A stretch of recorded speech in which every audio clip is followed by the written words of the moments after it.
Let's talk about sex, baby. Let's talk about you and me. All right, I can't. In the beginning, God created man and woman in his image as part of the dance of life. But man and woman quickly fell and now toils with the Genesis curse. The New Testament also brings the fulfillment of all things and a spiritual kingdom. So how are we to understand things like dating, sex, relationships, marriage, and divorce in light of these things? Today we'll look at Scripture and see what it has to say on these very important topics.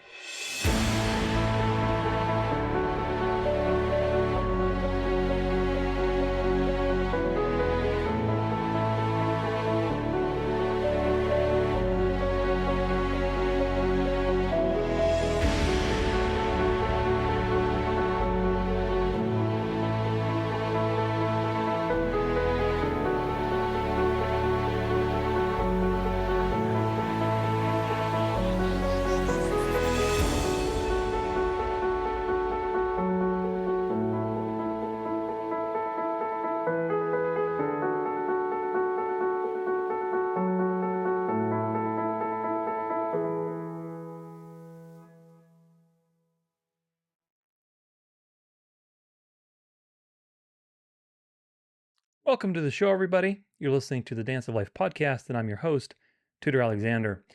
Welcome to this very special and unique presentation. Unique because I've never actually talked about these topics, at least not at length and not in the level of detail that we're going to talk about them today. So I hope that you will enjoy this presentation. It will be a very unique presentation and something hopefully very edifying for wherever you happen to be in life. For the last few years, I've been very focused on pressing issues, obviously, like the end times, discernment, having good theological presentations to edify people, making sure that plenty of my content also addresses the gospel so that there are unbelievers maybe that might be converted and come to the light. So my focus has been on the main things, the main points of concern. My ministry is very much obviously focused on discernment, if you haven't noticed that, and helping you not be deceived. Also, health is part of my ministry, and I've devoted a lot of time to making sure that there's free information and available information for you that's quality information for you to live a healthy life. So those things have really taken up my time, obviously, in the especially last 3 years or so. Several of you, however, have reached out to me over the last, several years in various forms and have asked me questions about things like dating, relationships, sex, sexual questions, marriage, divorce, all sorts of these types of really important topics. I did my best to respond to each of these with Bible verses, with the best judgment that I could offer at the time. But I realized recently that I haven't ever actually addressed these topics from a biblical perspective. And the Bible actually has a lot to say on these things. So I'm like, wow, this has been a blind spot in a sense. Like I've never actually addressed this. So I really need to put something together that addresses every topic under the sun, as usual, one and done, when it comes to relationships, sex, marriage, divorce, and so on. So here it is. I don't know how long this presentation is going to be. It's on my notes. It's about 50 pages. So it's probably going to be several hours long. But again, like I said, the Bible has a lot to talk about these things because male and female is part of God's design. It is part of the dance of life that God created, which is everywhere, not just in our genders, but in everything that you look at. It's a central part of salvation also. It's a central part of the gospel. Male and female are integrally, in marriage, are integrally related to the gospel and to the gospel message. So today we're going to be talking about these things in great depth so that you have it as a resource, regardless, like I said, of where you happen to be. Now, normally my content is made for all ages. At least, most of the time I try to avoid swearing or inappropriate content, violence, gore, these types of things. Obviously, there are some exceptions, like with my Venerable Day of the Sun news updates. Sometimes you have to have certain clips for shock value, for footage, for basically getting people present to the reality that's going on. So in general, I try to keep it G-rated, PG-13 maximum. So that's just that. But however, today I'm just giving you a disclosure that today is going to be a very mature conversation. We're going to talk about sexuality, sex, relationships, dating, And these things are not appropriate, in my opinion, for little children. If you have little children, you like to watch my videos with little children, that's totally cool. Please be aware that today is going to be a mature conversation. I'll leave it at that. We're not going to, sugarcoat anything. So just be aware. Another disclosure or disclaimer is that I am not married, nor have I ever been married. I don't have children, and I don't plan on having children. So today is not going to be marriage advice from someone who's, telling you how it is from 20, 30 years of marriage. You're not going to get that because I don't have kids and I've never been married. However, a big but with that is that personal experience, if you are walking down the narrow road and you have the Bible in one hand and history in the other, both things that God is sovereign over and has decreed, personal experience is not in that list. Personal experience is important. However, it's not the foundation of truth. It's not the foundation of our, discovering knowledge. It's important. It can validate scripture and history and the things that are objective, but personal experience is not the foundation of truth. God's word is the foundation. So I don't need to be married or to have children to talk to you about the truth of what the Bible says regarding dating, sex, marriage, divorce, adultery, polygamy, all these types of things that we're going to be talking about today. Maybe one day, if I do get married, there'll be an updated video. So we'll see about that. And I'll share some more things as far as my own personal experience. But today you're going to get my personal experience in another way, because my experience with relationships and partnership is, I would say, fairly unique, especially in the Christian YouTuber, sphere. I would say it's extremely unique. So hopefully that'll be very edifying for you, because I've studied partnership, I've studied leadership, relational dynamics for over 15 plus years as a professional ballroom coach and dancer and competitor. Of course, I don't do that anymore. I've done that for many years, but I did that at a very high level for many, many years. And we're going to talk about the things that I've gleaned from my unique experience in that area. Regardless, today is fundamentally not about me. It's about God's word. It's about objective truth. It's not about my ideas. Paul was single, and yet he had a lot of very key things to say about sexuality and marriage and relationships and so on. So what matters is the truth, and we're going to look at the truth today. So with that in mind, make sure you subscribe, like, leave a comment of what you learned, hopefully something edifying, and share with your friends. Share with your friends who may either be married or single or dating or whatever, to help edify them in these very important truths. If you want to support me, you can go to the website. That's the best place.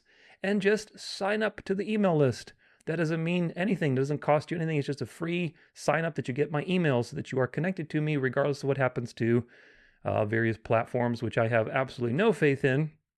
So make sure you stay connected. If you want to do more than that, then on the website, you can go to the store and check out some cool merch or some healthy supplements that may help you in your health.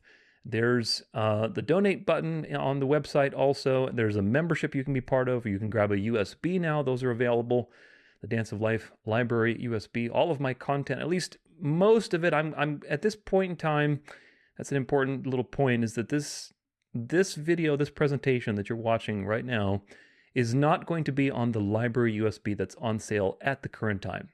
If you're watching this from the far future, like maybe 2027 or late 2026, check again, because there is going to be an add-on USB, a volume 4 of the Bible studies. I'm just going to wait until volume 4 is filled up. Right now, my volume 4, which I'm importing all the studies that I'm doing it as I go. That way it can be done when I'm finished. It's about 150, 160 pages. So when that gets to about 800 pages again, then I will release it, and I will release the add-on USB, which is going to have all of these straggler studies like this one, like Rome and Judea are united against Christ, like my Satan's Little Season, like my interviews, like my response videos, like my lives that I plan on doing, live Q&A sessions. We'll see. It's going to be an add-on USB. So this is not on there. Okay, just letting you know, it's on the Bible studies page on my website. It's on the YouTube. It's on the Rumble, etc., but it's not on the actual USB library. It will be on a future library. Nevertheless, that's a very important point, but you can get most of my content, 900 plus hours of content, on that USB, and you can have it obviously ad-free and internet connection free. So with that out of the way, I want to talk to you about my own journey through relationships, through sexuality, through all of the things that we all go through. I think it's appropriate to share with you a little bit about my life. So we're going to get down and dirty and personal here. So that's why I said this is not appropriate for little children. Now, sex and dating and relationships were very important to me for many years because, like everybody else, I had raging hormones. I was also in a very vain world with dancing and competing and having, late night social life and everything else. And I didn't understand biblical truths about relationships and sexuality. I didn't understand what I'm going to share with you today. I didn't have God's objective standard to guide me into how I perceived love and relationships and sex. Now, I'm Eastern European. I was born in Romania. And in general, Eastern Europeans are Orthodox. Romanians are Orthodox, which is conservative, right? They're traditionalist in that sense. However, culturally speaking, people in Europe and Eastern Europe are generally more liberal when it comes to sex and sexuality. I don't mean things like, LGBTQ, homosexuality, transgenderism. I don't mean that because they're very conservative when it comes to that. I mean that people in general, at least, when I was growing up and going back to Europe as a teenager and stuff, they were more relaxed when it comes to sex. They're more relaxed. In sex outside of marriage, having sex earlier than general, even having adultery, having a mistress, these things were very part of the culture. Okay, so I grew up with that. When I was 16, I went back to Europe on a vacation and I met up with this girl that was much older than me. I don't even know how much older, maybe like 10 years older. She was a family friend and we all went to the beach together to hang out. And my parents put us in the same room together. And nothing happened. I had this awkward moment where, if you can imagine, just this young little Tudor laying in bed here, and then she's across on the other bed, and it's late night, and we're just chatting, and the lights are off, and I said something like, "Man, my lips are really dry." Now, listen, I wasn't trying to pick her up or anything. I was extremely shy at that point in time. I didn't know what to do, left or right, when it came to the bedroom. So I was just commenting that my lips were dry.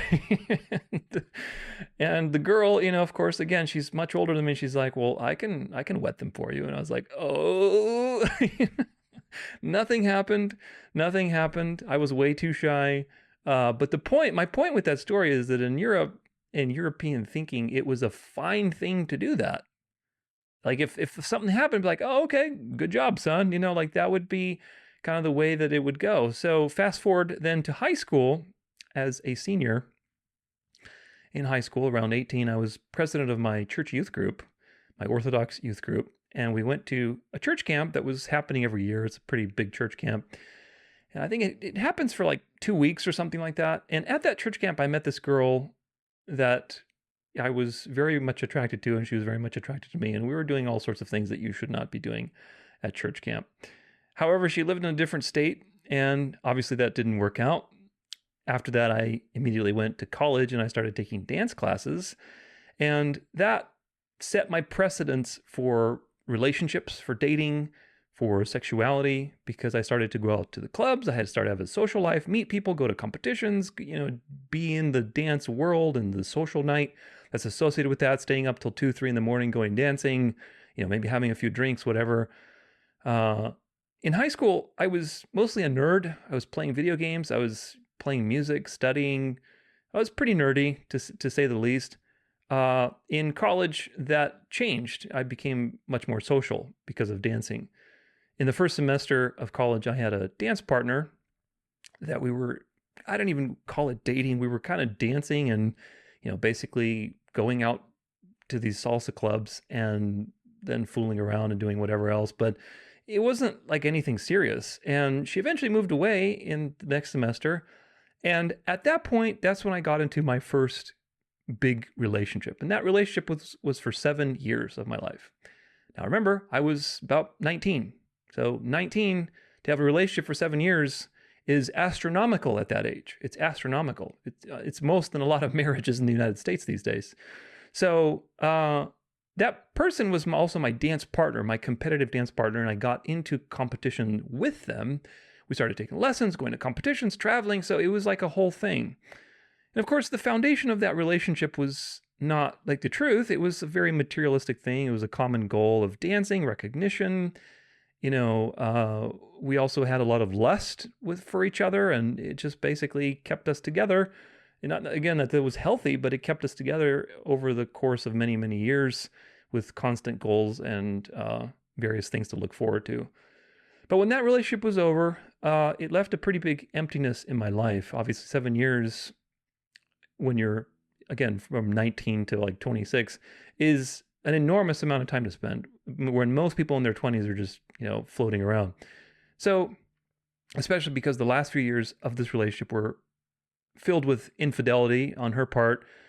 We were arguing, we were, taking space from each other in the sense like taking a break and, quote unquote, taking a break, gray areas. These are just excuses to fool around. So I never really had a connection with this person. It was based on flimsy foundation to begin with. And then once the infidelity happened and the arguments, we were still connected because of various commitments, because we had, engagements and performance and things like that.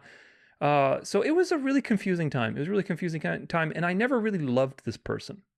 And today we'll talk about what love truly is from a biblical perspective. But I never truly loved this person. It was more a relationship of convenience.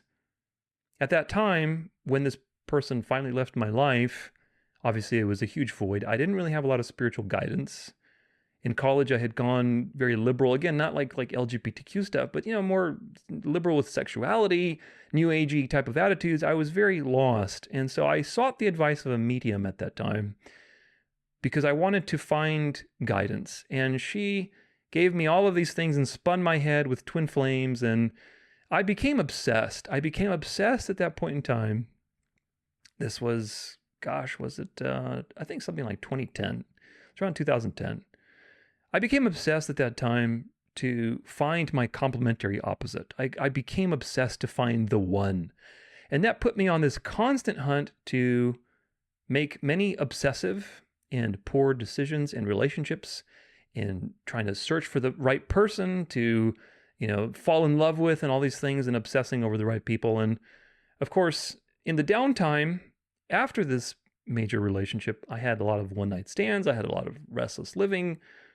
I eventually started dating another girl, but she was 10 years younger than me, which was a huge mistake. Now, truth be told, she lied about her age when she initially met me. She told me she was in her 20s. I think she told me she was 21 or something, 22. I was 28 or 29 around that time. She turned out to be 19, which was a real problem. Of course, she acted very mature, and because I was looking for the one and trying to fit people into boxes and obsessed and had no guidance and everything else, I really fell prey to my own lust and to my own emotions and my own, idolatry of another person. And we moved in together very quickly, which was a horrible idea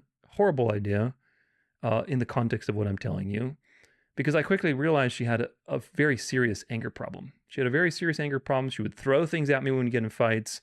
She was verbally abusive. She was physically abusive. I mean, I thank God that at the worst times when we were getting in each other's face and yelling, that nothing happened. I really thank God for having his hand on that situation, because I probably could have done something really, really bad. I didn't have a lot of self-control at that time. I grew up with two parents that argue all day, so I don't have an off button. I just know how to fight. I don't have a flight button. And so when you have another person that doesn't have an off button, that's just a really bad recipe for like disaster. And nothing happened, thank God, again. But this was a real problem. So another thing too, this girl was connected to gangs and drug dealers, which I found out later, of course. She eventually brought this young girl into my house, into my condo at the time. And so I'm coming home from teaching, whatever, and I come home like at 2 p.m. or something. And I come in like, there's this, I don't know, 12-year-old sitting on the couch with her. I'm like, what the hell is going on here? She's like, oh, this is my friend. She's running away from home. She's just going to stay the night, like really calm. I'm like, no, she's not. No, she's not. Because this is like a really big liability for me. I could be, thrown in jail for sexual abuse. You could both testify against me. Like, I'm not dealing with this. She needs to get out right now. I don't care if she's running away from home. Go run away somewhere else. You need to figure that out. So got her out. Later that night, I went to go take out the trash. And the trash is kind of like over here, yonder. You have to go walk to it, so I go down the stairs and walk and walk and walk. And I pass this like gang of people in a circle. And I get this really sinking feeling in my heart. Because they look at me, I've got like my shirt off. I'm just like, because I was working in the house. And they just look at me and I'm like, oh crap, this just feels really, really bad. But I kept walking. I went to go throw the garbage can out. And I came back and they surround me. And they're like, hey, you know where so-and-so is at? I'm like, I don't know who you're talking about. They're like, yeah, you do, mother, effer. And they slapped me across the face. And it was really bad. They didn't like beat me up, but they roughed me up a little bit. And eventually they broke into my condo. And they beat the crap out of her, which was very interesting to me because I'm like, what did you do to piss these people off? And long story short, thank God that she knew that they were out there and she called the cops. Because the cops came just in time because there were more people coming. And the people that were coming to this area, to my condo, were friends with these people. They were gang members. They were coming to shoot us up. They were coming to kill us. And so I'm sitting there while they're in my condo, beating the crap out of her, stealing my stuff. I'm literally just saying the Our Father constantly in my mind silently. And, they're walking out with thousands of dollars, my computer, my, whatever. It was horrible. And we got out of there and, nothing happened as far as the shooting goes, thank God. And I remember the cops taking us somewhere else. And as we're going in the cop car, you could see this other car that was waiting nearby. It's like, oh man, these people were really dead set on killing us. And I'm like, there's got to be something more. So eventually I found out that these people were connected to some of the shady behavior that she had been connected to before. So she was a little hood rat. And of course, being young, dumb, and full of you-know-what, I couldn't let go of companionship. I couldn't let go of sex. I couldn't let go of intimacy. I couldn't let go of my emotions. So what did I do? Instead of going back and let's say living with my parents for a little while and then, rehabilitating the condo, instead of doing that, instead of doing the logical decision, what did I do? I actually moved in with this girl more. Like we went to her father's condo. He had a spare room there, which was a horrible idea. It's like God was literally putting my face in all of these mistakes and I still was refusing to mature. After that, we ended up getting another apartment where I was paying out the ass just to maintain my life, which was just a horrible mistake. I should have just not done that. And eventually we had to break the lease and break up. So it was a really tumultuous time. And this didn't take more than like a year. This was a very tumultuous year. So my first relationship was 7 years. The next one was about a year. Very, very harrowing experience. But nevertheless, the next situation after that was like, another lull of about a year or so where, again, I was like, okay, a free bird, quote unquote, and just doing whatever I wanted and looking for the one, looking for connections, looking for intimacy, and just desperately seeking somebody to fill the void rather than looking for God. And then in late 2014, a friend of mine who I knew from school that we were basically hanging out, we were good friends, he introduced me to ecstasy, and we started to make that a thing. We started to go out and go to shows, go to different things, and basically, do drugs. And so that was something that was part of my life for a few years. At the end of 2014, we went to a very big rave here locally, and he had a girlfriend. And his girlfriend was friends with this other girl who tagged along for that New Year's night. Okay, so it was me, my buddy, his girlfriend, and this girl that was like friends with, his girlfriend. So you can do the math of what happened with ecstasy and New Year's and, a single guy and a single girl. And over the course of the next year, I hung out with this girl more and more, and we would go to like raves together as a group, like everybody knew each other. And we would slowly inch our way every time towards, becoming more and more vulnerable with each other. And of course, the drugs help to break those barriers down. But the problem with drugs is that without a foundation, it's just false light. It's just false light that deceives you into becoming more and more deceived and enamored with something that isn't really there, because you become more empty afterwards, and you don't really have anything to stand on. What you see when you're under the influence is not how you normally see the world. And of course, there's promising research with things like, in fact, they even used MDMA in some situations, very pure MDMA, or mushrooms, magic mushrooms for PTSD, depression. There's very interesting situations, where people have so much trauma that if you can give them a little boost biochemically, and along with obviously guided cognitive behavioral therapy, guided talk therapy, whatever, they can see things and create new neural connections that they weren't physically, chemically able to create before in their state. So there's a lot of interesting stuff with that. So anyway, the point is, everything can be used for good in some sense, but because they raise the serotonin levels. But, besides that, when you're using that as the basis for your life and your relationships and having social connections with others, it's only going to blind you. It's only going to blind you. And of course, I didn't have any objective guidance in my life to tell me that this was not the way I should be doing things. I would probably have never dated this person, and they probably would have never dated me. We were very different. We were very incompatible in some ways. So nevertheless, the raving lifestyle for whatever it was, a year or two, however long it was, lowered the boundaries, but it didn't change the heart. It didn't change the heart. It didn't create any actual progress in my understanding of intimacy and my understanding of relationships, in my vulnerability. It just increased attachment. It increased attachment. I had a very rocky relationship with this girl. At the peak of all these experiences, I even asked her to be my wife. And for a short time, we were engaged. I was high on life because of all of the things that we were doing. We're traveling, we're going to shows, we're totally disconnected from reality. Eventually, reality hit, and she was nagging me about everything. We moved in together eventually, which didn't last very long. We broke up very quickly after that, and we were getting back together. It was just a very fluctuating, reckless type of situation. At the time, I was also taking something called the Landmark Forum. The Landmark Forum, if you don't know what that is, it's a kind of a personal growth retreat situation where you go there for a few days and you're basically there all day. And it's useful in some sense. It's got some good things. The problem is I don't recommend it. Let me just say that. As a Christian, I don't recommend it. Does it have some useful things? Absolutely. From Landmark, I learned some very powerful things that I still use today and that have helped me to be successful. However, it's not Landmark that did that. It's not me that did that. It's God that did that. God was able, obviously because he's perfectly able, to use something as Antichrist as Landmark, which is very much based on the forbidden fruit, very new agey, very Zen, non-dualistic, lie from the Garden of Eden type of situation.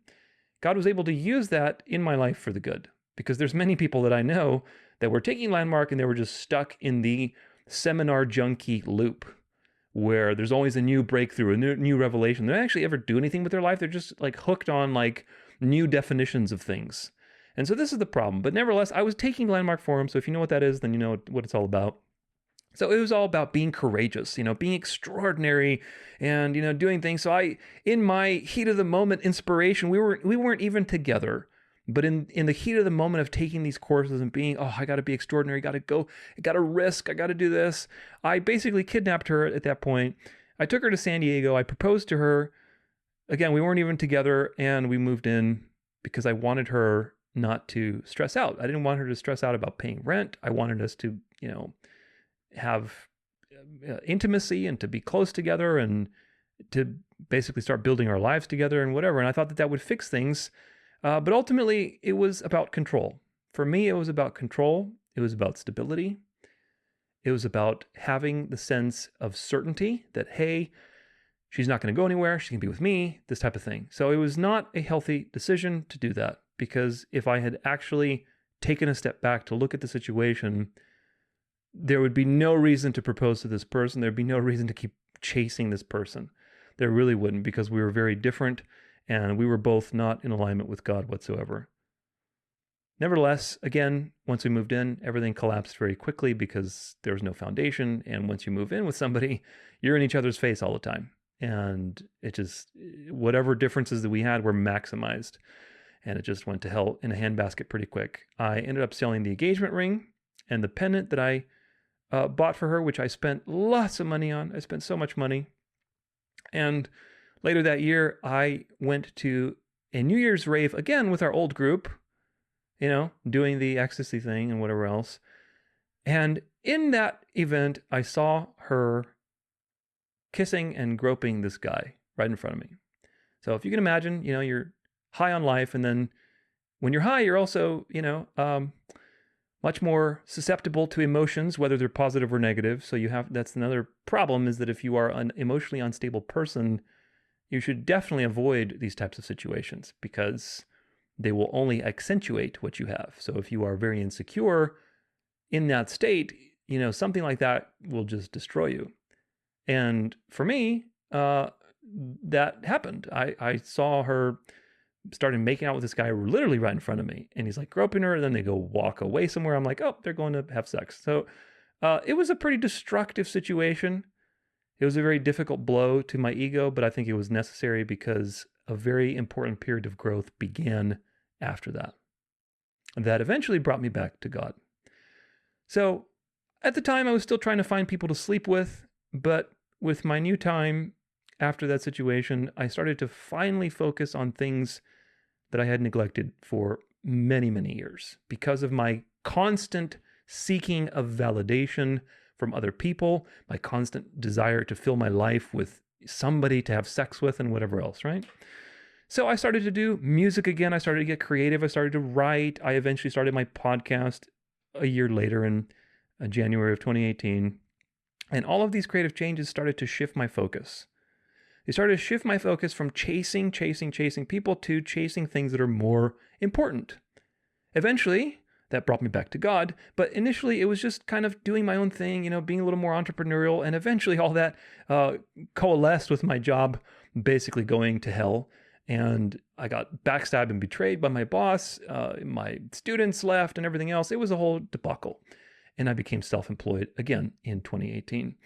So eventually, all that kind of coalesced into a new life. And around that same time in 2018, when my job was going to hell, when I started my podcast, all these new things were happening.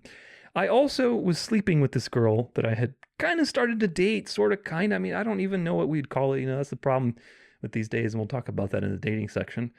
But I had given her an STD from a previous girl that I was asymptomatic with this STD. It wasn't a serious STD, but I gave it to her, and she was pissed, and I think also she wanted something more, which is reasonable, considering if you're sleeping with somebody over and over again.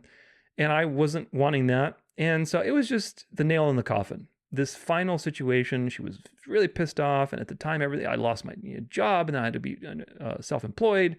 It was all basically the perfect storm, so to speak, where it took my attention away from chasing girls and saying, you know what, I really need to focus on myself. I need to focus on myself. I need to focus on my life. I need to build something because I've invested my life into something that I had nothing to show. When I got betrayed by my boss, where he basically said, listen, I told him I wanted to quit. And I gave him a 6-month notice, which is absurd, especially considering the contract was at will. But I gave him a 6-month notice. I sold all my students 100 lesson packages, 20 lesson packages, 30 lesson packages, whatever, indenturing them to show that, listen, I'm in good faith here. And then at the end, after a month of doing that, he basically fires me. And of course, that way the students can't leave because they have all their money tied up in the studio. Very clever. But of course, in doing so, he canceled his contract with me, which was very, very strict. And that's what helped me get out of a lawsuit because he threatened to sue me. I hired a lawyer to respond to him. It was just such a mess. It was such a mess. But nevertheless, that happened. The thing with the girl happened, and everything all kind of shifted my attention finally, because I had nothing to show for all of the years that I'd been competing, teaching. I was spending all my money on dance lessons. ironically. I was making money from teaching dancing, which I wasn't making a lot of money. The guy was charging like $90 for my time and paying me $25. And then whatever money I'd make after taxes, I would dump back into the dance world with traveling, competitions, coaching lessons, et cetera, et cetera. I mean, it was a mess. It was a real mess. Or my engagement ring, which was like $6,000, which was an enormous fortune for me at the time. And, it still is a lot of money. But the point is, I realized I had a major wake-up call in 2018. I need to shift my focus because this sex thing is not worth it. It's just not worth it. At the time, I was like, this is not worth it. I don't have money. I don't have anything. I don't have purpose. I need to focus on the true things and stop chasing tail. So that happened. And then eventually, obviously, 2020 happened where everything that I had built up from 2018 to 2020, the measly business that I had started to build back up again, lost again because COVID. And obviously, when you have an appointment-based physical business, and COVID happened, then everything just went to hell. So there's that. Around 2020, also, my health began to start to take a turn because of stress. I started to wake up at night to pee. My HPA became imbalanced. My thyroid started to get suppressed. And then I further messed up my thyroid by taking high doses of iodine. If you need some clarity on that, read my article on iodine. There's a lot in there that you will not read anywhere else, because it's the product of years and years of hardcore, in-depth research that is not really known, not even in the iodine supplementing communities. So anyway, the point is, long story short, 2020 happened. Then my health started to decline. By 2021, I hit total rock bottom, having put my faith in Trump and MAGA and gold is going to destroy the Fed and all this stupid stuff. I lost everything. And in 2021, I came back to Christ. And you can read about that in my testimonial. A little bit after that, about 6 months later, in 2022, early 2022, I lost my voice. For 9 months, I couldn't speak. I didn't do anything. I was just praying, keeping the Sabbath. I wrote my book, The Way Home. And other than that, just taking walks, playing some video games, and really going very slowly and learning. I was still studying. I was watching lots of videos and learning and studying, but it was a very quiet time of my life. Eventually, later in 2022, I started my YouTube channel in the fall of 2022. And ever since then, I worked probably about 12 hours a day, 6 days a week to bring you the library that you now have access to. So that's my life story in a nutshell. I give you all of these details to show you something very important, which is the error of modern thinking, of New Age mentalities, of secular mentalities, of not treating sex, sexuality, marriage, and relationships with the utmost concern and godly respect that they are due. Sex is an amazing and beautiful gift that God has given us. It truly is. So is romance, so is companionship, so is partnership. Now, I studied partnership and I taught partnership skills for over 15 years at a high level, very high level. So on an intellectual and philosophical level, I understood partnership very, very well. I really did. However, because I was missing God in the picture, my knowledge never really translated into reality in my relationships. So God is the missing link, folks. And today we're going to look at how that works. We're going to align that missing link with everything that I've learned, both in my 20 years of experience studying partnership as a professional movement specialist, and in my experience studying the Bible. Today, my attitudes are very different than they used to be. Sex is reserved for marriage, and dating as a whole is a completely different situation in my mind because it's designed to lead to marriage. So I have a very, very different perspective, and I'll be sharing that with you today. Relationship dynamics in my mind should be biblical, and they should be based on gender roles, and marriage is something much more higher and important and respectable and treasured in my mind than it ever was before. In the past, it was more of a stable orientation for a relationship. To me, marriage was just like, okay, now we're married. Now that person's just going to be with me and they're going to never leave. I can have them. So it wasn't like this is an institution that God created to image himself in the plan of salvation. And I need to have the utmost respect for it because of that. It was, oh, now I could put a ring on this person's finger and they're going to be with me forever. And I can have that certainty and I can have sex as much as I want and it's all mine. That's what I used to think marriage was. And of course, that was what most people think, and that's the wrong way to think about it. So today I see it very differently, and that's very important. Now, as far as whether I will be married or not, everything everything has happened to me and has been a lesson that's been very valuable, I'm content with whatever God has in store for me. When I focused on doing all the work that I did in the last, whatever 7 years or so since my last person that I was ever with in 2018, I haven't felt really the need to be with somebody. I really haven't. Would it be nice to have a companion? Absolutely. But I haven't for the first time in my life, because up until that point, I was desperate to be with somebody all the time. Because I found fulfillment in what I do and fulfillment in building and having a purpose and helping others, it's really filled my life, and I'm so grateful for that, with great joy, with such fulfillment. Such fulfillment. Does that mean that I am going to be single? I don't know. It's up to God. So I'm content either way. If God has appointed for me to get married, then I will experience a godly relationship with romance and love and sex from a biblical worldview. Which would be a first for me. It really would be, as you can hopefully tell because of my life story. If God has appointed for me to be single, then I'll have much more time to do various things and be very productive, and that's a great thing. I'll be reaching lots of people. It doesn't matter. Nor am I advertising, by the way. Please do not take this as an advertisement. I'm not putting my advertisement there to have applications be sent to my inbox. My point is that we have to have a monergistic view of dating, and we'll get back to that. But you have to have a monergistic view of dating, romance, and relationships and marriage. Because God is the one who is sovereign over these things, and he appoints them for our life in their particular times. The point is that the biblical worldview is 3 people in a relationship. Okay, that's the biblical worldview. There's the man, there's the woman, and there's God. There are 3 persons in the marriage. In the past, I saw the dance between male and female because I'm an expert when it comes to duality. I'm an expert on these concepts. I've studied them ad nauseum at a very high level for years and years and years and years. I'm an expert at duality.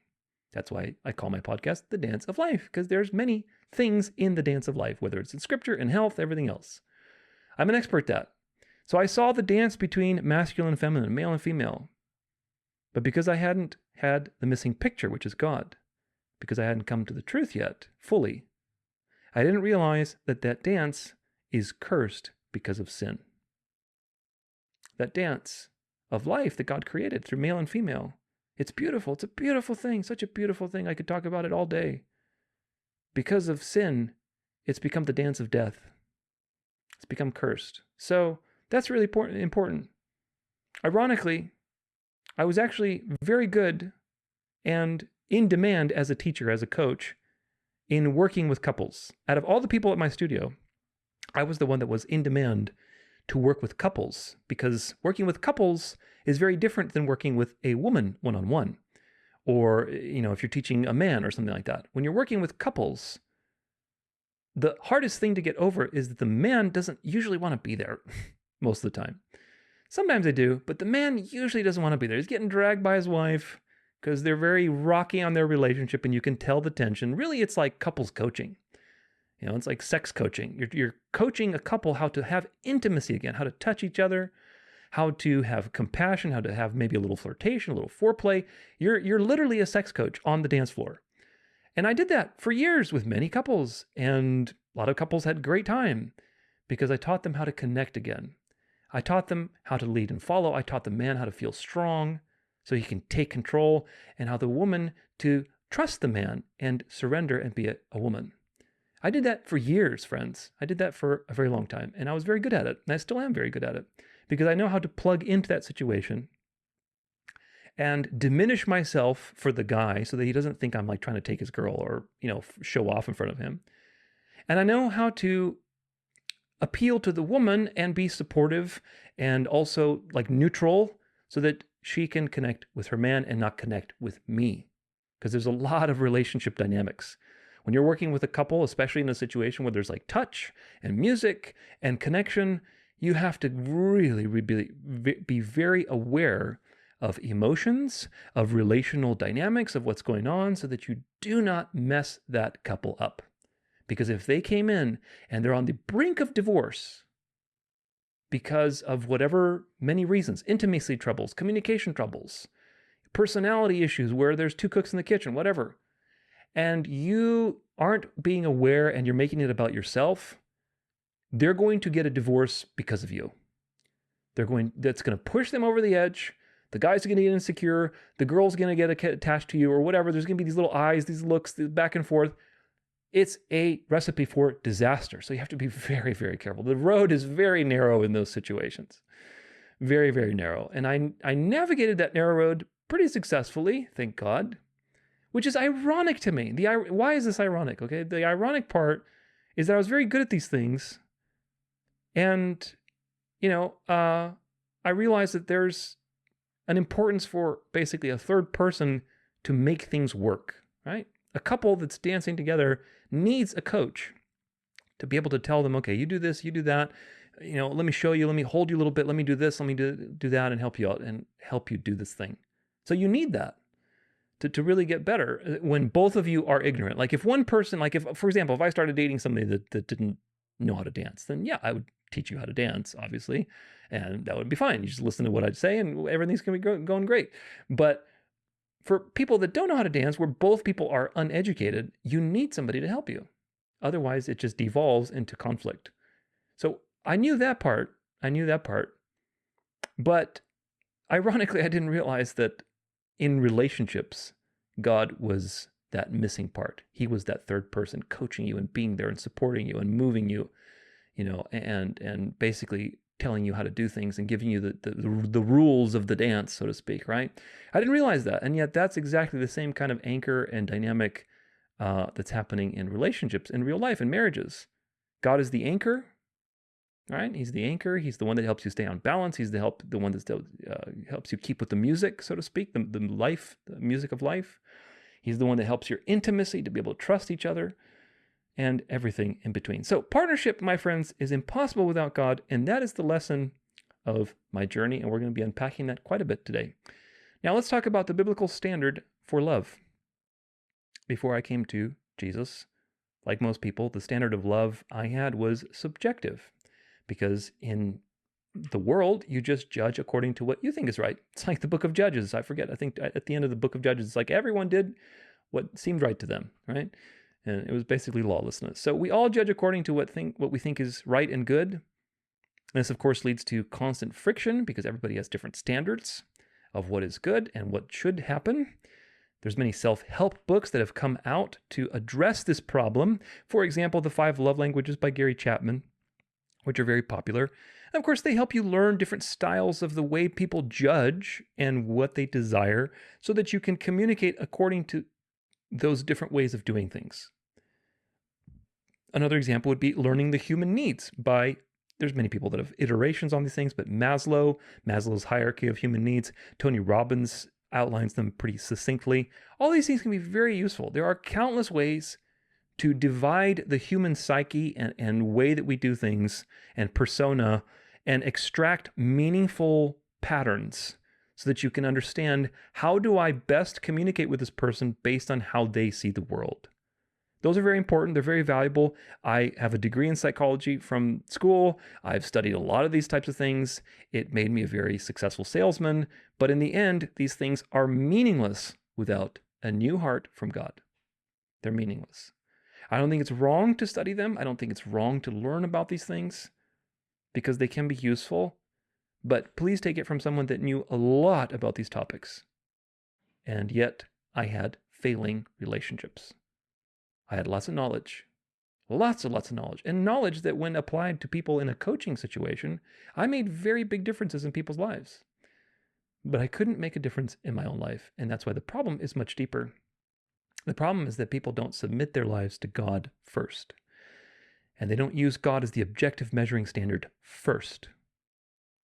All of these personality quirks and perceptions and ways that people do things are useful to learn. It's useful to understand that somebody is driven by significance or certainty or connection or variety. It's useful to understand that the way that they perceive love is predominantly by being touched versus, being served in some way or having a gift. Or if somebody really likes words, it's useful to know these things. It is very useful. But if you don't have a new heart, if you're not judging according to the objective standard, they are just ultimately going through the motions, because these are secondary things. These are things that label the flesh. And what is the flesh doing? Oh, your flesh likes to be touched. My flesh likes to be, served.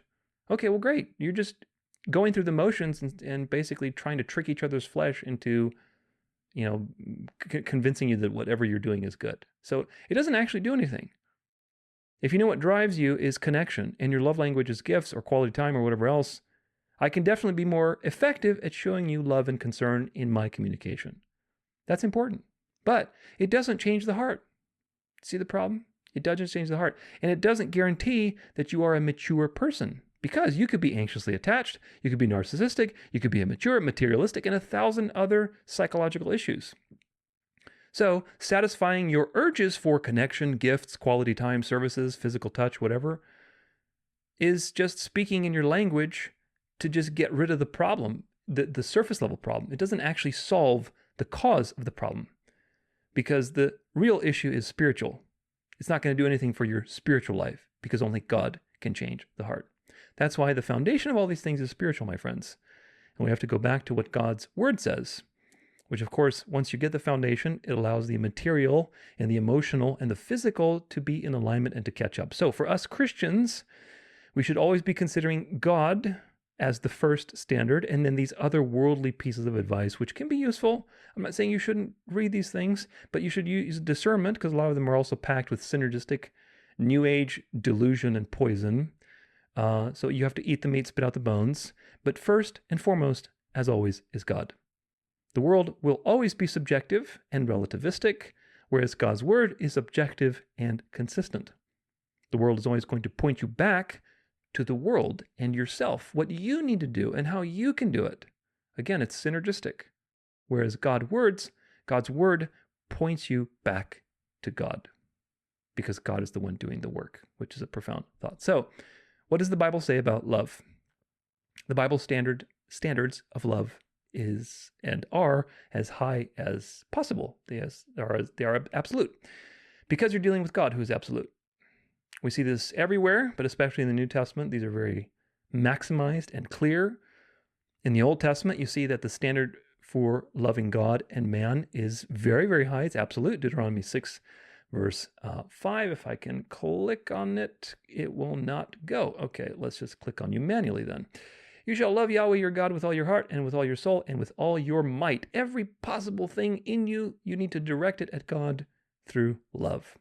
Leviticus 19, verse 18 says, you shall not take vengeance or bear a grudge against the sons of your own people, but you shall love your neighbor as yourself. I am Yahweh. So the golden rule is not something that came in the New Testament. It's actually always been around as early as the Exodus. When they came out of Egypt, when God is giving them various rules, he's revealing to them his perfect morality and essentially the future that everybody's going to be conformed to, where you are going to love your neighbor as yourself. So the Old Testament was also a shadow of the full reality in Jesus. We know that. Because of the ordinances and the countless things that people had to do, the spirit of the law was obscured. And this is the problem that you see with the Pharisees. Tradition eventually clouded these things, and they were very simple practices of love, loving God, loving your neighbor as yourself. That's the spirit of the law. The point is, you must love God. You must delight in God. You must love your neighbor as yourself. That is the point of not cheating, not stealing, not blaspheming, not using God's name in vain, not idolizing. That is the point, is love. That's the spirit of the law. And of course, tradition and corruption and the fact that God was not pouring out his spirit and causing people to be born again left and right, in a sense, in the sense of the New Testament. There were people that were elect and saved, but you got to deal with the fact that there's a difference there, right? There's a difference. So God was not democratizing these things, because the point was to show you that man is incapable of holding up his end of the bargain with a bilateral covenant. So that bilateral covenant had to fail. It had to lead to traditions of men. It had to lead to the Pharisees and things like that, which were decreed. And of course, this is the dead tradition that Jesus rebukes and Paul rebukes several times, especially because they don't show any love to people on the most important day, which is the Sabbath. When you're supposed to show love, the Sabbath is about love and relief and the gospel and salvation, and they refuse to show people love even on that day. So that was the epitome of the example of the failure of mankind to get the spirit of the law. Now, in the New Testament, love is elevated to the highest possible standard. It's important that you understand that in the Greek, which is the language that most of the New Testament was written in, Greek has several words for love. It has eros, storge, philia, and agape. Eros is sexual love, erotic love. Storge is more like familial love, the love that you have for your family bonds. Philia is friendship love, camaraderie. And agape is selfless, sacrificial, unconditional love. The problem with language that we have today, which is English, right? The English language, is that we say love for everything. I love my cat. Oh, I love this ice cream. Oh, I love God. Well, wait a minute. Like, do you love all those the same? Obviously not, hopefully not. And so this is the problem. Whereas Greek makes distinctions between different kinds of love. So it's very important to understand that because that's very useful. Today, unfortunately, most of the world believes the ongoing ancient fertility narrative of erotic love. The masculine feminine dance, which is obvious in nature because God created a very dualistic system. But because the occult forces of the world rule the world and they're very idolatrous, they worship the creation, not the creator, who's blessed forever, right? Amen. The narrative that is put into the people's minds constantly is this fertility narrative that keeps you strung along. Every song, every rom-com movie, every story is constantly bombarding your mind with sex, sexuality, erotic love, the chase between the masculine and the feminine. And it's completely designed to take God out of the picture. It's to keep you in the matrix, to keep you in the cycle of codependence, to keep you manipulated, because the devil knows how to manipulate mankind. He did it in the very beginning, and he's been doing it ever since. And it trains you to fixate your eyes on the opposite. I got to find my soulmate. I got to find my twin flame. I got to find my other half. And as long as you think that way, you're constantly stuck in this rat race, and the duality never ends, and you never come to God. Because, for example, I didn't come to God. I was focused on constantly looking for my fix, constantly looking for that other person. That was so important to me that the true thing that should have been important to me was obscured. And that is the point of flooding the world with eros, with erotic love, with the chase between male and female, which is so powerful. It's very powerful emotionally if you don't have discernment, if you don't have spiritual eyes. And that's by design. Again, remember that Satan uses the good things that God makes to lead you away from God. The devil uses good things for evil, just like God uses evil things for good. It's the opposite. The devil uses the good things that God made, like sex, like sexuality, like male and female, like duality, to lead you away from God.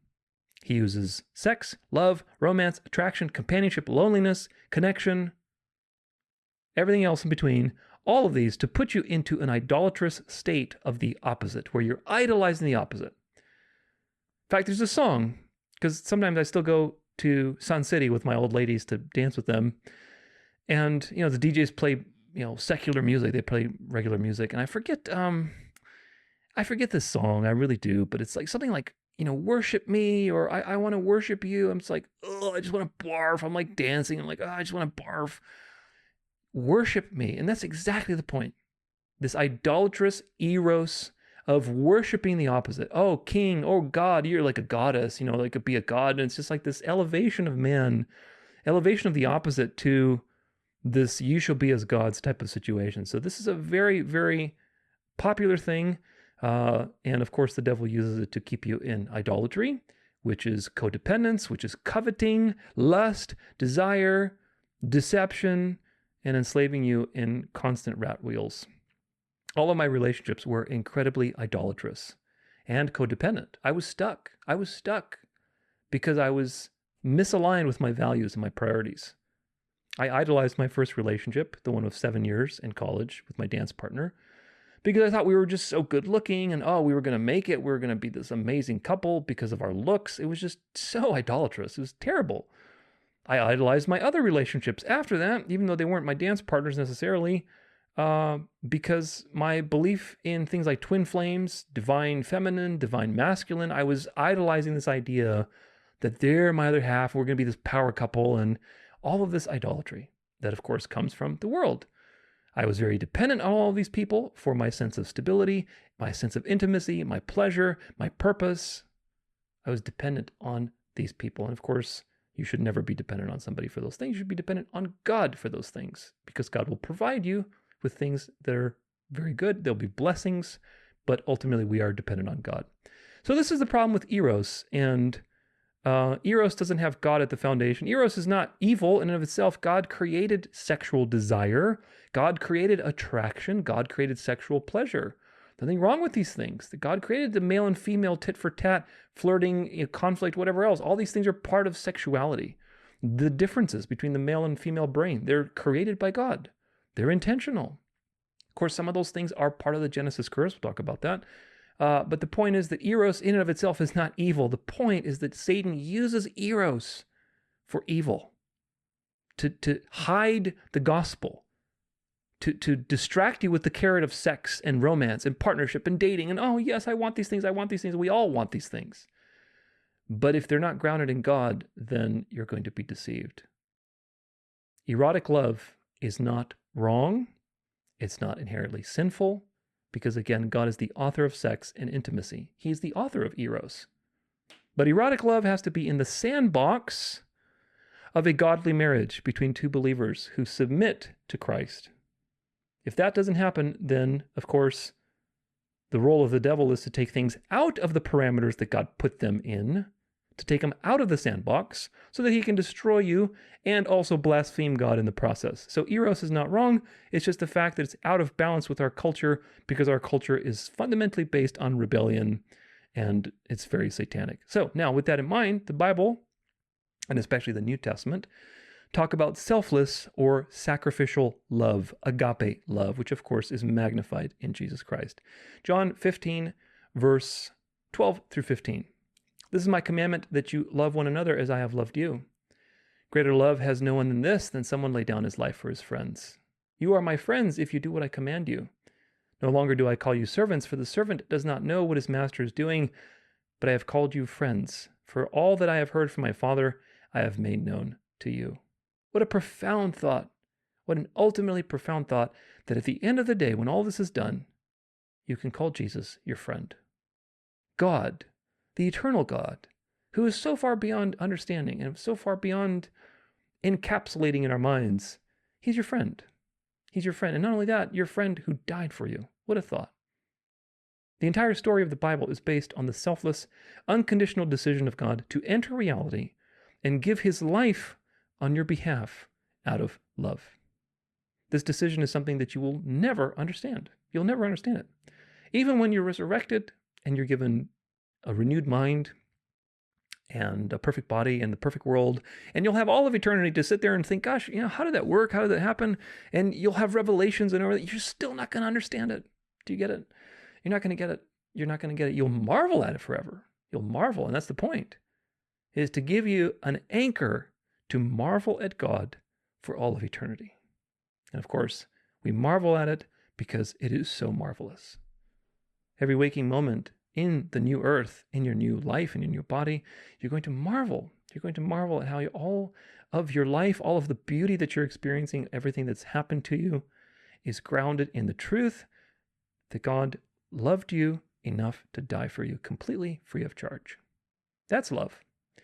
Now, 1 Corinthians 13 talks about the way of love. If I speak in the tongues of men and angels, but have not love, I am a noisy gong or a clanging cymbal. Boy, does this apply to the Pentecostal charismatic NAR nonsense going on. And if I have prophetic powers and understand all mysteries and all knowledge, and if I have all faith so as to remove mountains, but I have not love, I am nothing. If I give away all that I have, and I deliver up my body to be burned, but have not love, I gain nothing. Love is patient, love is kind.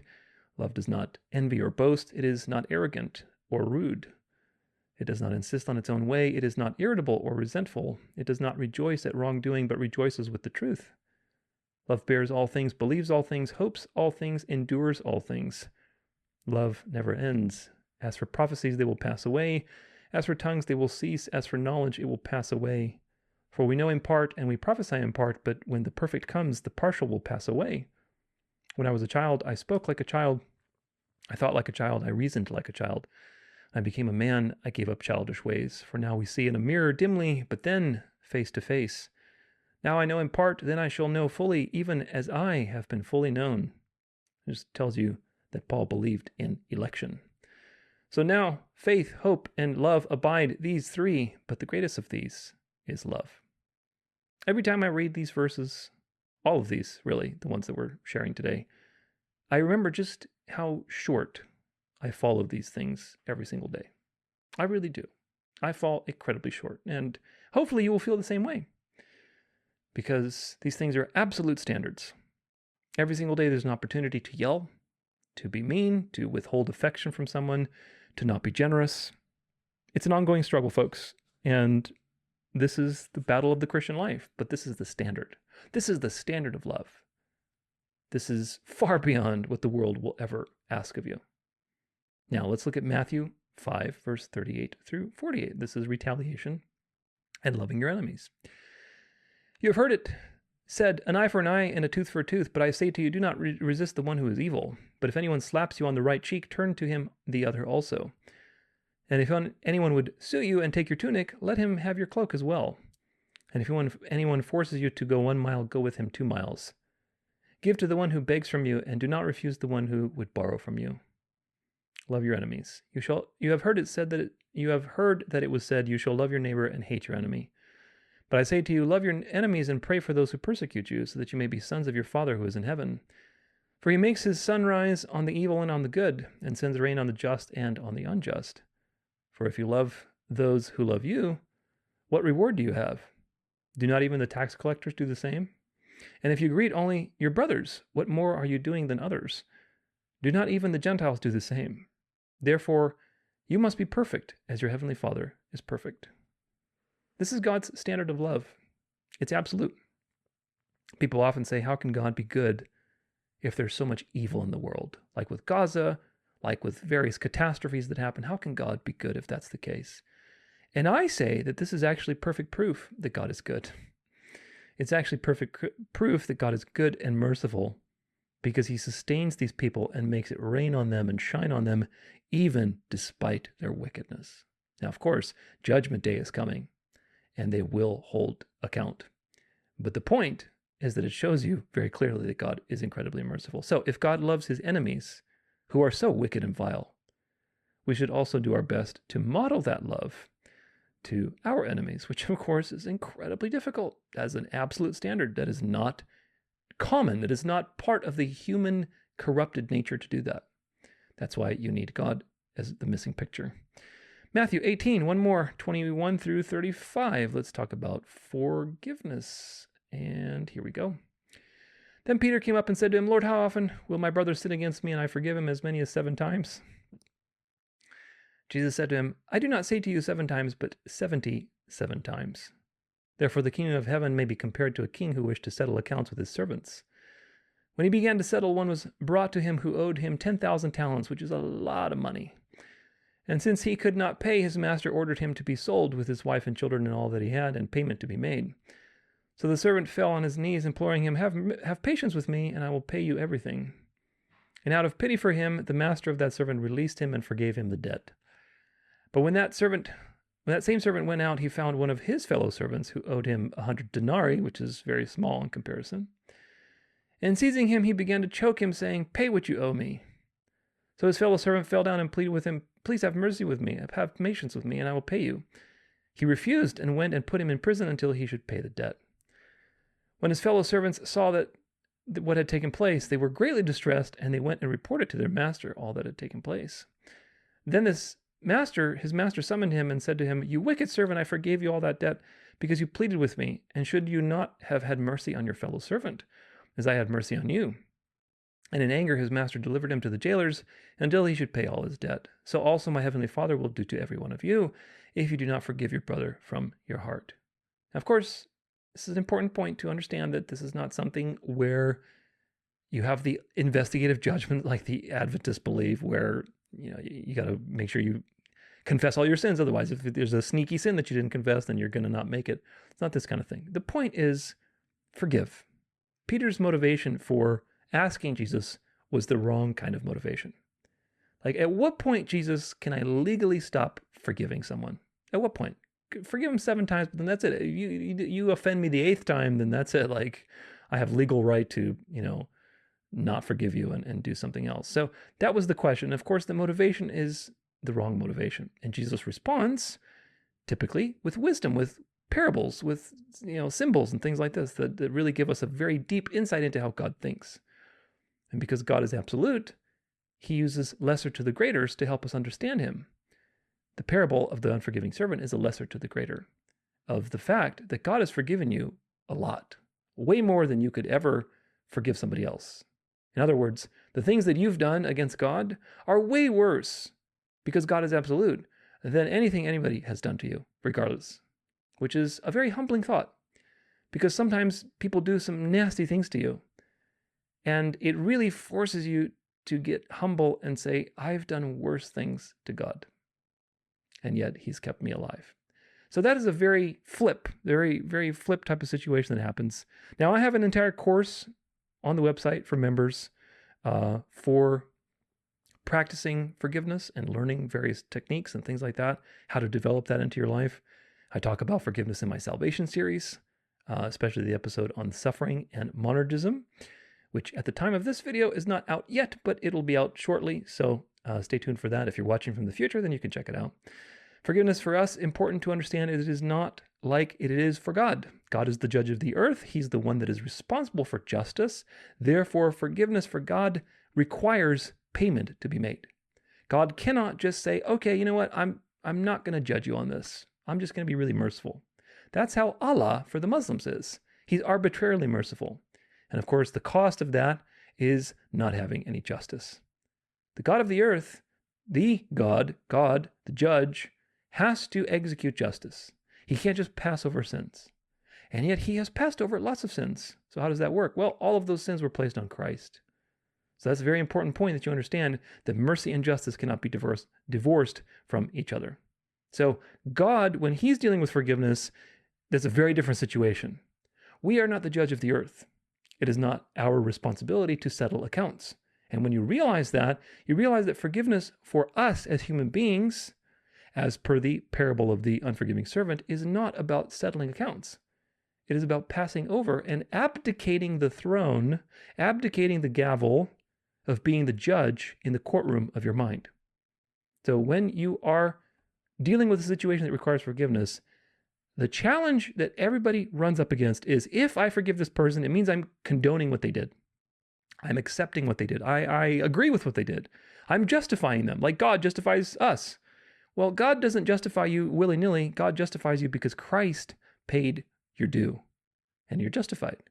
When we forgive someone else, we're not justifying them. We are letting go, we're relinquishing control of judging the situation. You take the gavel, you drop it, you walk out of the courtroom, you say, I don't want to deal with this judgment because it's not my judgment. If that person is a believer and they die in faith, then they have been forgiven, and there's nothing for you to hold against them. If that person is an unbeliever and they die in sin, then don't worry, vengeance is mine, saith the Lord. They will be judged for all of their crimes, and that's going to be sure. So either way, you're not responsible for settling accounts. You're responsible for clearing a space so that you can come back to love. And that's a whole process. I have a full 5-step process. Again, you can check out the course there. If you remember, it's just $5 a month. You can access the course, or $50 a year as part of the courses section. But nevertheless, it's a very humbling thing to practice forgiveness and to remember that ultimately that forgiveness is grounded in God forgiving us. So, conclusion, the Bible has a lot of things to say about love and relationships. We'll get very, very deep into this presentation. But the point is that the standard of love for both our relationship to God and to each other is absolutely high. Absolute. It's perfect. Of course, we fall short of that standard every single day, and that's the point, to remind you that you're nothing without God, and there's grace for that. But what matters is having the standard to begin with. Okay, we always have to have the standard. We have to lay the standard down first so that we have that foundation. Otherwise, you don't have a foundation. The world does not have that standard. The world is relativistic. The world is subjective. It goes on people's emotions and what everybody thinks they're right, or different theories. It doesn't have the objective standard of God because it doesn't operate according to God's standards. So relationship advice from the world is always going to be relativistic and self-centered. Relationship advice from the Bible is going to be God-centered. Very, very different. The more we can exalt God and raise that standard to the highest possible point, the easier it is to have clarity on very difficult topics like sexuality, marriage, dating, adultery, divorce, etc., which we're talking about today. So we need to have a very clear and absolute standard so that we can see clearly, because otherwise it gets muddy. So that's why it's important to hold the standard as high as possible in your mind while balancing it with other biblical truths that are very important, because there are many circumstances that are very nuanced, like divorce, which we'll be talking about today. Now, with all that in mind, let's move to dating. As I said before, the world's perception of love is usually through the lens of fertility, through the erotic dance between male and female, the sexual duality that's in the world. That's the world's perception of love. It's the fertility dance. Today's culture is changing rapidly because of the shift from dark to light, from secular to religious. We're going back to quote-unquote traditional values, because for a long time it was very liberal, very secular, etc. You had hookup culture, frat party culture. People were very worldly. Obviously, there were many subjective standards for what was okay with dating and sex and marriage. And dating was a constant chase, and still is a constant chase, to get what you want, to get what you want. It's not to get what God wants. Most of the time, women are looking for security, for connection, mental stimulation, that kind of thing. Men are looking for sex, companionship. Everyone is looking for something. And they approach dating from a desire to get. This is the fundamental problem. They approach dating from a desire to get.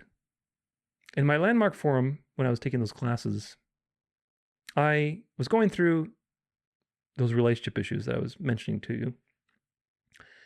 And I remember speaking to one of the leaders there about relationships. And he said something that was very true. I think it's a very good statement. He said something like this. He said, I can't see any reason to be in a relationship other than if you genuinely want to give to someone else. Something along those lines. But that was the idea. There's no reason to be in a relationship unless you genuinely want to give to someone else. Because if you approach a relationship from what you're going to get, and that's your foundation, you are immediately in codependence. And you're spinning and spinning and spinning, and that's going to come through your language, through your works, through the things that you are doing, and that's a real problem. And it's true, as long as you approach a relationship from that perspective, you are always going to enter the struggle. And you will find somebody to struggle with you, guaranteed. Because that's the way the world works. It works on imbalances. So if you are this way, you're going to find somebody that's that way. And you're going to spin and spin and spin each other's wheels all day long. Most people are looking for satisfaction from someone outside of them, from someone else outside of them. And this is the problem. But the Bible says you have to be born again and have a relationship with Jesus, which is an internal change. And only Jesus alone can satisfy the human heart, because he is the one who made it. Psalm 33, 13 through 15 is a great psalm to remember, that Yahweh looks down from heaven. He sees all the children of man. From where he sits enthroned, he looks out on all of the inhabitants of the earth. He who fashioned the hearts of them all and observes all of their deeds. God is the one who fashioned your heart. What a profound thought. What a profound thought. Here's another profound thought. Proverbs 21, verse 1. The king's heart is a stream of water in the hand of Yahweh. He, Yahweh, turns it, the king's heart, wherever he, God, wills. So your heart is a stream of water. It's pouring forth. It's alive. It's got its own thing that it's doing. And yet, in this verse, you see primary and secondary causes, which is very, very mysterious, is that God is turning that stream wherever he wills. God is the primary cause. Your stream, which is doing its own thing and having actions and choices and whatever else, desires, that's the secondary cause. If God turns you this way, like let's say you're a wicked like Pharaoh, and he turns you towards hardening, you're going to be obstinate and prideful and arrogant and rebellious. Of course, God does that as a judgment to the wicked. He doesn't do that to the elect. If you are a rebellious person and you're murderous and you're murdering Christians and you're persecuting them like Paul was, God takes the stream of your heart and goes like this and turns you towards obedience and humility and wisdom. What a profound thought. What a profound thought. So we are not the origin of our desires. God is the one who created the human heart. God is the one who's responsible for whether you have a born-again moment or not. God is the one who gives you new desires or passes over you and doesn't allow you to have new desires if you're a wicked villain of the story, like Pharaoh was, or like Stalin or Mussolini or all these other people in history. So God is the one who's responsible for all these things. In order for us to even entertain the idea of a relationship, we have to then be in the right mindset. That mindset is being able to give ourselves generously and to be of service, to offer agape love as much as possible to another person. And that, my friends, I believe is impossible to do unless you're born again and unless you have God in your life. God gave everyone a conscience, and you have the ability to know what's right or wrong in some sense, to some level. You can care for people even out of self-interest. You have a sense of those things, but true love, agape love, is only possible with a renewed heart and a renewed life, because God is working through you to love that person. Okay? I've talked about this ad nauseum in my salvation series. God is God-centered. And the more you elevate God, the more you elevate the standard, the clearer things become. If you want to be man-centered in your understanding because the sovereignty of God offends you, you're not going to get these things on a deeper level. God is about God. God loves God. He is the only being in the entire universe where that is a good. For God to be God-centered and to be all about himself is the most moral, good, positive, delightful thing we could possibly experience. And that idea is so foreign to the human mind because we project our individuality onto God. If I did such a thing, it would be a major sin. If you did such a thing, people would call you a narcissist. It doesn't work like that for God because God is the source of life. He's the absolute. He's the most glorious, positive, delightful experience there is. So for him to focus on himself and to magnify himself in your life, in the world, in creation, is the highest good. Therefore, when he invades your life and he causes you to obey so that you can worship God, God is actually working through you to worship God. Do you get it? God is worshiping God through you by the way of the Spirit and causing you to walk in his statutes. So God is, again, these are limited things, but just if you can imagine like a toroidal field, okay, a torus, if you know what that is, it's a magnetic field that all things have, and it's everywhere in nature. And that field goes like this. It goes up and around and down. It's like a donut, sort of, kind of, the three-dimensional donut. And it goes outward and comes back in. It's the model that reveals to you God's self-existence.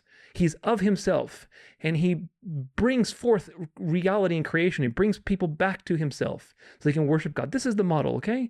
And you are caught up in that field. You're just a little particle there. You're in there, and you're caught up in that movement of God revealing himself in reality, bringing forth to himself all of these people that can worship him and be part of the fellowship of the triune God, which is the Father, the Son, and the Holy Spirit. The fellowship that God has with himself, you are being wrapped up into that. Everything is about God. So God is working through you as a born-again believer to love God and to love another person. That person is also having God work through them to love you and to love God. That's why you need God as the quote-unquote battery. Again, these words don't really do justice to the reality of things, but God is the battery. He's the thing that, he's the source that powers all of this to work. If you don't have God, then you have nothing. You don't have life. So we need God to sustain these things, to give us a new life, to give us the ability to practice love. True love involves forgiveness, patience, kindness, charity.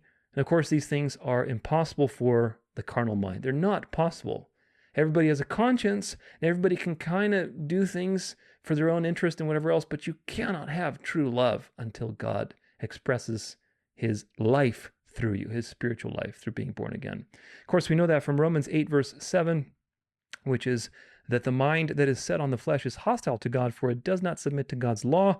Indeed, it cannot. Now, of course, The law here spoken of is what? It's the moral law, folks. The moral law has not gone anywhere, and the moral law includes 10 commandments, not 9, but 10 commandments. So indeed, it cannot. The carnal mind cannot. This is not, it has a hard time. There's no room here. You're dealing with absolutes.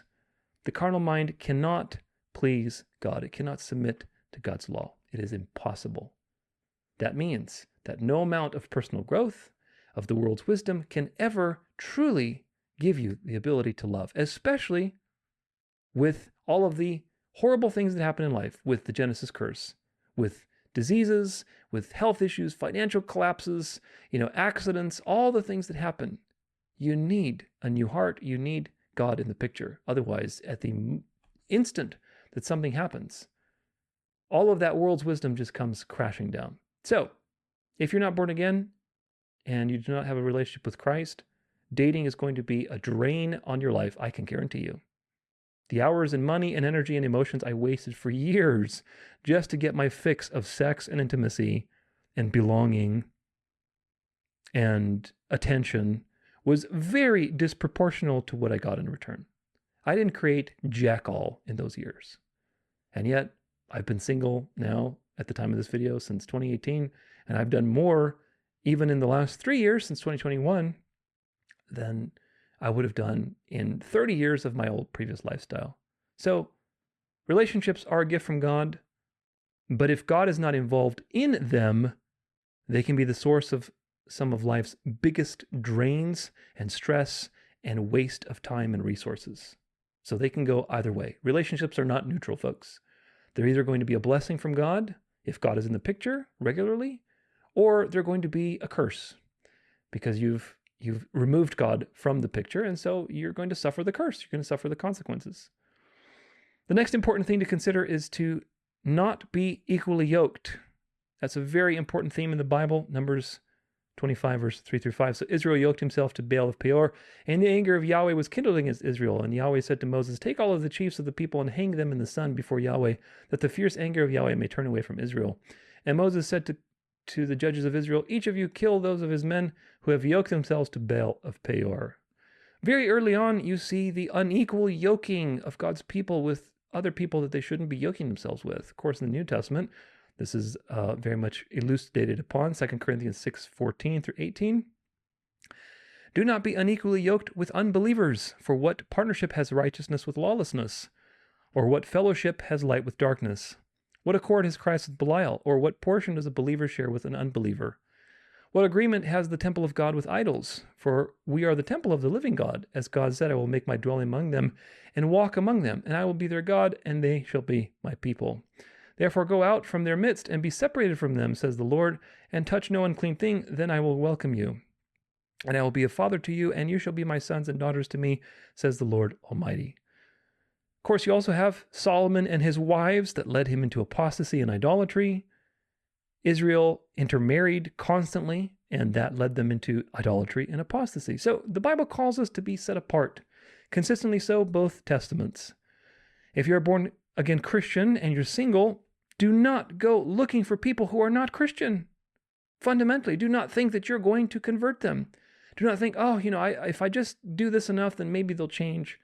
Do not go looking for people who are not born-again Christian.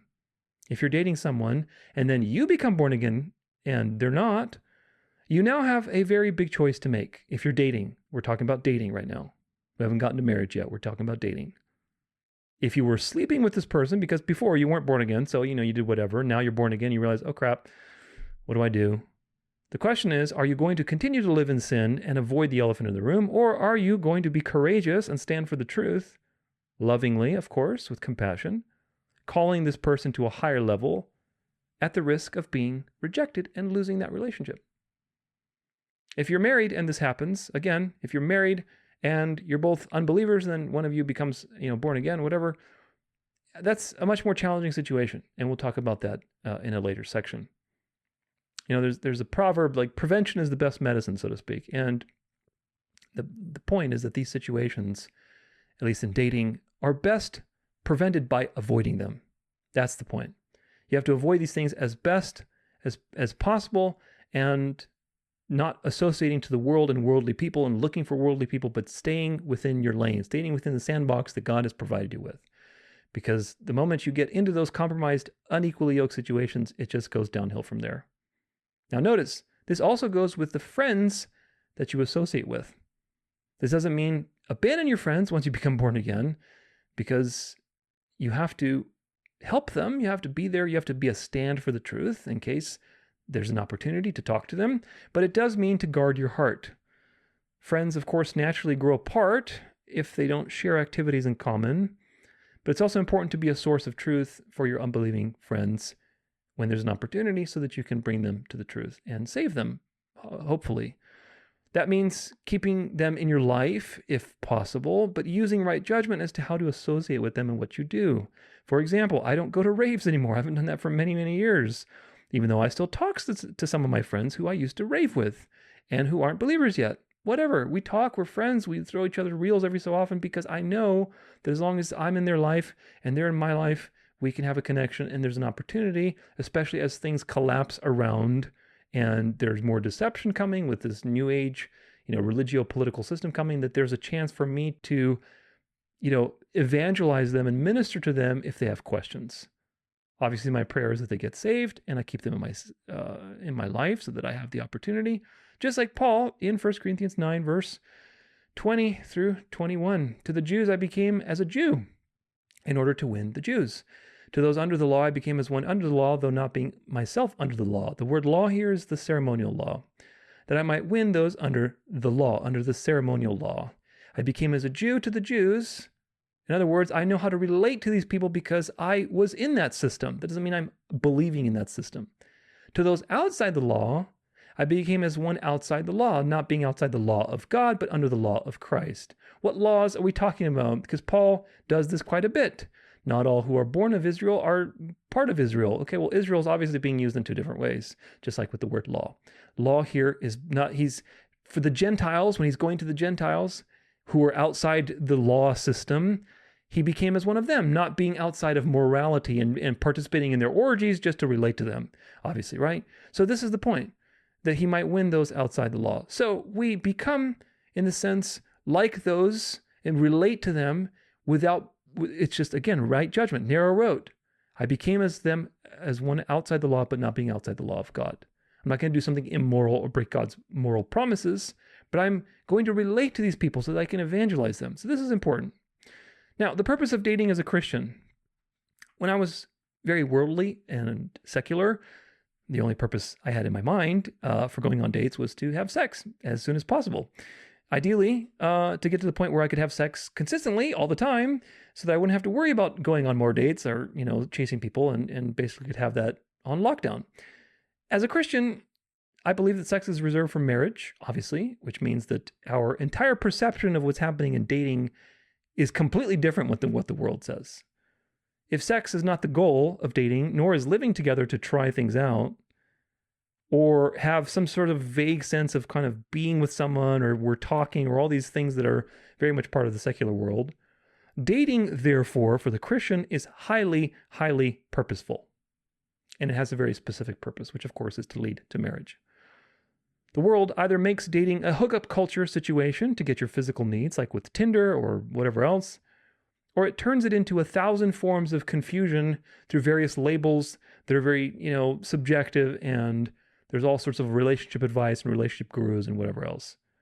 The fact that sex is available and that you can leave whenever you want in the secular world is the reason why dating is so toxic. I'm going to say that again. The fact that sex is available, in other words, people don't consider that they need to wait for marriage to have sex. Sex is there. As long as you can go through the hoops and you charm that person, they charm you, and you both agree on the steps that it takes, how many dates, whatever, then you can have sex. As long as that's available, which is the ultimate goal, right? And then you can also leave at any point in time. That creates a very toxic situation. Very, very toxic situation. Sex is supposed to be the reward for commitment. Do you get it? Sex is supposed to be the reward that God gives for commitment, because sex is a picture of the gospel. We're going to come back to this a lot in this particular presentation, but I just want to point you to Ephesians 5, verse 31 to 32. Therefore, a man shall leave his father and his mother and hold fast to his wife, and the two shall become one flesh. This is Genesis 2. This mystery is profound, and I am saying that it refers to Christ and the church. The fact that his man and his wife become one flesh, which is sex, intimacy, sexual union, and spiritual union. They become man and wife. They become an item. That actually refers to Christ and the church. This entire time, thousands and thousands of years before the New Testament was written, nobody had the full picture of what sex between a man and a woman is. And once the New Testament comes around and says, boom, this is what it's about. Wow. So now you go back to all those situations. You go back to Genesis. You go back to other relationships and situations, and you realize, wow, this is all about the gospel. Of course it is. Everything is about Jesus. Everything is about God. Everything points to God in some way. And sex, of course, is a major part of the human condition. Sexuality, male and female. So, of course, it has to deal with the gospel. So if sex is a picture of the gospel, which is ultimately fulfilled at the resurrection, the final joyful union that we're going to have with God forever, that union is only given to those who commit through faith, and therefore there is no option to leave. Do you get it? Again, from the right perspective, God is the one giving you the ability to commit and endure in faith and be committed and not leave, not apostatize. But that union, that final union with God, the reward, the eternal state where you are one with God forever and ever and ever and ever, in endless pleasure and joy, that is the reward for a commitment of faith. Just like physically, which is the typology, is the type for that reward of the eternal state, the physical type for that, which is sex and the sexual union between a man and a woman, the marriage, that is a reward that you must enter into through faith and obedience and doing things as God asked, because it's the reward for commitment. That's why sex belongs in marriage. Otherwise, it is destructive and dangerous. So, as a Christian, we aren't worried about having sex or getting too sexual with our dates. Having attraction is not sinful. God created attraction. It's normal to have hormones and attraction. I think you should have attraction. I don't think it's wrong to kiss or have some form of intimacy, like holding hands, hugging, physical connection, going out dancing. There's plenty of healthy ways to have physical connection and have some intimacy, I think, in dating. I don't think they're wrong, but you have to balance it. Again, there's the dance of life. There's always a dance between two things. It's not sinful to kiss. It's not sinful to hold hands. It's not sinful to go dancing. It's not sinful to hug. It's not sinful to do these things. However, realize that these things can also be a snare the longer that you date. The longer that you date, they can be a snare because you're going to get more and more comfortable with each other and inch your way toward the danger zone. Okay, you're going to inch your way towards the danger zone. So this is why, unlike the world, the Christian is motivated to make dating faster, whereas the unbeliever is motivated to prolong dating as long as possible. For the Christian, the goal is to find someone that is someone they will marry and be a partner with them for the rest of their life. That's the goal. That's a huge idea, very big idea. But the goal is to make that journey as effective and short as possible when you're dating so that you can weed through the nonsense, find the right partner, and begin your life. Not to prolong this process. It is not the goal for the Christian to prolong endless dates and be dating with somebody for months and months and months and months, or then you break up with them and then you find somebody else and you date them you're just serially dating. That is not the goal whatsoever as a Christian. Because again, prolonging with, let's say, one person increases the chance of sexual mistakes. The longer you date that person, the more you're going to get comfortable, the more you can start kissing, and kissing a little more, then you start groping, and you grope a little more, and pretty soon you're in the danger zone. And that's the problem. And even if you're dating serially and prolonging in the sense of multiple people or dating in general and just going from date to date to date, it just makes you indecisive. Okay? It means that you're not really paying attention and being intentional for why you're dating someone. When you date someone, you're not just like, oh, let me try it because, we might have sex and it might be good, whatever, it might not be, whatever, let me just try it. You have to be much more intentional because that person could be the person that you're spending your life with. So it's better to have fewer dates, more high quality dates, and Be very intentional and effective about what you're doing on those dates. Getting to know each other, talking about big issues, seeing what your values are. All these things are very, very important. The unbeliever doesn't have the standard of God's word, so for them, sex is part of the dating situation. Therefore, their goal, the goal of the world, the goal of the unbeliever, is to maximize what you get, which is sex, attention, etc., while minimizing commitment. The goal for the world, the unbelieving world, is to maximize sex, to maximize the reward, without giving any of the commitment. Of course, that's not going to work. That's why the Bible has a lot of things to say about adulterers and fornicators and things like that, homosexuals and things like that. You're maximizing the reward while minimizing the commitment, and you think you're going to outsmart God, but the joke's on you because those things are very, very bad. So the unbelieving world tries to maximize what they get and minimize the commitment. That's why a believer who is doing the opposite, hopefully, right? You're trying to maximize commitment before the reward. You're shortening the dating period as much as possible so you can get to the actual beginning of your new life together and make sure it's intentional and grounded in God's word, in the truth, and in somebody that you really want to be with, and so on and so forth. That's the point. Those two things are completely different. They are two completely different paradigms. That's why you cannot be unequally yoked. A believer and an unbeliever cannot be dating because you have two completely paradigms that you're operating from, hopefully. And if you are doing that, then compromise is going to happen. Unless God moves through you and causes that person to be born again. But again, don't count on that. You should stand for the truth, but don't go looking for somebody who's an unbeliever and say, oh, I'll just change him because he's really cute, but I'll just change him, or I'll change her because she's really cute, or whatever else. So don't be unequally yoked. Conclusion. A few summary points for dating is as follows. You must be born again, otherwise you do not have the spiritual reserves to approach a relationship properly. Number 2, you must find others who are born again, otherwise you will be unequally yoked. Now, a simple rule of thumb that I will come back to, and that I highly encourage you to write down, is that you need to love God more than the other person. In other words, you need to find somebody that loves the Lord, loves God more than you. They need to love God more than you, and you need to love God more than them. If you love the other person more than you love God, and they love you more than they love God, you are destined for disaster, guaranteed. So the rule of thumb is that both people must love God more than they love each other. That doesn't mean you don't love the person. It just means you have to love God. However much you think you love that person, you have to tune in and love God even more than you love that person. And then everything is going to work out, because then you have the third person in the relationship. You have a 3-person relationship. Point number 3, you must be focused, laser sharp, like that little fennec fox with laser eyes, on the outcome of dating, which of course is marriage. Not to waste your time or open yourself up to temptation. Don't waste your time being indecisive by going on date after date after date without really scrutinizing why you're doing or what your intention is. And don't spend months and months and months dating someone and just being in limbo because you're not decisive, because it's just going to open you up for temptation. One thing's going to lead to another, and guaranteed, you're going to enter the danger zone. Now, I want to talk about monergism and dating. Another very important aspect of all of this is what you believe about God's sovereignty. I have a 42-part salvation series discussing the monergistic perspective. I highly encourage you to go watch it if you haven't already. Go through those videos. And that series is about how God is sovereign over everything, good and evil. He's sovereign over our desires, over our heart.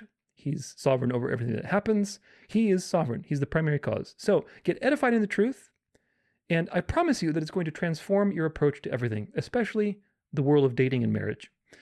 Understanding the monergistic gospel is very important also in everything that's happening today with current events, in avoiding deceptions. And it inoculates you against many things like the NAR, climate change, space, aliens, NASA, whatever, ecumenism, politics, voting, financial collapses, etc., a million times.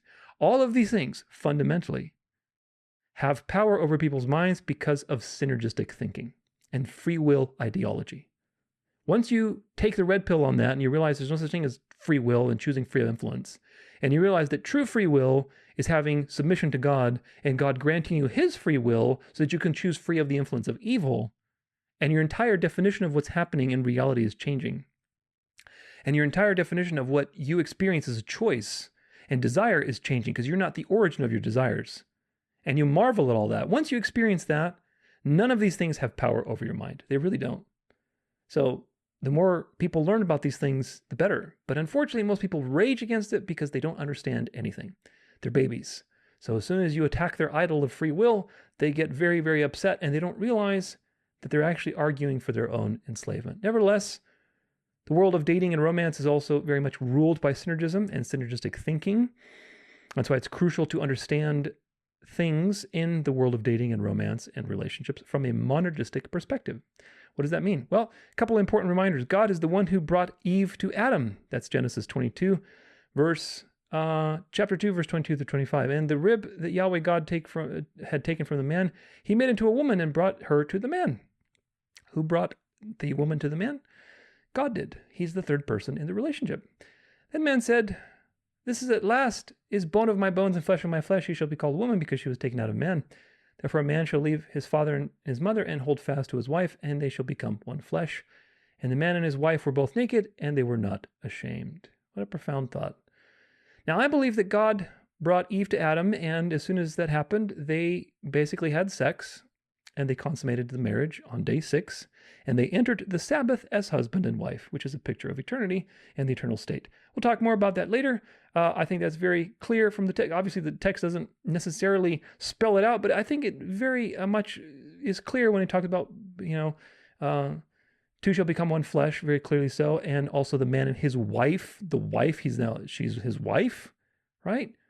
Wife, well, you can't be a wife unless biblically you've known that person. And so I think that they had sex and sexual union and became one flesh.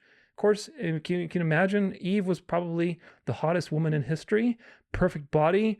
Adam was probably hot as hell too, and they're both looking at each other, and it's like, all right, time to go. So I think that's a very simple reading, and of course, it's also typological too because of the Sabbath. Another point to remember is that God is the author of romance. Stories like Isaac and Rebekah, Ruth and Boaz, David and Michal, many others type of romantic pictures in the Bible are written by God explicitly because God is the author of romance. God is the one who developed and created romance. There's also stories of love gone wrong, but they're used for good, like Judah and Tamar, Samson and Delilah, David and Bathsheba, etc., etc.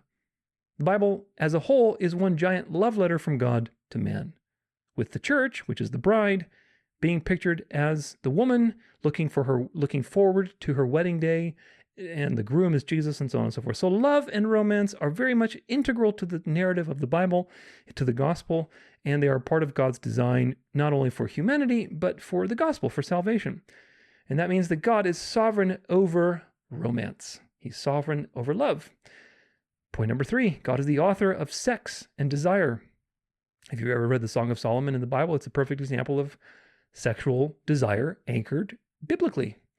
There's a lot in that, and I'll let you go read it. But today we live in a very carnal culture, a culture that creates dialectics and oppositions because that's how the devil works, to put you one extreme versus another extreme, and then you just fight without going on the narrow road. On one side of the extreme, you have the unbelieving, atheistic, materialistic, hedonistic type of attitudes, which are going away now, but nevertheless, on the other side, you've got the prude, legalistic, puritanical, purity-obsessed, type of attitudes where you're crucifying the flesh and, being so restrictive that you think that sexuality is evil inherently and the body is evil and it needs to be punished, that kind of thing. So Satan uses both of these, folks, both of these imbalances. He doesn't care which one you go to. He uses both to push you off the middle road, on the narrow road, and destroy you. Sex is not inherently sinful or dirty or evil. It's not. Sex is beautiful. Sexual desire is not inherently sinful or dirty or evil. Sexual attraction is not inherently sinful or dirty or evil. These are good things that God created. God created hormones. He created estrogen. He created testosterone. He created the penis. He created the labia. He created the vagina. He created the clitoris. He created the breasts. He created all of these things to be enjoyed in a sandbox of a loving marriage between a man and a woman with God as the guide between the two. He created all of these things, okay? So they're not evil, they're not inherently sinful. It is normal if you have hormones to see someone attractive and experience attraction. If you see somebody that's attractive, you say, oh, well, pretty attractive. That's a normal experience. It's not a sinful thing. Where the narrow road is that if you linger on that situation, you say, oh, let me undress them with my mind. Oh, let me do this, let me do that in my mind. Then that's a problem. And that's what Jesus is talking about with the Sermon on the Mount, with looking with lust. Because there is such a thing as having normal physical attraction and stepping aside from that and acknowledging it. And there's another thing by getting seduced by that attraction, and then you enter the realm of lust and whatever else. It's also normal to desire to have sex and connection. Those are normal desires. It is normal to be horny. It is normal to be attracted to somebody. It is normal to have a desire for connection and companionship and snuggling and all these things that people want. Those are normal things. The problem, as usual, is that the flesh is wicked and that the devil is running around with his world system and manipulating people into destruction with these good things. These are very good things. But of course, Satan uses them for evil. We linger, we start undressing the person in our mind, we start imagining ourselves having sex with them, we have our sexual desires blinding us from their purpose, which is to, again, picture the gospel in the eternal state. When you realize that the high purpose that sex has, the high purpose that it has to picture the gospel and the promise of eternal union with God, when you realize that that's what this is all about, it totally transforms your mind and your approach to sexuality. That doesn't mean you're suddenly not going to look with lust at somebody that you see. That doesn't mean that you're going to be, perfect in your mind or whatever else. But it does mean that you now have the standard that you can make decisions by, which is so important, because otherwise you don't have any standard and you're going to be lost.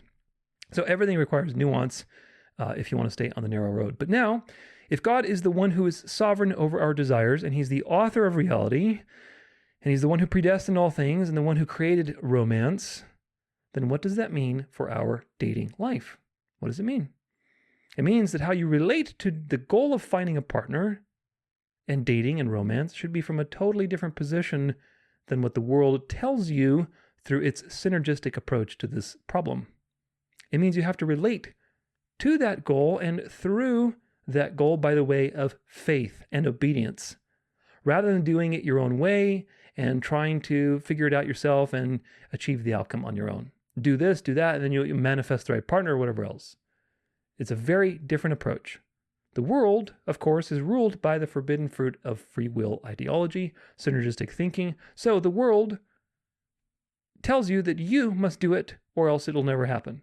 You got to do these things. You got to do these affirmations. You got to, look this certain way. You got to exercise a certain way. You got to do this, and you got to maybe talk about these things. You have to 5 steps to picking up a girl on Tuesday, whatever else at the taco shop. I mean, there's so many sneaky ways to try to get the result, but those things don't change the heart, folks. They don't mean you're operating in submission to God.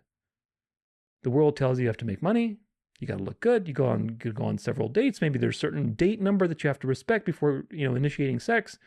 You have to have a respectable life purpose. You have to have a social life. You have to offer value in the marketplace. You have to have material success, etc. So you have to have all these things, and then maybe you can find what you're looking for. But this is a never-ending race. It's a never-ending race. Those things aren't bad inherently. You should be striving to be healthy. You should be striving for a purpose in your life and having value as a person. But again, if you're not born again, if you're not in a relationship with God, then none of those things matter. Because these things enslave you to putting your energy into the world system rather than back into your relationship with God.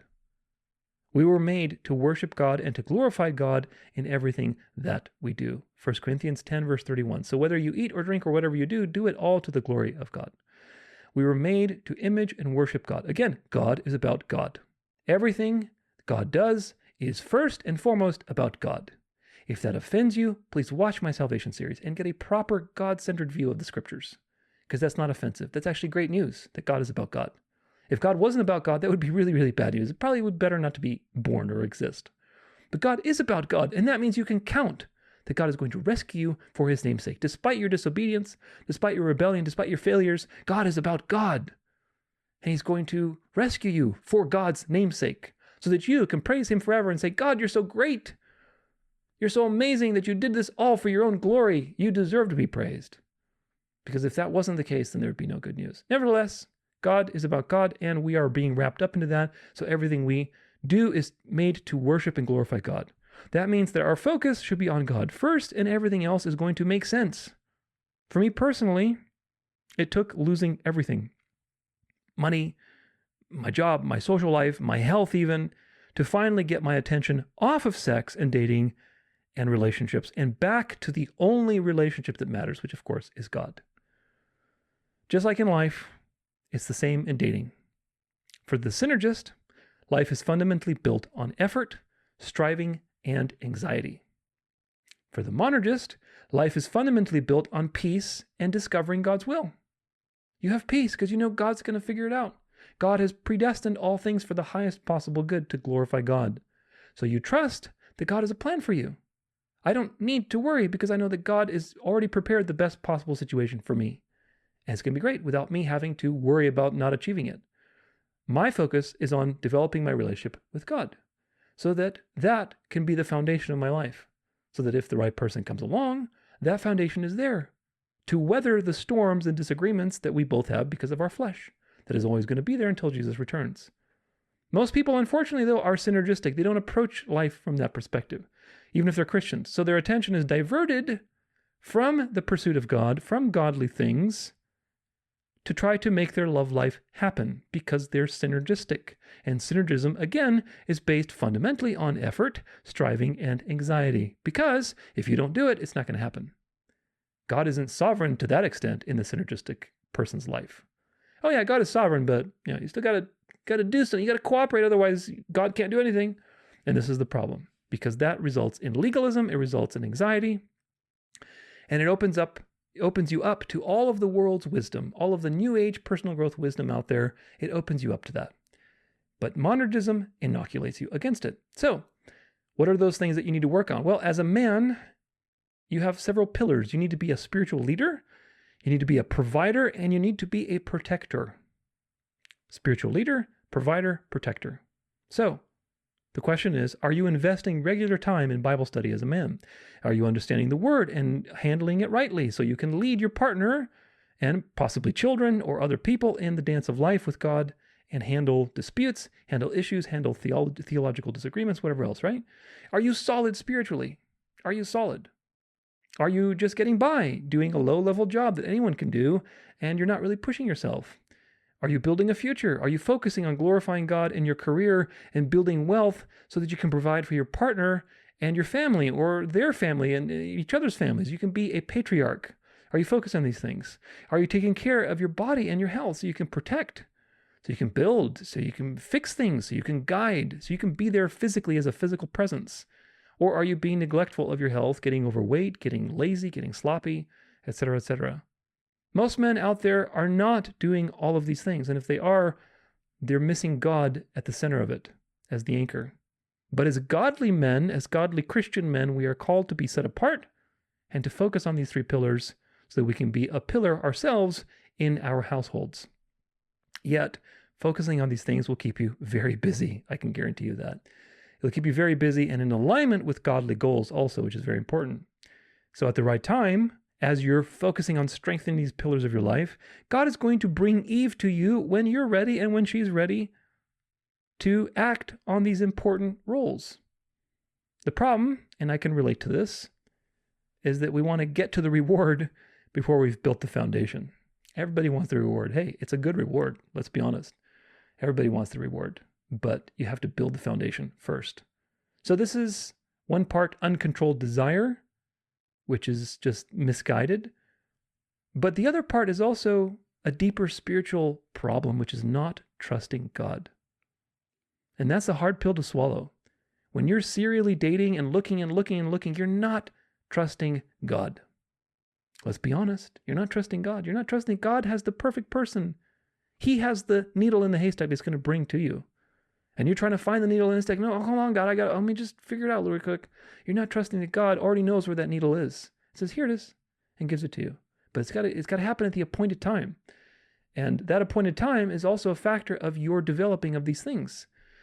That's the mystery of life. Doesn't mean that you doing these things is now going to suddenly beckon God and now God is waiting on you. No, that's not how reality works, folks. It's much more mysterious than that. But there is a part to be played. There is a part to be played in the dance.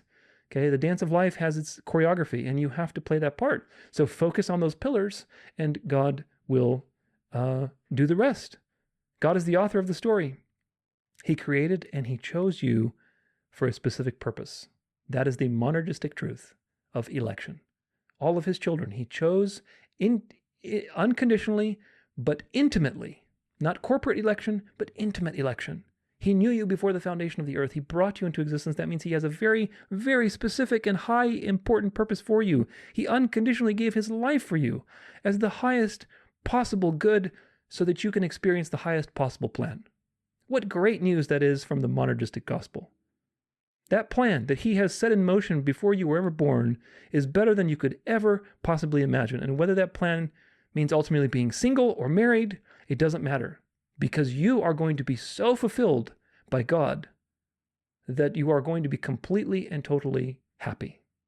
In the truest sense of the word, not in the worldly happiness that people chase, but truly happy, truly fulfilled.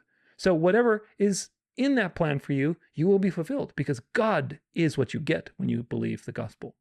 God is the fulfilling aspect of life. God is what we get.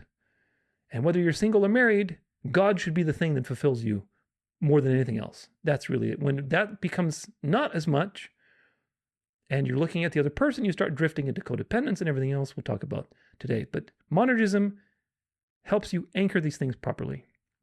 So the key is to trust God and to focus on the main pillars so that you can be ready, so that you can be ready for the appointed time. God is the author, but our part is to participate and discover his will daily through courage. Keyword, discover. We are not synergists that go through life thinking that we need to cooperate or else we'll lose our salvation. So we have this low level of anxiety and angst and effort that we have to put in. No, I put lots of effort in my life, but my effort is grounded in the truth, in the peace that God is working. And that even when I don't work or I don't perform that well, or I'm having a crappy attitude, that God is still working and he's merciful. And I have peace by that. Therefore, my effort as a monergist comes from a foundation of discovery. I want to discover God's will. I'm curious. I'm not putting forth effort because of anxiety. In other words, the fear of loss, the fear that it's not going to happen if I don't do it. If I don't keep maintaining this, it's going to go away. You put effort because of discovery, and that's a very profound shift in how you see the world. So for single men that are Christian, born again, evaluate the three pillars of spirituality, provision, and protection, and consider where you can be taking more action. Again, monergism is not about being passive. It's not. It's not about being a robot. It's rather understanding how to ground your action in trusting God. I ground my action in a trusting relationship with God because God is sovereign, and therefore I act. That is the consistent message of the New Testament. They paint the picture of God's sovereignty, therefore you must confirm your election, act, do this to your neighbor, etc., etc., etc., etc., etc. Love your neighbor because God has saved you. Well, wait a minute. How does that work? Work out your salvation with fear and trembling because it is God who works in you and wills in you to work and to will for his good pleasure. Thank you very much. Whatever motorcycle just passed by. Hopefully you didn't hear it. I'll clean it out with the noise cancellation. But he works and wills in you for his good pleasure. How does that work? How does it work? Who is doing the work? Well, you have primary and secondary causes. Both are working. But of course, God is the primary one in that situation. And that's how you ground the truth of action in God's work. And therefore, you're no longer anxious for the result, but rather you're discovering the result. You're discovering God's plan. You're trusting. That's a very, very different situation. Again, I'm very active with my goals, with my content, with my health. I take a lot of action every day, but I try to continually ground that action in a practice and reminder that God is sovereign, that God is working in my life, and it doesn't ultimately depend on me. And that's the difference. Now, as a woman, what are the pillars there? Well, again, you have three pillars. You need to be a nurturer, you need to be humble, and you need to be healthy. So, are you developing your heart and caring for other people? Are you serving others? Are you taking care of them in your life? Are you being a nurturer? Are you being warm? A caring, tender-hearted woman is a gift to everyone around her. Are you studying the word? Are you working on your humility? Are you practicing gratitude? Are you building your relationship with God through prayer, through regular meditation? Of course, I don't mean Eastern meditation. I mean biblical meditation. Are you taking care of your body? Are you investing in your health and your appearance? Look, let's be honest. The reality is that men are visual creatures, okay? We're visual creatures. That doesn't mean you have to be perfect. That doesn't mean you have to be a supermodel, but God's design is beautiful. The woman is designed for beauty. It's a beautiful thing. The female body is a miracle of design. So it should be enjoyed. It should be beautiful. It should be beautified. And again, that doesn't mean be perfect, but you should work on your health. Just like men should be healthy, women need to be healthy also. You both should be healthy. Yes, we have the Genesis curse. Yes, we have stress. Yes, we have toxins and all kinds of BS. But don't let yourself go. Strive to be healthy for the sake of your children, if you have them, for the sake of each other, for the sake of helping other people around you. You need to be healthy. Health is an important pillar of life. And that goes for both men and women. It's important so you can be strong, so you're not dependent on meds and having to, take medications and whatever, go to hospital visits all the time, and so that you can serve other people. Because whether you're a man or a woman, you're always going to be in service. A man is in service, and a woman is serving others and nurturing others and caring for them all the time. So it's important to be healthy. It's also important for your marriage because, these days, letting yourself go, in quotation marks, is often a mark of most marriages, unfortunately, because people become complacent. They stop dating, they stop working out, and they just stop. They get complacent rather than realizing that this is something that's a living, dynamic thing that needs to be maintained. Again, not from a position of anxiety, but from a position of discovering God's will and enjoying what God has given you and delighting in that.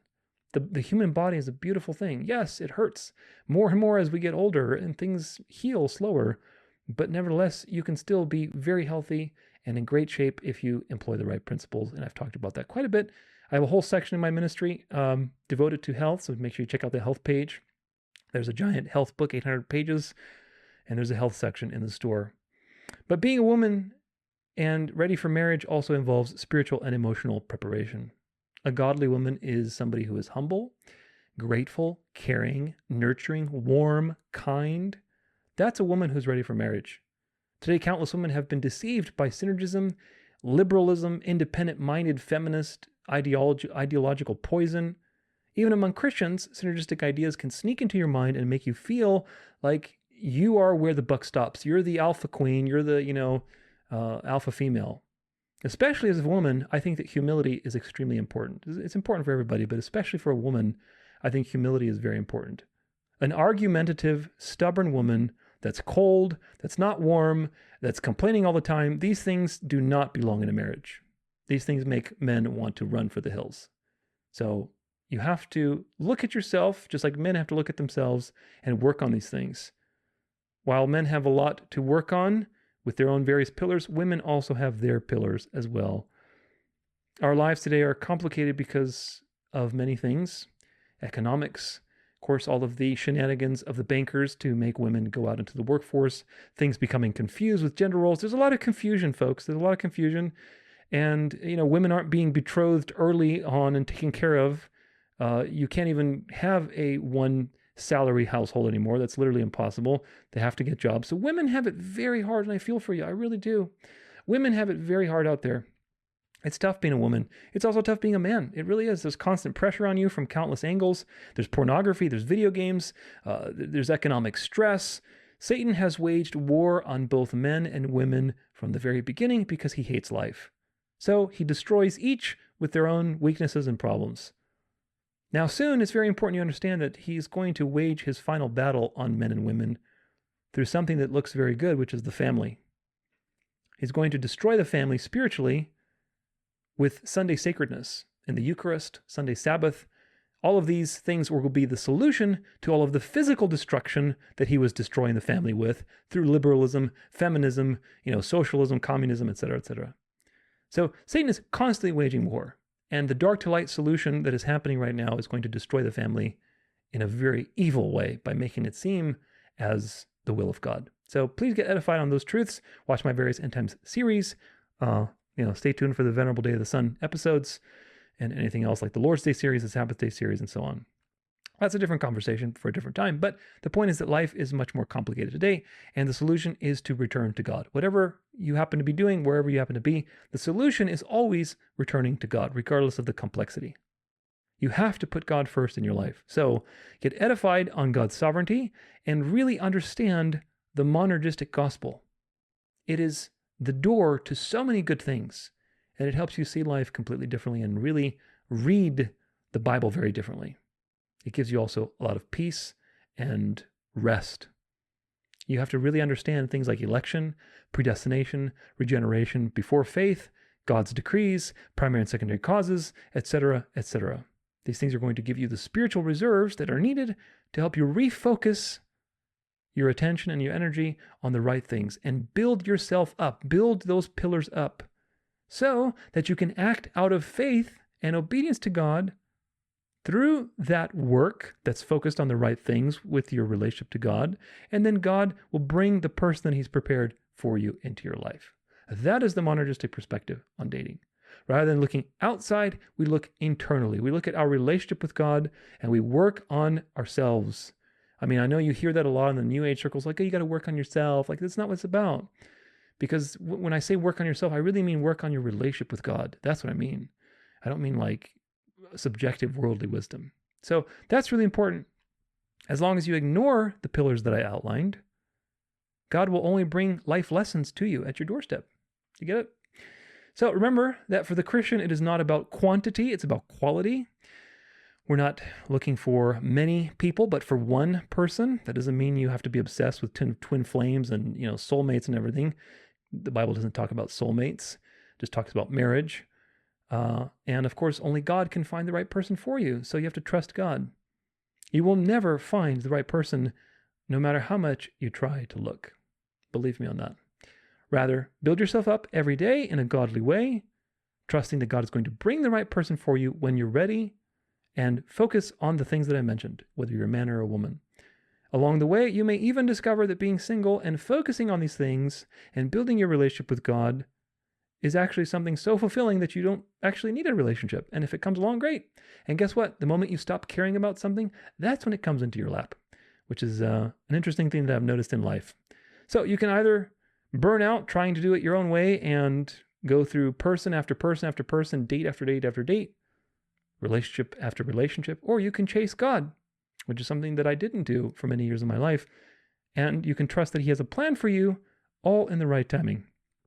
One paradigm is one of effort and anxiety. The other one is a paradigm of trust and discovery. So very important that you enter the right paradigm, and you do that through a monergistic way of understanding reality. Now, what about masturbation? This is a hot topic that comes up when you're talking about dating or being single. And a few people have asked me about it over the years. So the reality is that the Bible does not have an explicit teaching on masturbation. We can infer some important truths and see where the dance is, because like with everything, there is a dance. Now, a common place that people go to is with Onan in Genesis 38, verse 8 through 10. Then Judah said to Onan, go into your brother's wife and perform the duty of a brother-in-law to her and raise up offspring for your brother. But Onan knew that the offspring would not be his, so whenever he went into his brother's wife, he would waste the semen on the ground so as not to give offspring to his brother. And what he did was wicked in the sight of Yahweh, and so Yahweh put him to death also. So, important context with this is that during this time when Onan was alive, with Israel coming up as a nation, it was vital to have offspring. We don't really have an appreciation today of this thing because today we live in a very secular culture that has practically abandoned the family. But when you as a nation need to survive and you need to have children, this is not just like, oh, like it's kind of an option. This is a command. You have to do it. So it's very important. Of course, this situation, he's filling in for his dead brother, which was even more important because there's nobody continuing the line. So this is a really big issue. They were barely starting out as a nation, and it was a duty to have children and a command from God. It was a duty to one another. Again, like if your brother dies, then you have to go and basically impregnate a wife, and that was seen as a duty thing, and that was an obedience to God. So very, very important. They were doing these things in the Old Testament quite a bit, but in the New Testament, there's no command to have children or to multiply physically. There's no command. In fact, the command has become spiritual through the Great Commission. You have to multiply spiritually by spreading the gospel, having children in the faith, etc., etc.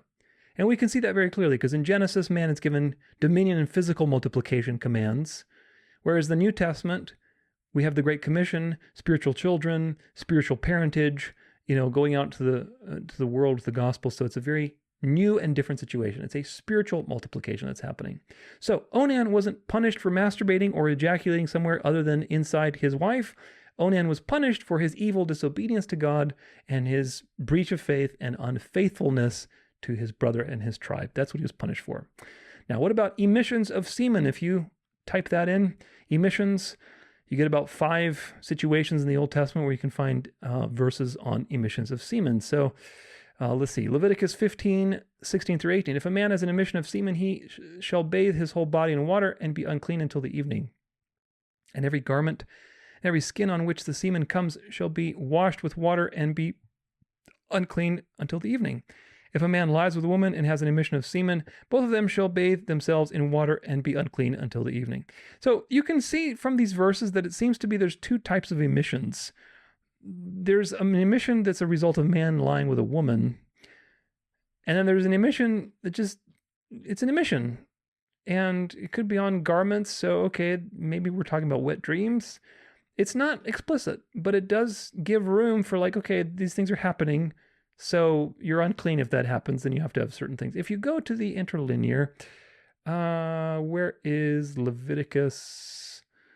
Leviticus 15, 16. Okay, so if we go, see, it says any man has an emission to and of copulation semen zero. Okay, so if you click on this word tashay, 3318, I believe is the Strong's, or no, shekbah. Which one am I looking? Oh, so you see, it says if any man has an emission from copulation of semen. So the original translation doesn't. My ESV, if I go back to the ESV, let's see what it says in a different, because the ESV seems to portray that there's 2 types of emissions going on. But let's compare it to, for example, the KJV. And if any man's seed of copulation go out from him. So seed of copulation, in other words, is this saying sperm? We're talking sperm. We're not talking figuratively here, seed of copulation.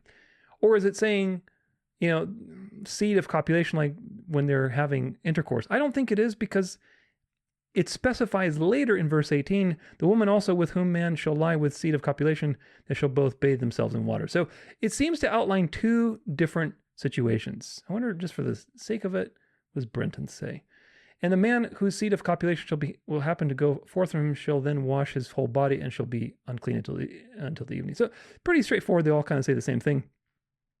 So there are 2 types of emissions, and you're dealing with sexual emission, actually intercourse situations, and other emissions where possibly wet dreams, maybe, I don't know, he looked at his wife and he ejaculated or something. I don't know.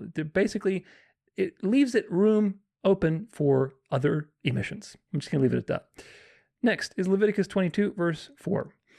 None of the offspring of Aaron who has a leprous disease or a discharge may eat of the holy things until he is clean. Whoever touches anything that is unclean through contact with the dead, or a man who has had an emission of semen, and whoever touches a swarming thing by which he may be made unclean, or a person from whom he may take uncleanness, whatever his uncleanness may be, the person who touches such a thing shall be unclean until the evening, and shall not eat of the holy things unless he has bathed his body in water. So this is more of an unclean issue, and again, this is not really specifically what's going on. It's just an emission of semen, and emissions of semen can happen in many ways. It may happen by accident, they may happen at night, they may happen through intercourse, they may happen through masturbation, they may just happen. Okay, so there's that. And again, if you go to the interlinear, let's see here, Leviticus 22, 4. So it says, a man, whatever man does, Aaron, leper, has a discharge, holy offering shall not eat until he is clean. Whoever touches anything made of clean, yada, yada. Where is this, has an emission of semen, verse 4. Here it is. Touches from an emission of semen. So it's just an emission of semen. It just is an emission of semen. It doesn't even say an emission of copulation, of seed of copulation. It just is an emission of semen. So very general, right? It doesn't necessarily say anything. Now, here's Deuteronomy 23, verse 10 through 11. If any man among you becomes unclean because of a nocturnal emission, that's how ESV translates it, then he shall go outside the camp. He shall not come inside the camp. But when evening comes, he shall bathe himself in water. And as the sun sets, he may come inside the camp. So this is translated as nocturnal emission, but you'll see the wording there is just the same as before. Like if we go to Deuteronomy, yada, yada, let's see, he shall, any man among you, by some occurrence, it says, if there is among you any man who not becomes clean, by some occurrence in the night. So you see, it's not even like emission. I think, yeah, it's not emission as before. It's just by some occurrence in the night. These words, like this word is 7134. It's this mikre word. It's just occurrence, i.e. some accidental or ceremonial disqualification. So it's very like open-ended, okay? That's the point. Is like these things are not like very prescriptive. They're very open-ended to account for things that were happening because of biology and hormones and whatever else. And it wasn't like a big deal either. It wasn't like, like we're going to stone you to death. It was just a factor of like, okay, you're clean, you're unclean until the evening, you got to bathe, and that was about it. So these laws are in the Old Testament, and they largely deal with purity rites of the Old Covenant, which of course has been done away with. Most of the time it refers to some sort of sexual intercourse, but there's also nocturnal emissions, wet dreams, and there's open-ended language, which, it could include masturbation. I'm not saying it does or it doesn't, but there's nothing in the Old Testament prohibiting masturbation or discussing masturbation. There's nothing. That's all you got. Everything I just looked at you, that's all you got. You got a few sentences about emissions that are open-ended, and he got Onan, which again, he wasn't like punished for masturbating. He was punished for his faith and his lack of faith and disobedience. And there's also nothing in the New Testament discussing masturbation. So there's that. However, just because the text doesn't explicitly say something, that doesn't mean we can't infer how to properly understand the situation. God never says, I am one being that exists in three divine and co-eternal persons. He never says that anywhere in the text. But we can infer from countless places that that's the truth.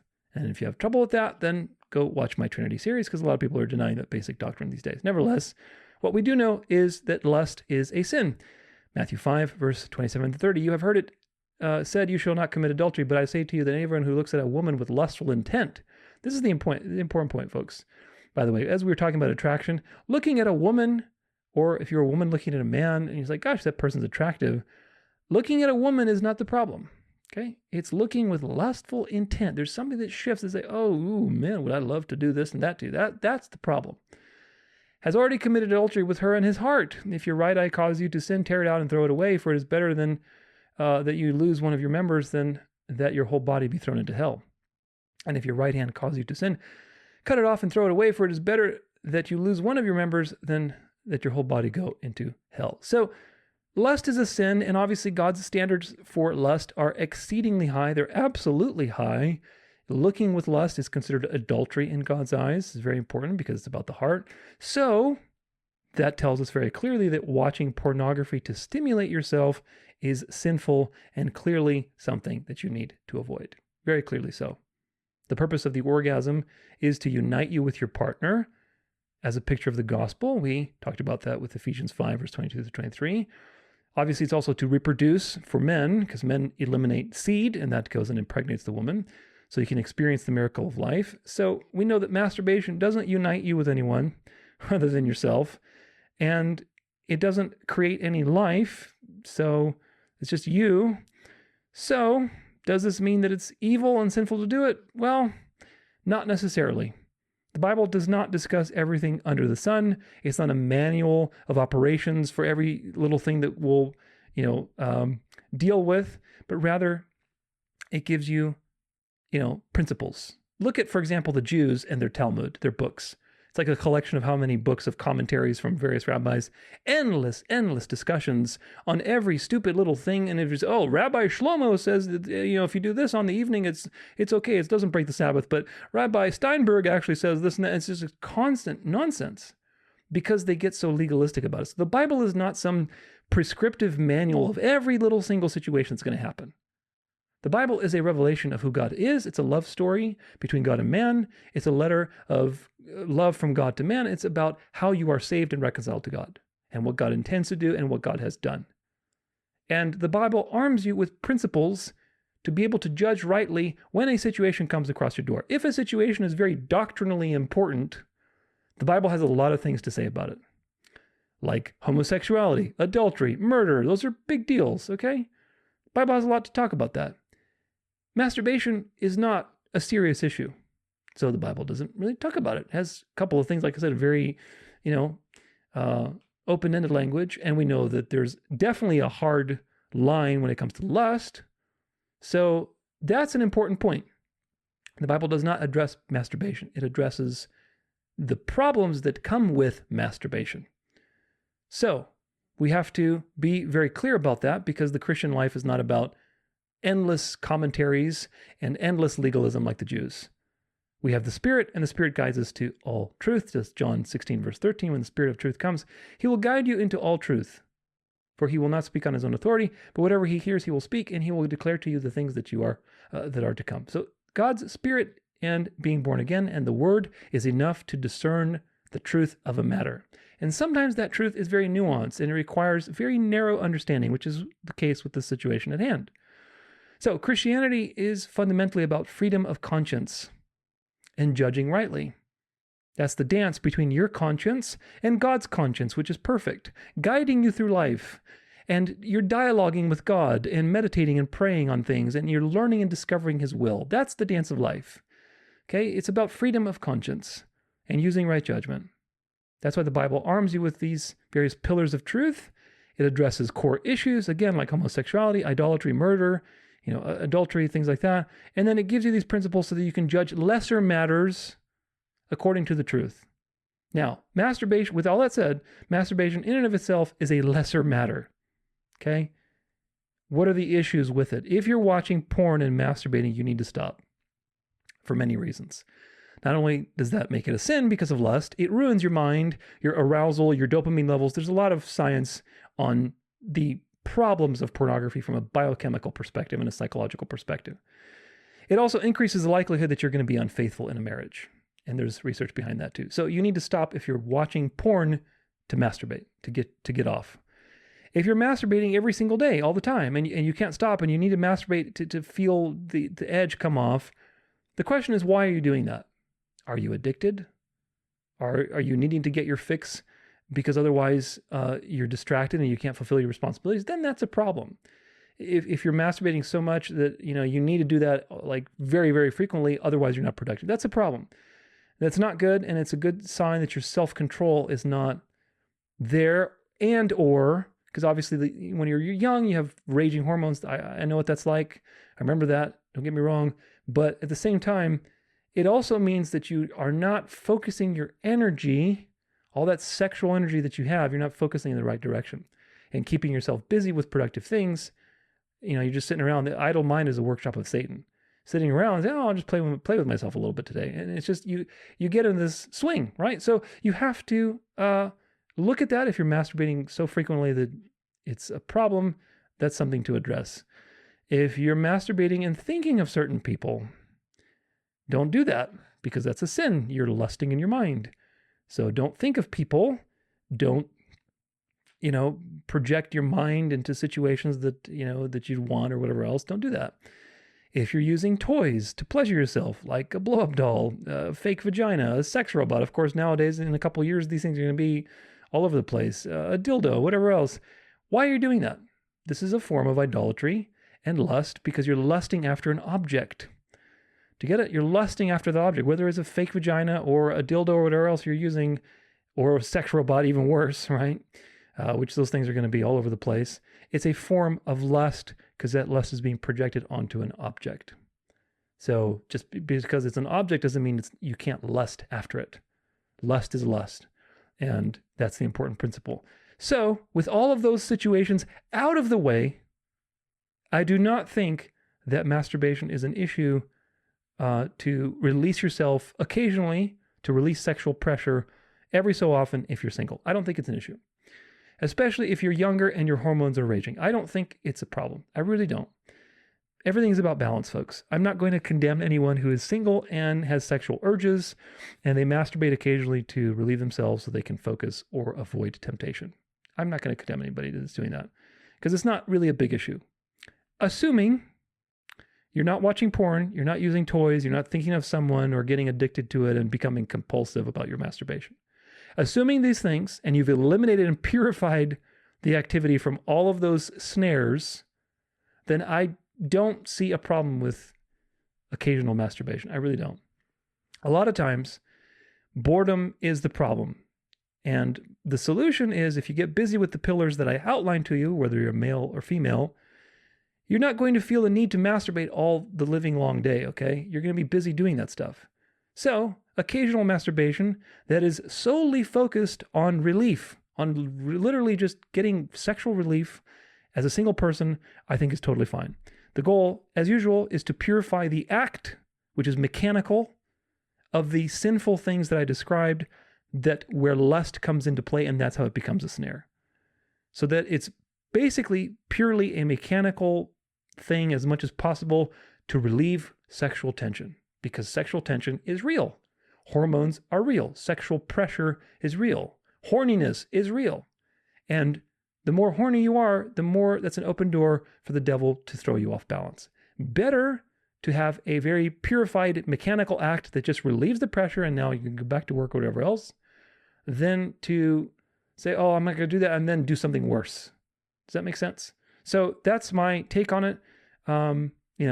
Anything beyond the mechanical aspect of just relieving pressure can start to veer you into the danger zone of lust. Again, just like pornography, obsessive masturbation, thinking of other people, using various toys. This is not good. I don't think any Christian should be doing those kinds of things. If you're married, there shouldn't be a reason to masturbate most of the time. It may be the case that you're traveling for extended periods, and those things can be fine. Again, within the confines of the things we've described. In marriage, I think it's fine to think about your partner or do whatever you want to do to help each other in that aspect, whether you're together or traveling. And certainly today, technology is there that can enhance the options, and I'm going to leave it at that. But if you're married and you're masturbating because your sex life is terrible and you're not really talking about it, then that's a problem. If you're married and masturbating and you're not really intimate with each other and you're avoiding sexual, conversations and basically getting clarity on that, then that's a real problem. Sometimes obsessive masturbation can take you away from really experiencing foreplay, intimacy, longer sex bouts, having a deeper sexual experience. And that's also not good, because now you are diminishing what God has created for you to experience the gospel and eternity with, which is the sexual union between man and woman. So these are all things that are very important. If you're married and watching porn instead of being intimate with your spouse, that's a huge problem. That needs to be treated immediately. If you're married and you're watching porn together because you think it's hot and you want to turn each other on, you're actually both committing a sin, because that's adultery in God's eyes. You're both looking at other people and you're lusting after them to get yourself turned on, and it's just an open door to worse things. So that's also a problem. So in the end, it's about self-awareness and right judgment as usual. Avoid the obvious snares, use right judgment, and whatever's left, use right judgment and move forward in grace, and don't be a legalist. That's my response to this issue. It's a nuanced issue, but as long as you're following the previous advice on dating, on shooting for marriage, working on your various pillars, I don't think masturbation is a real issue. I really don't. As long as you're following all these guidelines, I really don't think it's a big issue. I don't. And neither does the Bible, because otherwise it would be all over the place, like we expect to see for adultery, homosexuality, murder, lying, cheating, all these other things that are pretty big issues. So don't let people condemn you for it, but also don't get distracted by it from working on your pillars, finding a spouse so you can experience real intimacy. That's my take on that. Now, what about condoms, birth control, IUDs, vasectomies, or tube tying? Birth control innovations are new, largely for the last 100 years or so, which have only made it easier and easier for Satan to use and weaponize sex against mankind and destroy people's lives. So the original birth control was just pulling out like Onan. But you saw what God did with that. So today we have things like condoms, pills, IUDs, vasectomies, tube tying, and even abortion pills or abortions. It's very sad watching the liberals argue for basically their right to have sex as much as they want without any consequences, and to be able to argue for their right to kill innocent children for that. It's very, very sad. Such a sad thing. That's changing, of course, as the Christian revival is taking over the world. But in the meantime, what does the Bible have to say on all of these things? Well, again, just like with masturbation, the Bible does not prescribe endless commands on every aspect of life, because the Bible is about the dance of life between you and God. And that dance is a matter of discovering God's will every day and dialoguing with God through prayer and experiencing choices and making choices and reflecting on those choices. That's the dance of life. So the Bible is not the Talmud with endless commentaries. It is a list of perfect principles that you must study over and over again so that you develop right judgment and you can tackle situations as they come along. A husband and a wife who have had kids and are done having kids, or are not trying to have a child for whatever reason, using a condom is not a sin. They're just family planning. A guy and a girl using a condom to fornicate is a sin. Two different situations. Birth control pills fall into the same category, but I would say that birth control pills are even an extra consideration because of their health effects. They do a lot of stuff to estrogen, and estrogen in and of itself has a lot of other negative consequences when it's out of balance. So I do not recommend birth control pills whatsoever. They're horrible. There are courses on natural family planning that you can take and natural birth control methods that teach you how to have sex according to various cycles without getting a woman pregnant, assuming that she's healthy and she has a predictable period. So it comes back to that pillar for the woman to be healthy. But nevertheless, there's also IUDs, and these are the same class as birth control pills, and they have negative effects. Some of them are made out of copper, and that can leach into your body. You have a lot of mucous membranes in your, uterus area there, so you can get copper and copper poisoning. See my article on copper toxicity so that you understand hidden copper toxicity, because copper is everywhere, and unfortunately, that kind of copper that is everywhere is the toxic kind of copper. It's copper 2. It's the copper that is not good. So that is everywhere. The point is that those things can be very bad also for your health. Abortion pills and abortions are obviously off the table for any Christian because that's murder. So you should never get to the point where this is a option or decision. Never. Prevention is the best medicine. You should never. The only time that I could ever possibly see that this is a defensible situation is if the mother's life is in genuine danger. And even then, it's a sin. Even then, it's a sin, folks. You have to be honest with God's standard. Even then, it's a sin. If you're trying to preserve the mother's life and you're killing the infant, you're murdering somebody. You're murdering somebody. And those situations are not that common, thank God. And there's grace for those situations. There's grace. There's support. There's mercy from God in such crazy situations for the decisions that we have to make because of the Genesis curse. These are not intended parts of reality. These are Genesis curse realities. It happens. You're still murdering somebody. And again, there's grace, but you have to be conscious of the fact that that's a murder, which is a very, very big deal. Vasectomies, or more rarely tube tying, are more serious birth control issues. And again, what's your reason? What's your reason for it? Are you getting a vasectomy to fornicate and to live a quote-unquote risk-free lifestyle so you can have sex as much as you want without any consequences? Or are you getting it because you're married and you don't want to have children, or you don't want to have any more children? Two different situations. Tube tying is a rarer thing, and I don't think it should be done because it has very negative health effects on the women. Vasectomies for men are generally risk-free for the most part, assuming you're healthy down there. They take much less time to recover, and either way, the reason why you do something is more important than what you're doing in that department. Today, we are not commanded to reproduce physically because Israel is a spiritual nation, and the gospel is going out into the world through God's Spirit. So we reproduce by sharing the gospel, by bringing people to Christ, by making children in the faith. That's why ultimately these matters are matters of the heart. Again, some of these things are pretty clear, like abortion pills, obviously, but these other things like masturbation, vasectomies, using a condom, all of these things are matters of using right judgment. And if you're following the principles of the Bible, then these aren't major issues, folks. They really aren't. And They're not something that need to be overtly addressed all the time or feeling condemned about, but rather use right judgment.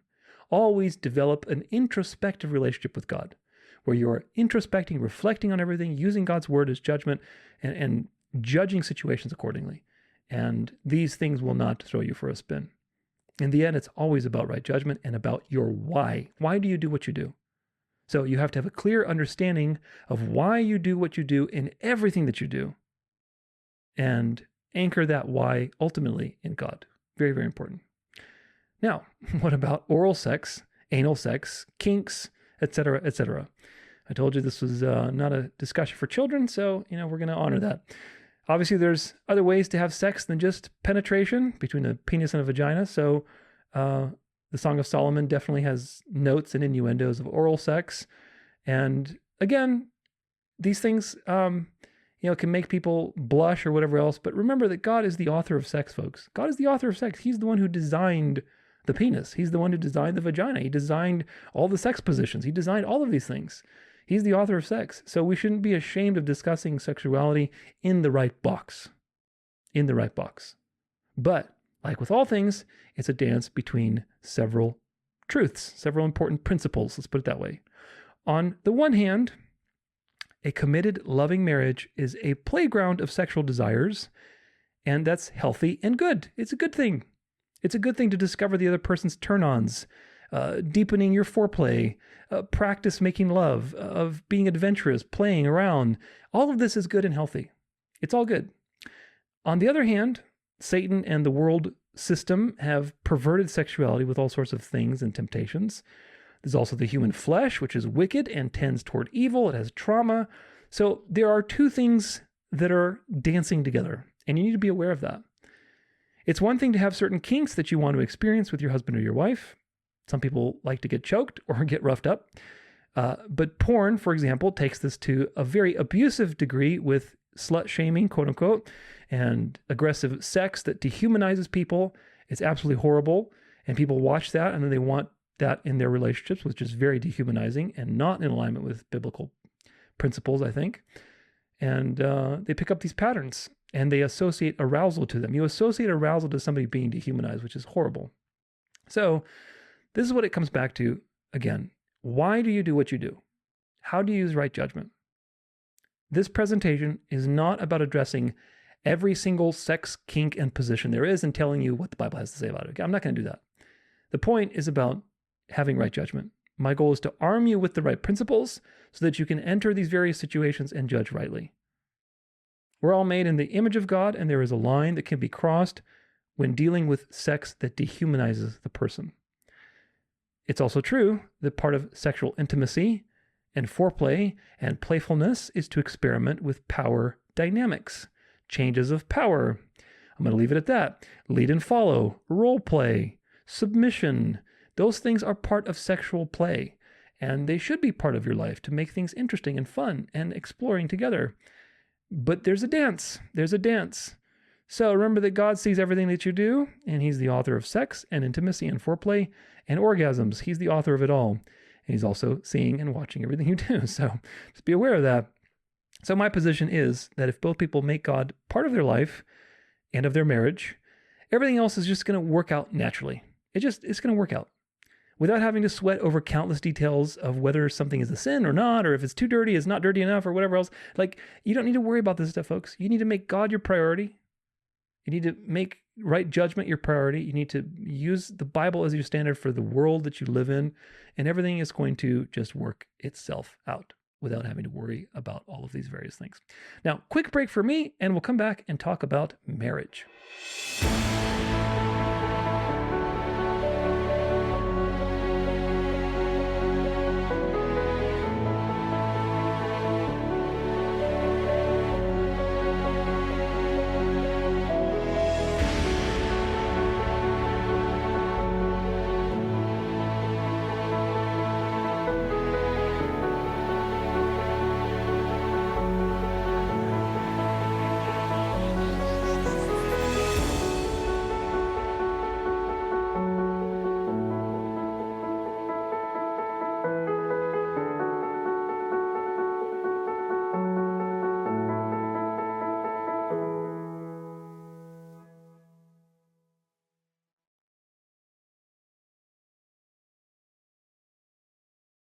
All right, welcome back. Now that we have lots of important context, it's time to talk about marriage, the main event, right? This section is going to be pretty long. It has a lot of things to talk about in it. We're going to talk about the definition and purpose of marriage, marriage and the gospel, adultery, divorce, and remarriage. And lastly, we will close with partnership. Now, whether you're a single person or you're married or divorced, I think you're going to find value in today's presentation one way or another. I've had several people reach out to me over the years in various situations asking for advice on their marriages, on their separations, their relationships, everything in between. Some are married to unbelievers. Some have gone through divorce or separation. Some are considering separation. And I just want to tell you right now that these are very challenging and difficult times. As much as we're going to look at a lot of biblical truth today, when you're hit with something like this, it's a very dark time and it's very murky and it's confusing. It's very difficult. Okay. So I'm there for you. If that's you, then I'm here to support you. If you trust in God, God will lead the way for you and he will grant you strength and clarity and peace in that situation. So trust God, go towards God, and remember that he's the source of life. If you want some help in terms of just like advice, books, things like of this nature, in the store, there is a book called The Gratitude Map, and there's another one called The Way Home. Both of these books deal with very practical strategies on how to overcome obstacles, develop a practice of gratitude, a practice of prayer, deepen your connection to God during times of suffering, all of these things that are very relevant to this type of conversation. So I want to repeat that we're dealing with God, and that means that the standards that we have to set for ourselves are absolute and highly purposeful. Nothing in creation is wasted, and of course marriage is especially valuable. It's a very special thing that God created as a picture of the gospel, and we're going to continually explore that as we go through this particular section, because that is a foundational principle. That's why it's important, with all of that, to start from the top down. It's important to start from God's perspective and work our way down to human affairs and circumstances in various situations. We have to start from the top. Otherwise, it's not going to be clear how to interpret all the murky things that happen, ground level. Now, the definition and purpose of marriage. Today, the world has its own definitions of marriage in various ways. There's gay marriage, there's common law marriages, quote unquote, there's legally married, etc., etc. For the Christian, there's only one definition, and that's a permanent and sexual union between a man and a woman. Of course, that comes from the very beginning in Genesis 2, verse 24 through 25. Therefore, a man shall leave his father and his mother and hold fast to his wife, and they shall become one flesh. And the man and his wife were both naked and were not ashamed. So marriage was instituted in the first week of creation, so it's an intended experience for humanity. It's part of creation. It is a permanent union in God's eyes, and it also is sexual, very important. The sexual act is what unites two as one flesh in God's eyes, and that's how they become husband and wife. Marriage without ever having sex is not marriage biblically. Having sex means you cannot claim that you are just dating or single or talking or whatever else. If you've had sex with somebody, in God's eyes, that means you're married. Sex is the bridge from being single to married, because sex was designed for marriage. Marriage had a physical role, obviously, to populate the earth many times with Adam, with Noah, nation of Israel, and so on. But marriage is actually very spiritually important because it's a picture of the gospel. It's a typology, which I think is even more important. Now, some basic questions that people often ask. Should the woman keep the man's name? Should you have a wedding ceremony, and to what degree? What about rings, wedding rings? Are they okay? Are they pagan? What are the answers? Well, first, when Adam and Eve were married, God did not have them exchange presents. He didn't give them any material goods. He didn't have Adam go and hunt for, a ring or fashion some sort of ring to give to Eve. It was just presenting Eve to Adam and consummate the marriage, and that was it. There were no witnesses other than God and each other. So the original design was just man, woman, and God. That means that biblically, as long as you have two people who are equally yoked, submitting to God and love one another, and you consummate that marriage with God as your witness, then it is official in the eyes of God. That is a very simple biblical idea of marriage. However, with that said, it's not wrong to have a ceremony. It's not wrong to have a celebration. People in the Bible have had celebrations throughout history. Revelation talks about the wedding supper of the Lamb, wedding feast of the Lamb. As usual, these things are a matter of conscience and tradition. The Bible is not a prescriptive list of how to do life in every single corner of your life. It's rather giving you principles, and you can be of right judgment from there. On one hand, it's good to involve others in your new life. On the other hand, people tend to get carried away with weddings. In 2015, I went to an unbeliever's wedding, one of my friends, and they spent over $200,000 on their wedding. At the time, that could have bought you a house. Of course, not anymore, but that is a lot of money. So don't get into debt with your wedding, and remember, it's going to be over very quickly. Don't become narcissistic with it. Don't become super self-centered with it. It's more about inviting others and treating it as an opportunity to evangelize maybe any unbelievers in your family circle, rather than, oh, me, it's all about me and everything else, which is the common modern secular way to do it. Whereas if you look at, the ancient world and wherever else, it was more of a communal celebration and honoring the parents, honoring the family, bringing people together. There were more threads than just you. Which of course that's done on purpose to make it a very consumeristic experience where people spend money and get so caught up. I mean, it's just crazy to think people would spend hundreds of thousands of dollars on their wedding. Like Jeff Bezos, I forget how much he spent on his recent wedding that everybody was up in arms against, but I mean, it's just ridiculous amounts of money. I'm like, dude, if you gave that money to like how many homeless people could you rescue, like for good, with the amount of money that you spent on your wedding, and still have money left over to have a good quality, nice celebration with your friends and family? I mean, it's just so heinous. It's really something. So don't go the way of the world. What matters is your new life together. There's no command in the New Testament to get married or even to have festivals or celebrations for weddings or anything like that. So the only commands are those for those who are already married to treat each other with godly love. Now, there are a few exceptions, and these exceptions are very important to outline. In 1 Timothy 5, 9 through 10, it's about widows being enrolled in various programs to be supported. Let a widow be enrolled if she is not less than 60 years of age, having been the wife of one husband.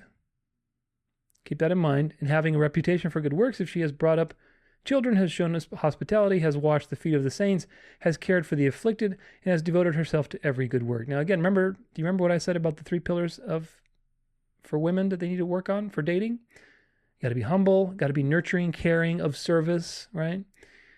Taking care of your health. Obviously, if you're unhealthy and lazy and complacent, you're not going to be doing all these things and giving service and showing hospitality to people and so on. So very important. The Bible pretty much outlines these things. But widows who are enrolled in various programs for the church to support them, they have to have certain qualities, and one of them is to be a wife of one husband, to have been the wife of one husband, and also not too young. It's also a statement for people who have low self-control. That's 1 Timothy 5 and 1 Corinthians. 1 Timothy 5, verse 11 through 15, but refuse to enroll younger widows, for when their passions draw them away from Christ, they desire to marry, and so incur condemnation for having abandoned their former faith. Besides that, they learn to be idlers, going about from house to house, and not only idlers, but also gossips and busybodies, saying what they should not. So I would have younger widows marry, bear children, manage their households, and give the adversary no occasion for slander, for some have already strayed after Satan. So the devil will get you one way or another, and he will use children, he will use the family, he will use being a widow, he'll be using being single. Whatever he can use, he'll use it against you. So the goal is to give the devil no opportunity, and in this case, the recommendation for younger widows is to get married, because that way they can find purpose, have children, get busy with real things that are meaningful, and not give the devil an opportunity to lead them astray. On other places, 1 Corinthians 7, verse 8 through 9, to the unmarried and to the widows I say that it is good for them to remain single as I am. But if they cannot exercise self-control, they should marry. For it is better to marry than to burn with passion. So marriage in this case is recommended to people who are, let's say, not able to control themselves, and they should be married so that they don't be deceived into deeper things like orgies, homosexuality, fornication, adultery, all sorts of things. So those things are very important. Another is for elders and leaders in the church. 1 Timothy chapter. Keep all these in mind, by the way, when we come back to polygamy, because that's a very important topic. 1 Timothy chapter 3, verse 2 through 3. Therefore, an overseer here, the word here is episkopos. Some translations translated as bishop, but really it's just elder. Must be above reproach, the husband of one wife. So you can't have many wives. Sober-minded, self-controlled, respectable, hospitable, able to teach, not a drunkard, not a violent, but gentle, not quarrelsome, not a lover of money. Okay, so there's the requirement for an elder to be married and also to be married to one woman. Titus chapter 1, verses 5 through 6. This is why I left you in Crete, so that you might put what remained into order and appoint elders in every town as I directed you.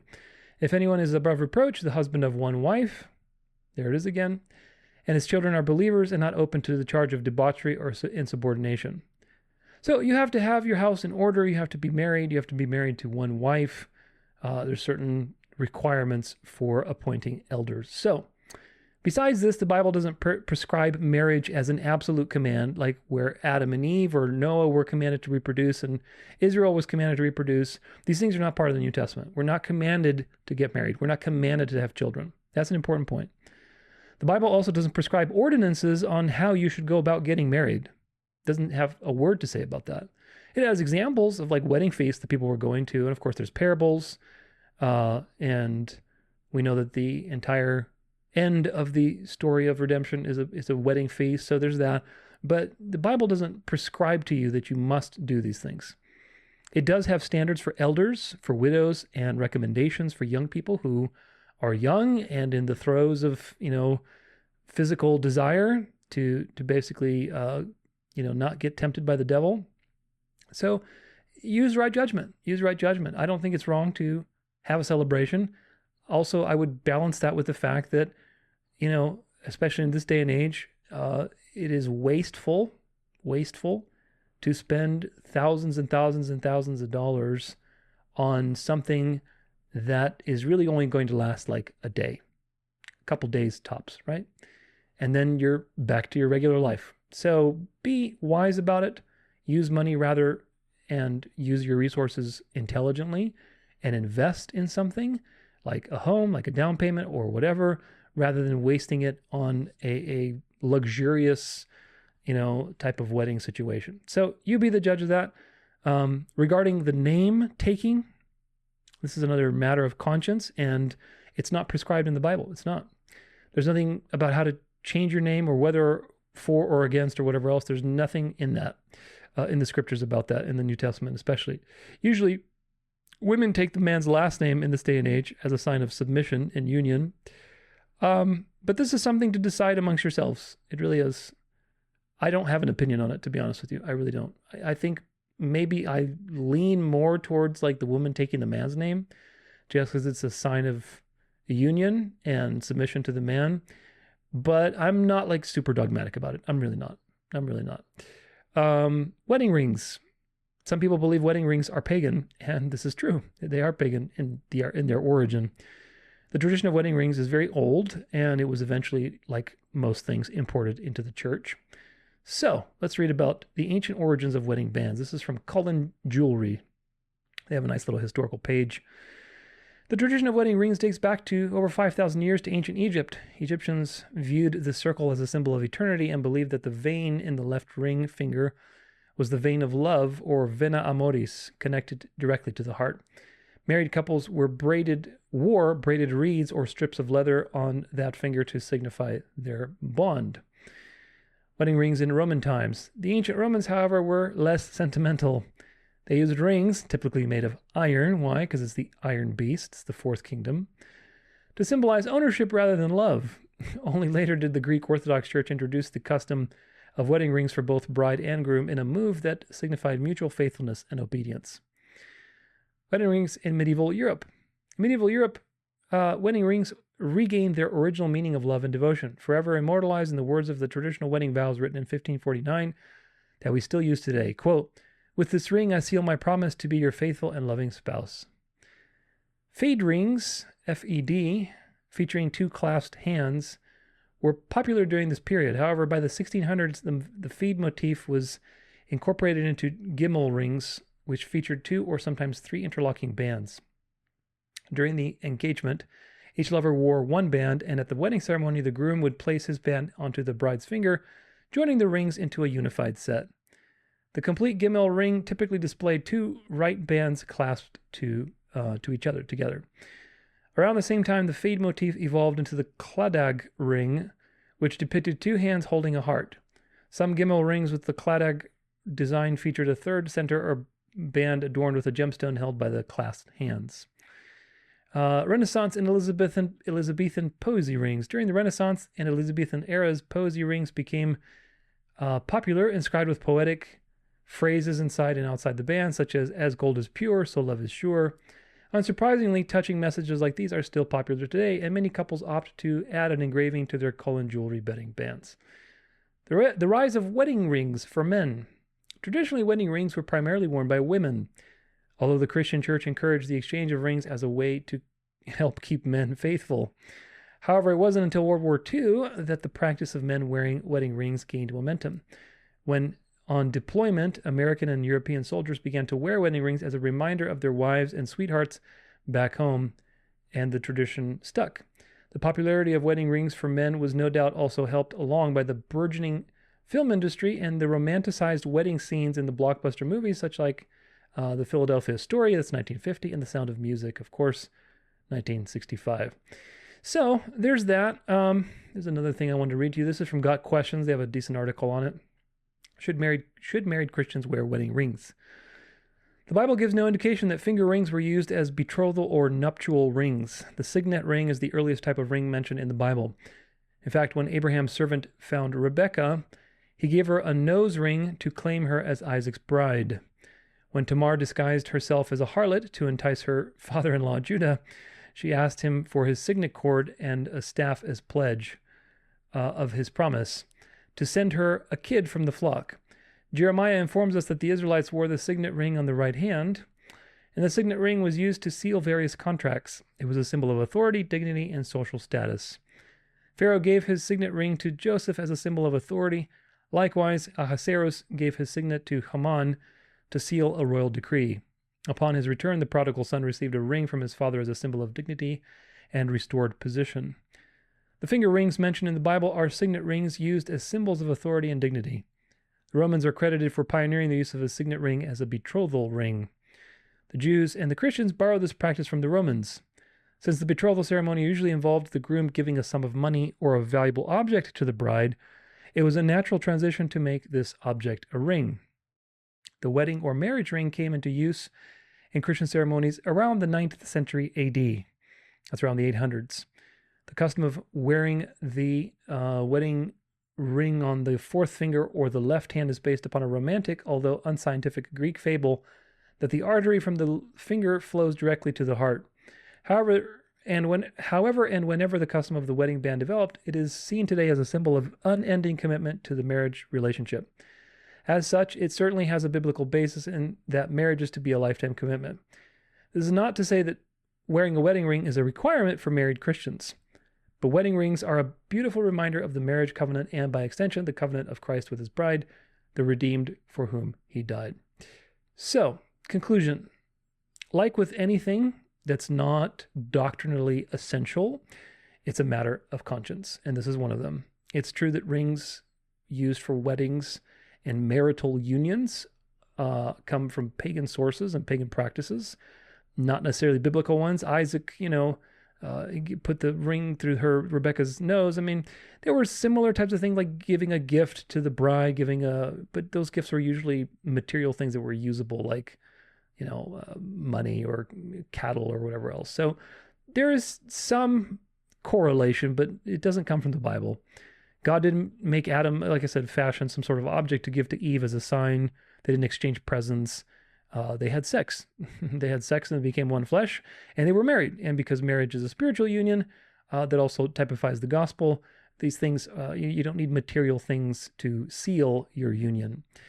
It's also true, I didn't document this with articles, but you can look into it yourself, that during the early 1900s, De Beers and other diamond companies engaged in massive, massive marketing and propaganda to create the diamond engagement ring, hype that it is now. People didn't give each other diamond engagement rings. In fact, you saw that with World War II. Then men started to wear wedding rings. So the diamond engagement ring is a major psyop by the De Beers diamond industry because diamonds are actually very cheap. So their price is extremely artificially raised.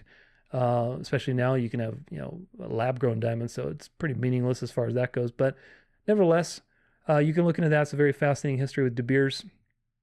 As with all things, like with Coca-Cola and Santa Claus, it all comes back to human greed and marketing.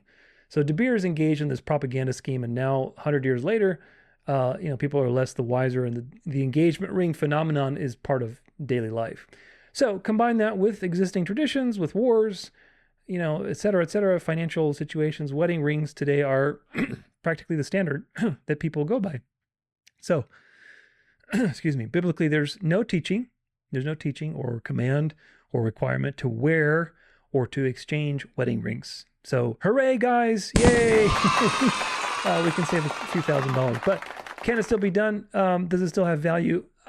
That's something that you can decide. I think as a Christian, you are actually very free on this situation. And that's the beauty of it. You're free. You're not stuck into this pattern like the world is stuck into the pattern because you have an objective standard, which is God's word. You can choose not to have any rings because your marriage is in God's eyes, and that's what matters.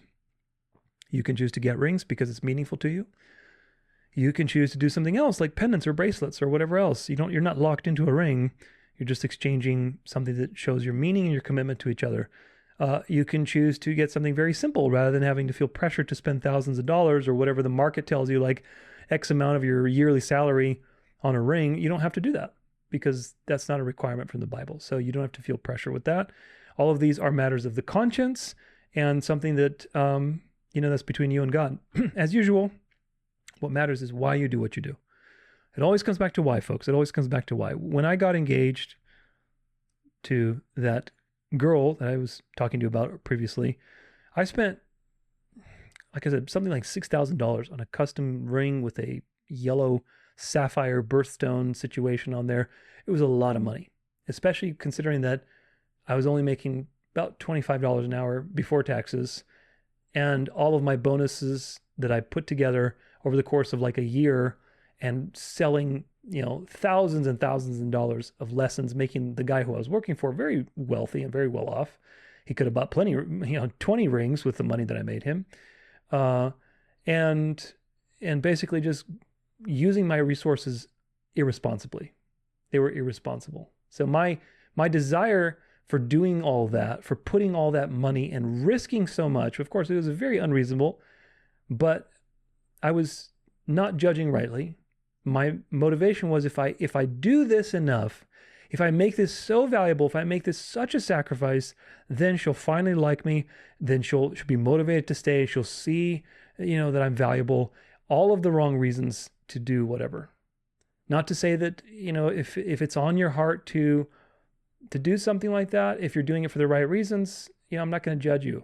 But most of the time, it's not the right reasons, and that's the problem. So that was my problem. My why was driven by the fact that I was a people pleaser, that I was anxiously attached, that I wanted to have certainty, that I wanted to have stability, all for the wrong reasons. And again, remember at the time, we weren't even together. So in my landmark forum, we were like talking about being extraordinary and taking courage and whatever else. And I was like, oh, that's what I'll do. I'll kidnap her. I'll get this super expensive ring. I'll show her my heart. Oh, just a pathetic romantic, so to speak, but there's nothing wrong with being romantic. It's just that I was romantic for the wrong reasons. That was the problem. So again, judge rightly, and don't get hung up on these things. Really don't. Don't judge others also. That's another important part. If you see somebody that's doing rings or they're not doing rings, don't judge them. These are not serious issues. They're not meaningful. Now, what about polygamy?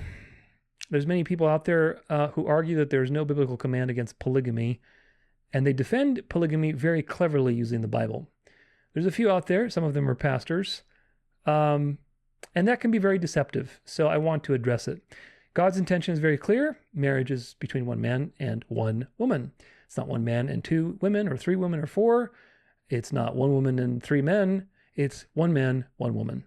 Jesus repeats this definition from Genesis in the New Testament.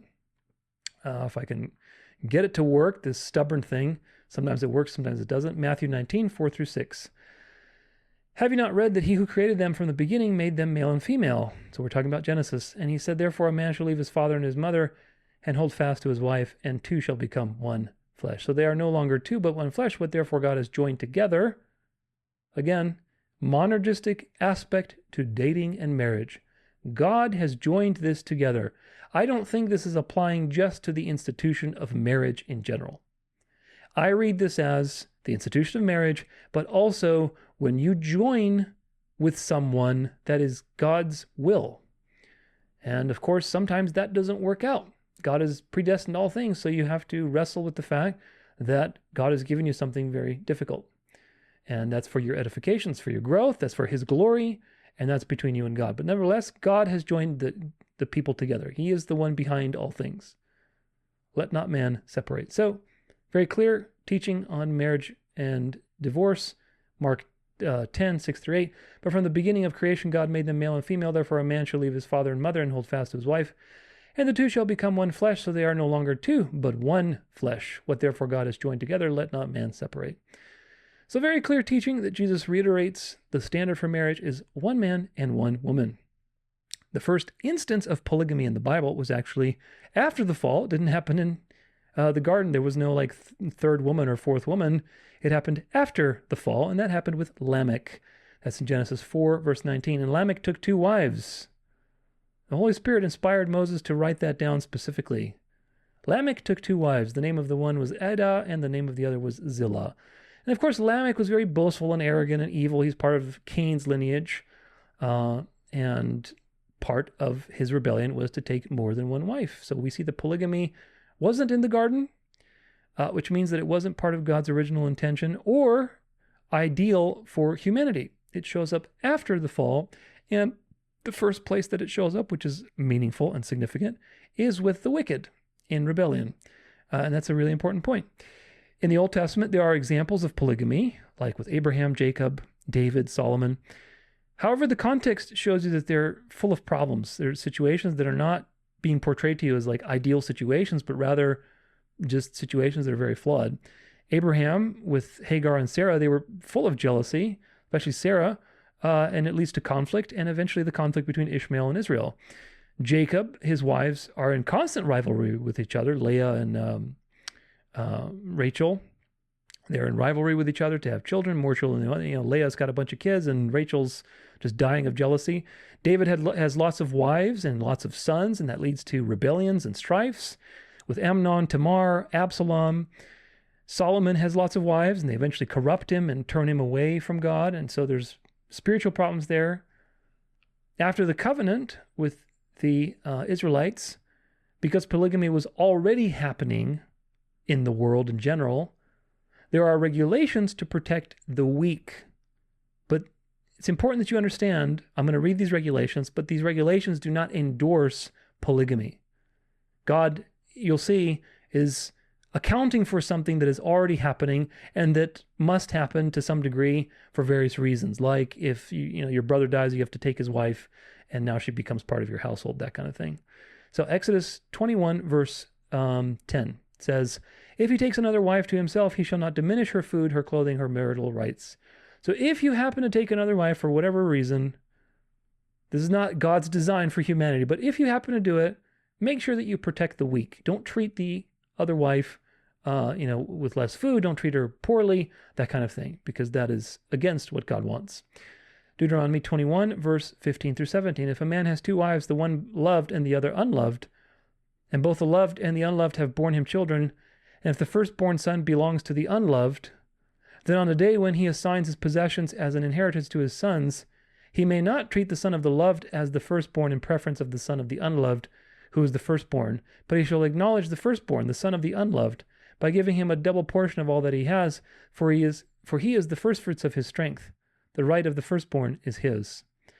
And of course, you look at like the Jewish Talmud and all the legalistic stuff that the Pharisees would do. They would take these kinds of recommendations, say, well, in this situation, in that situation, and it just gets all, legalistic. But in fact, the spirit of the law is love your neighbor as yourself.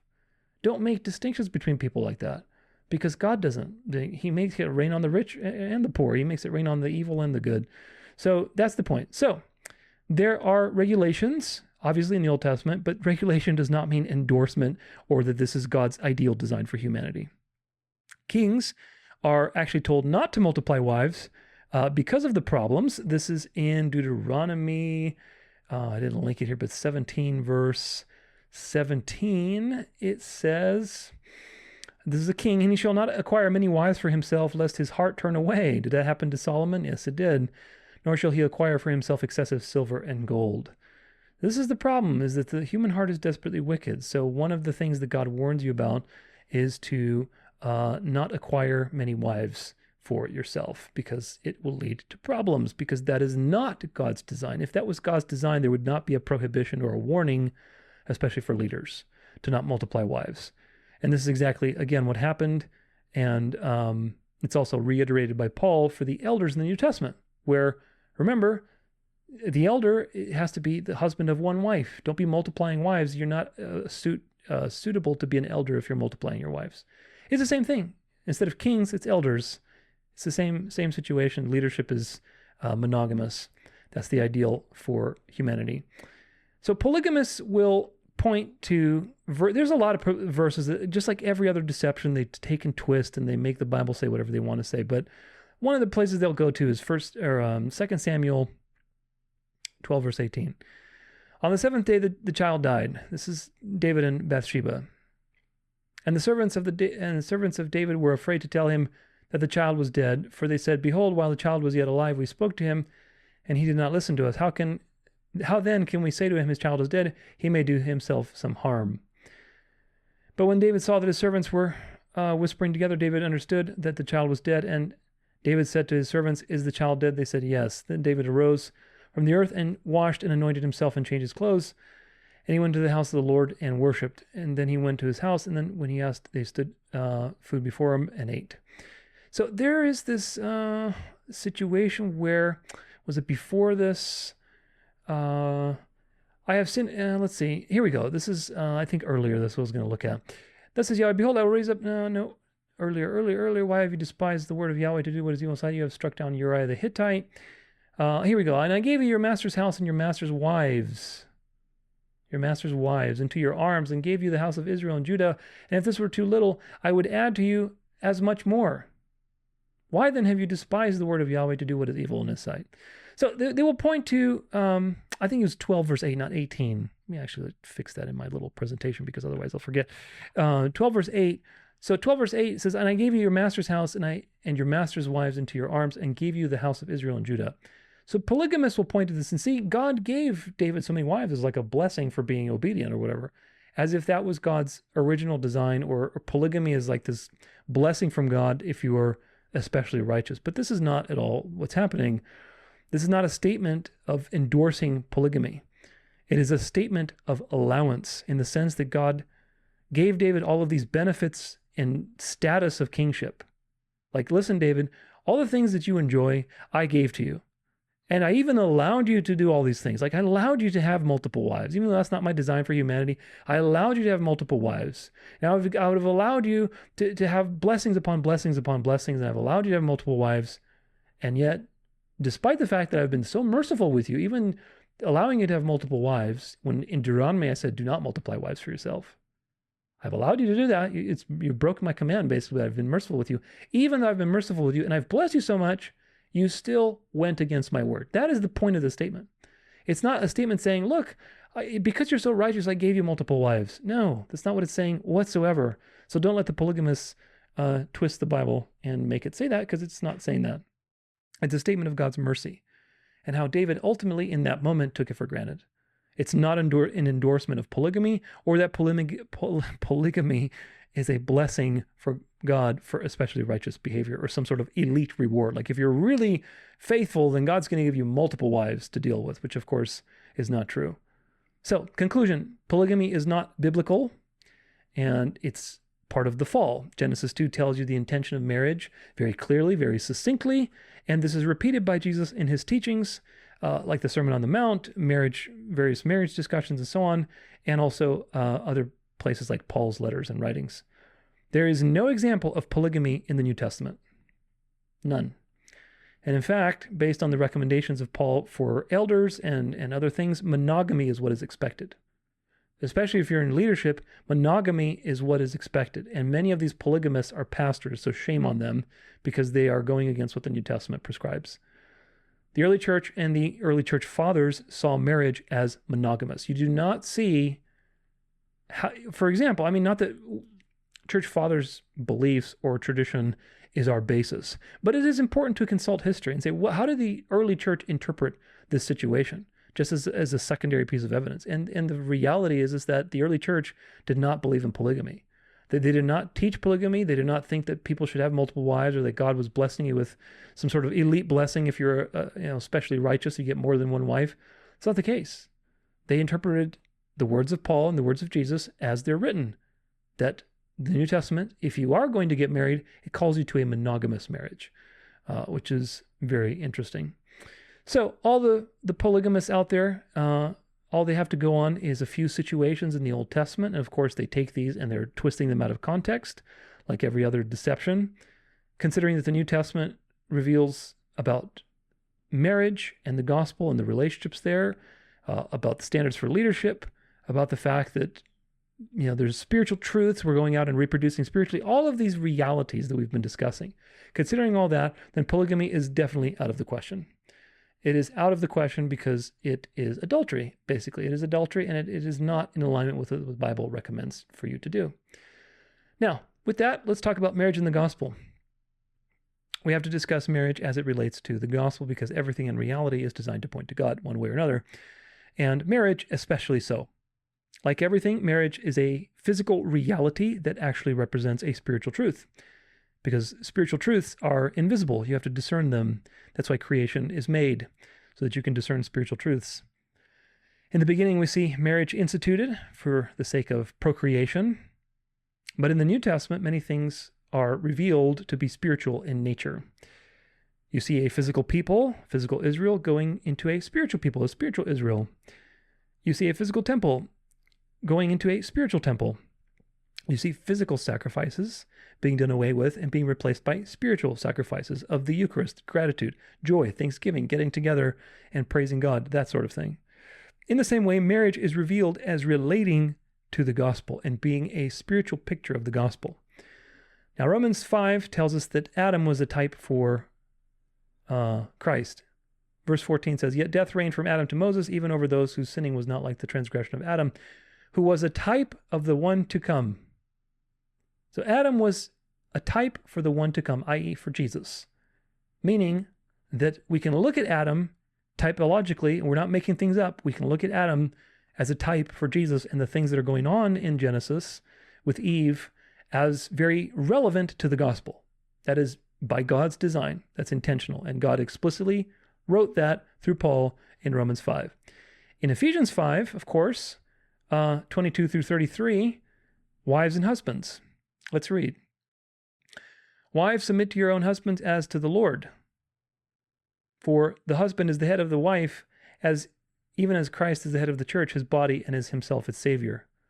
Now as the church submits to Christ, so also wives should submit in everything to their husbands. Husbands, love your wives, as Christ loved the church and gave himself up for her, that he might sanctify her, having cleansed her by the washing of water with the word, so that he might present the church to himself in splendor, without spot or wrinkle or any such thing, that she might be holy and without blemish. In the same way, husbands should love their wives as their own bodies. He who loves his wife loves himself. For no one ever hated his own flesh, but nourishes and cherishes it just as Christ does the church, because we are members of his body. Therefore a man shall leave his father and mother and hold fast to his wife, and the two shall become one flesh. This mystery is profound, and I am saying that it refers to Christ and the church.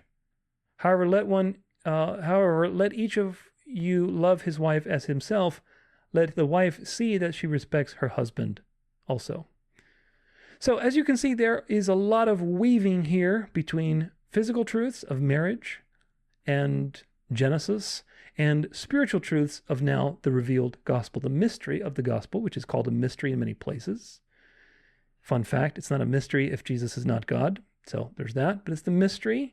And that mystery is also related to the mystery of two becoming one flesh, the mystery of sexual union, the mystery of marriage. It's a very mysterious situation that you can become one with a person. It's a very mysterious situation created by God. So there's an overlap there. Obviously, we see parables also of the wedding feast, the wise foolish virgins, the banquet, the revelation banquet at the end. So it's very clear that God intended marriage to have a very important and high spiritual purpose in the story. It's not just something that's a mechanical thing to reproduce the, humankind. It's a spiritual picture of the gospel. It's a picture that relates to salvation.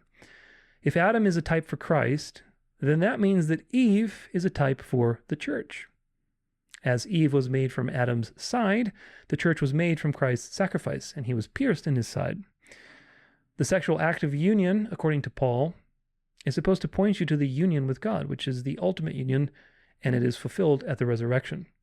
1 Corinthians 15, verse 28, when all things are subjected to him, then the Son himself will also be subjected to him, who put all things in subjection under him, that God may be all in all. God is going to penetrate all of reality. He's going to be in all things. It's a very mysterious and beautiful ending where creation is going to be renewed. We're going to have the fullness of God in us. Right now, there's an already, but there's a not yet. Right? There's a not yet. There's salvation now, but there's not yet. I'm not completely redeemed in the sense that my body's dying. I don't have a perfect mind yet. Creation is yearning. There's the devil running around, that kind of thing. So there's going to be a point in time when God is going to be all in all. Now, there's a very other interesting thing here Christologically happening in 1 Corinthians 15, verse 28, having to do with the incarnation and how that itself has an already not yet component. So I invite you to go to my Trinity series and go towards the end and watch the episode on triune monarchy. Very, very interesting episode because this verse there's a lot to talk about with this verse. But God will be all in all. Ephesians 1, verse 22 through 23, and he put all things under his feet and gave him as head over all things to the church, which is his body, the fullness of him who fills all in all. God is in all things. And again, that's an already not yet. God is everywhere. He sustains reality. Even if you're wicked, he still animates you. He still animates your body and makes your heart beat and your blood and kidneys work and everything else. So he's in all things in some sense, but he's not in all things in the sense that there's evil. There's the wicked running around. They're not born again. They don't have the Spirit. So God is not in them that way. When Jesus returns and takes care of all that, creation is going to be renewed. God is going to be sustaining it fully. There's going to be no more Genesis curse. You can understand the Genesis curse as God withdrawing his sustaining power. So that's a mysterious thing because God is in reality and sustaining it. At the same time, he's pulling back so that there's, natural disasters, death, all these kinds of things, right? So that's a very mysterious thing. How does that work? I don't know. But obviously, there's a dance there. When Jesus returns, God will be all in all. He will be fully in reality in that sense. Everything's going to be sustained to its fullest. He's going to be fully in you, fully in me, and we're going to be completely renewed. We're going to have a perfect mind, perfect body. Jesus, when you're going to look at him, you're going to see the incarnate Father, Son, Holy Spirit, Yahweh in the flesh. Of course, that doesn't mean that he wasn't incarnate God when he first came, but there's an already not yet. God came in the flesh, very much so, in the first advent. In the second advent, God is going to be here like in glory. So there's an already not yet. Everything has this component, already not yet, and marriage is a very big part of that. So this is the dance. This is the dance of life between God and his bride, and that dance really truly begins. It's the love story that never ends, but that begins when Jesus returns. And that's a beautiful thought. Now, important, again, that many things have an already not yet component. Salvation is already, Romans 5. Okay, therefore, since we have been justified by faith, that's a past tense word, we have peace with God through our Lord Jesus Christ. This is a done deal. You are justified. You are saved. However, you are not yet saved. Romans 8, verse 23, and not only the creation, but we ourselves, who are the first fruits of the Spirit, groan inwardly as we wait eagerly for the adoption as sons, the redemption of our bodies. because he uses the term adoption as sons to refer to being born again and being washed clean. In this case, the comma denotes that there's a qualifier. What kind of adoption are you talking about? You're talking about the eventual fulfillment of that adoption, which is the redemption of your body. That is the promise of the gospel. It is not a Gnostic promise. It is not some ascending to the fifth plane of consciousness. It is a real physical promise, the resurrected state, which of course is what the Bible teaches. It doesn't teach you're going to go to heaven. It doesn't teach you're going to sit in heaven for 1,000 years in a banquet. It says that Jesus is going to return and the resurrection is going to happen and everybody's going to be renewed. All the believers are going to be renewed. The wicked are going to be destroyed. The kingdom is also already, Matthew 10, verse 7. And proclaim as you go, saying the kingdom of heaven is at hand. Very much the kingdom came with Jesus. Jesus is the first fruits. He's the beginning of the kingdom coming into reality. But of course, the kingdom is not fully here. The kingdom right now is very spiritual.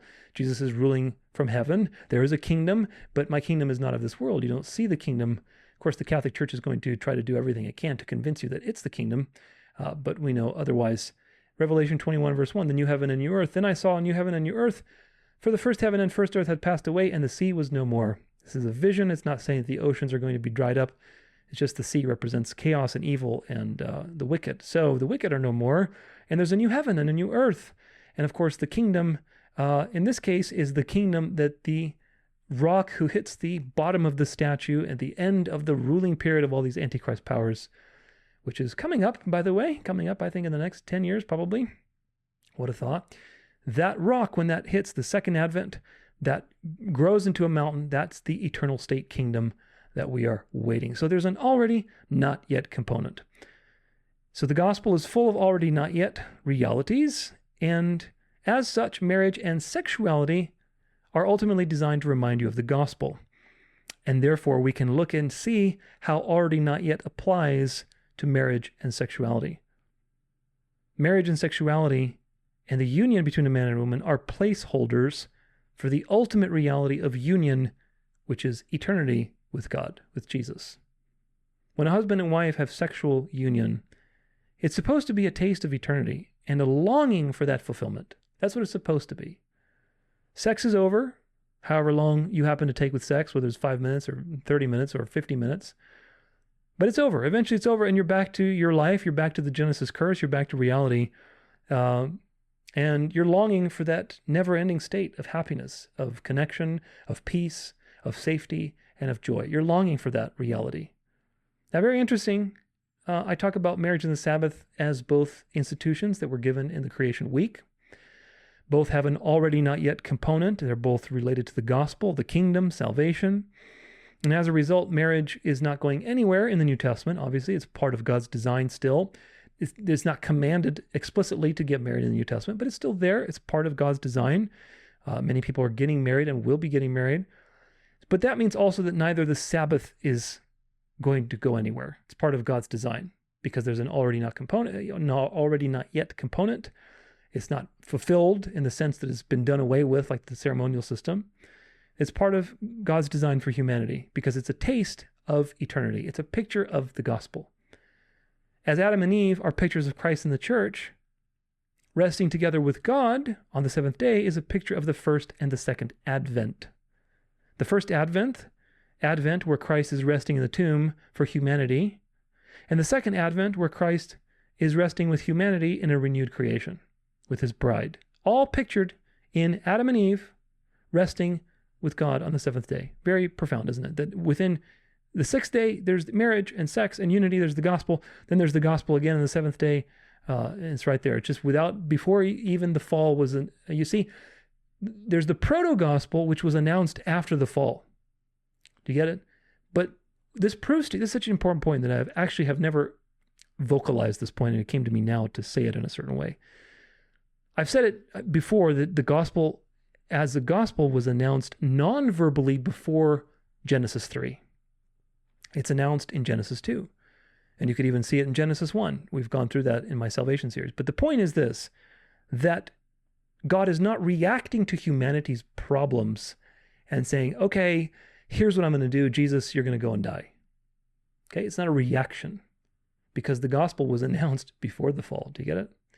The gospel was announced before the fall, non-verbally. And then it was announced verbally in Genesis 3 after the fall. So that's a very important point, which tells you that the gospel is predestined. That means that evil is predestined, that God is sovereign, and that God declares the end from the beginning, just as he says in Isaiah 46. So marriage is united to the Sabbath typologically because the Sabbath is also a picture of the gospel.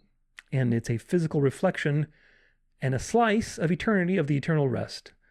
Just like sexual union is a slice of eternity of the eternal rest, so is resting on the seventh day. They're very much related in this regard. They are physical things that God created as a way for us to touch, to peek, to, get a taste of eternity until eternity comes. They are placeholders.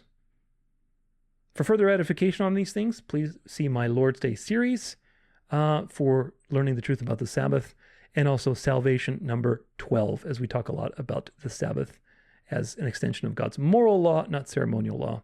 That's in my Salvation series.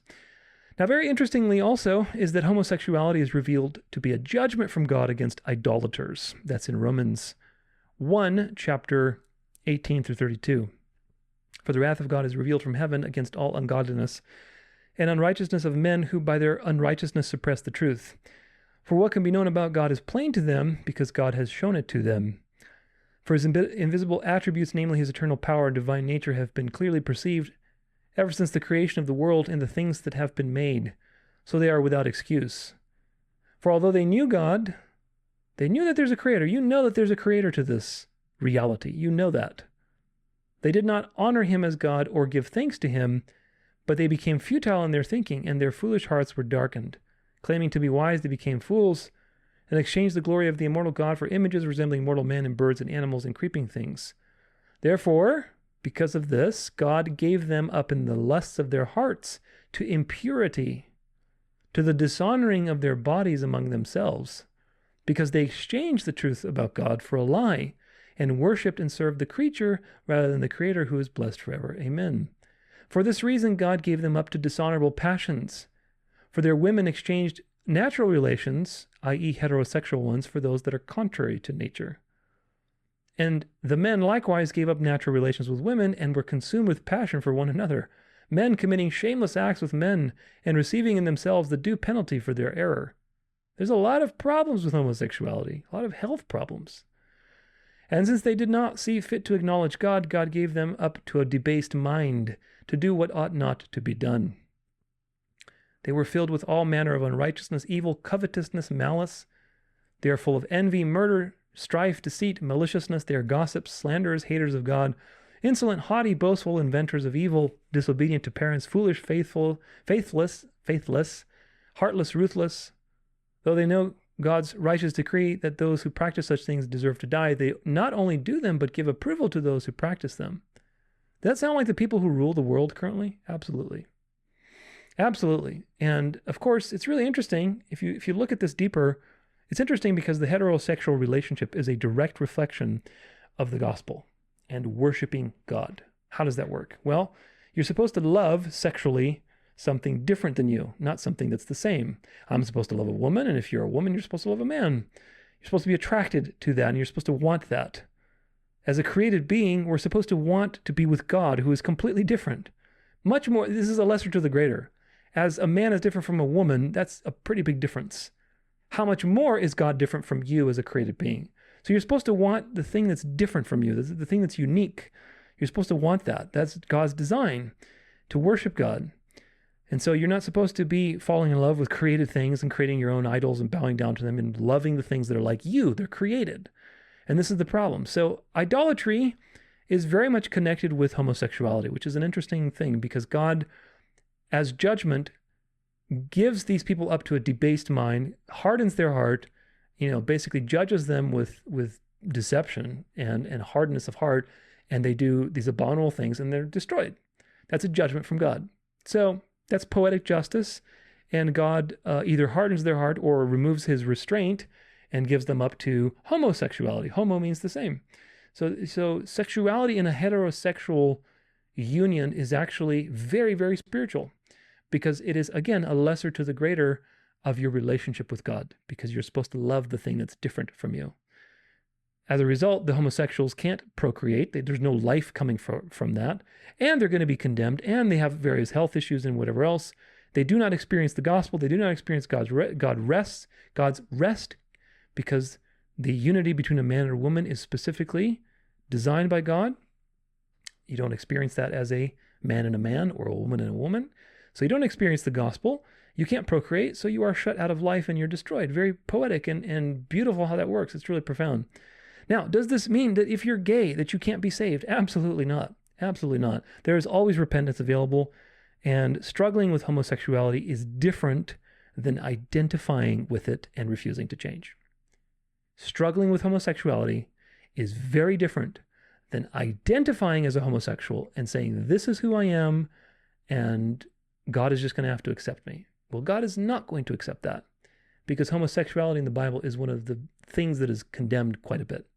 So we should strive to evangelize our homosexual friends, people that we know, in a loving way, but in a very honest way, that the real identity that you have is not based in something so carnal as what turns you on, what your sexuality is. And by the way, most of the time, homosexuality is not even something that you're born with. It's a psychological or cultural decision.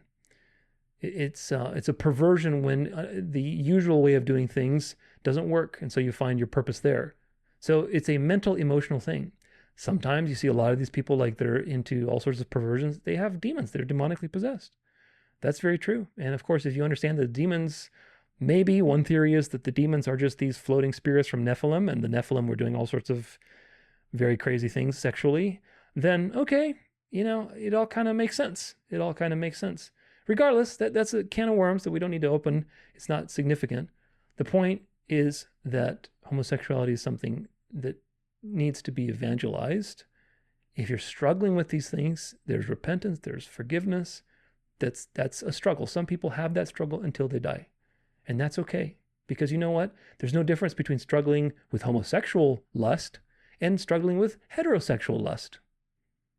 A married person who's struggling with lust for other women is not any better than a homosexual who's not in a homosexual relationship, but struggling with homosexual thoughts for other men or other women, depending on who they happen to be. It's still lust, folks. Lust is lust. And so the point is, how do you identify yourself? And people who are homosexual have been deceived into something so carnal that their identity depends on your sexual orientation, on what turns you on. That's your identity. No, it's not. Your identity is in Christ. Your identity is as a child of God if you repent and believe the gospel. That's your new identity. One of the promises in the book of Revelation, of course, all of these promises are really just different pictures of the eternal state, but one of them is worded in such a way that God will give you a stone with a new name on it, a white stone, which white is purity. I don't really know where the stone motif comes from, to be honest with you, but having a new name, that's obviously a theme throughout the Bible, where Abraham, Jacob, Israel, Saul, Paul, this is a constant theme where God renames you. He gives you a name, or he gives you a new identity. A name in the ancient world was your identity. Who are you, right? Because names were very important in what they meant. So a name, having a new name, means really what God is doing is he's giving you a new identity. So your identity is not in your sexual desires. Your identity is not in your past. Your identity is in what God says. And if God says that if you repent and believe in Jesus Christ, then your identity is as a child of God. And nobody can take that away from you. Will you struggle? Yes, there are things that you're going to struggle with until the very end, and that's okay. But it's very different than identifying as a homosexual, identifying as queer or LGBTQ or trans or whatever else. And of course, with the rising religio-political situation that's coming into the world, the Christian New World Order that's coming, these things are going to be exposed quite a bit. So we have to pray for anybody in our life that is deceived by these things, especially if they're really far gone, like in trans stuff and, very fringe beliefs, because the devil is going to walk all over these people. He used the trans people. He used them to push an agenda to justify the taking over of religion and politics, which is happening now from the radical left. And now all these trannies that were used like puppets are going to be walked all over by the coming religious nationalist revival. And you're either going to be destroyed and be depressed, and Satan's going to tempt you to take your own life because you don't want to participate in this system, or you're going to be deceived and you're going to go the way of religion and say, oh, I was wrong as a trans. The Catholic Church is right. I've seen plenty of stories like that already. So either way, the devil's going to get you. So he doesn't care about trans. He doesn't care about anybody. And these people are going to be totally manipulated. So realize that, having your identity in your sexuality is not what God created you to be. Your identity is in him. And if you need support with that, feel free to send me an email. I'm happy to chat with you. But the point is that sexuality, with all this, folks, the point is that sexuality is God's design, and therefore it's intimately related to the gospel. I bet you probably didn't think of it that way, but hopefully after today you will see that sexuality is God's design, and it's actually a beautiful and brilliant sneak peek and revelation and lesser to the greater relationship typologically to the gospel. What a beautiful thing. Once we understand this, we understand many things. We understand why polyamory or polygamy is not biblical or part of God's intentions, because the gospel is designed to show the intimacy between man and woman is designed to show you Christ in the church. Christ doesn't have, that's why, like with dispensationalism, okay? Christ doesn't have a bride and a mistress, okay? He doesn't have two wives. There's only one bride. That bride has always been the same. In the Old Testament is Israel.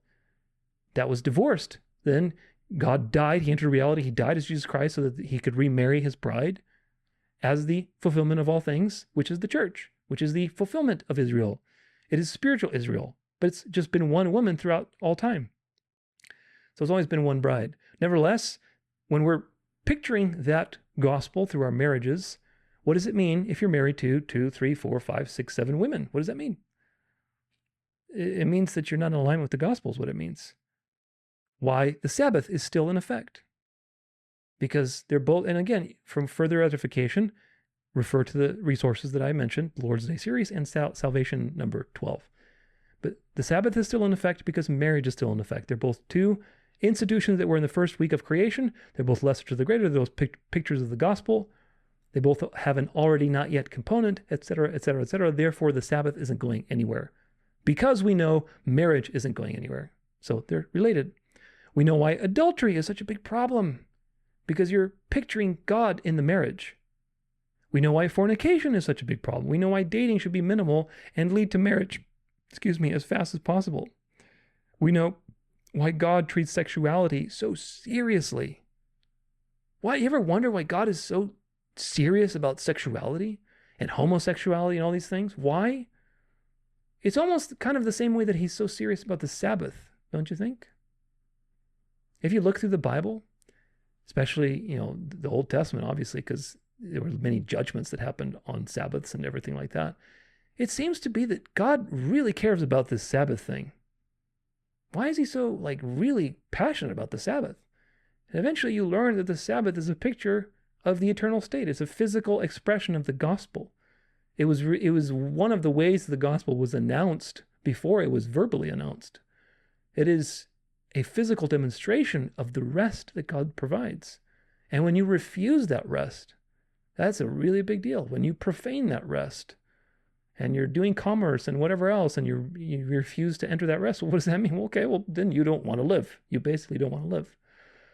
And yet you also see a very other thread that is, I would say, equally as animated throughout the Bible, which is sexuality. Adultery is in there, spiritual adultery, fornication, and the various prophecies with Mystery Babylon. Adultery, sexuality, marriage. This is a really big deal throughout the Bible. God is very, very adamant about sexual issues and sexuality and how sexuality needs to be. Adultery, spiritual fornication, which is idolatry, etc., etc. Very, very interesting that thread is there, just like the Sabbath. Why? Why? Because just willy-nilly? No, you know why? Because these things are directly related to the gospel. That's why. You don't see anything about masturbation there because it's not really a major issue. But you do see a lot about homosexuality and fornication and adultery and orgies. You see a lot about that. Why? Because the sex between a man and a woman is designed as a picture of the gospel. Just like the Sabbath is a physical taste of reality, of eternity. So is sex between a man and a woman in a covenant marriage, in a God-centered, God agreed upon, born again marriage that is designed for you to experience the gospel. So when you are connecting and having intimate time, it is designed to point you to the eternal state with God. That's why God is so particular about it. That's why God is so adamant about it, just like he is with the Sabbath. Isn't that interesting? What else? What else do we know once we understand these things, that the sexual design relates to the gospel? Well, we also see why homosexuality is such a problem, why divorce and remarriage are such serious issues, etc., etc. So when we hold the standards as high as possible, when we elevate God, when we bring all of these things to the highest level, and we start top down, we have clarity on all of these issues. It's so crystal clear. So crystal clear. Now, will there be marriage in eternity? If marriage is a picture of the gospel, and there's an already not yet reality, will there be marriage and sex in eternity once Jesus returns? That's probably a burning question on your mind. I know some people have asked me that.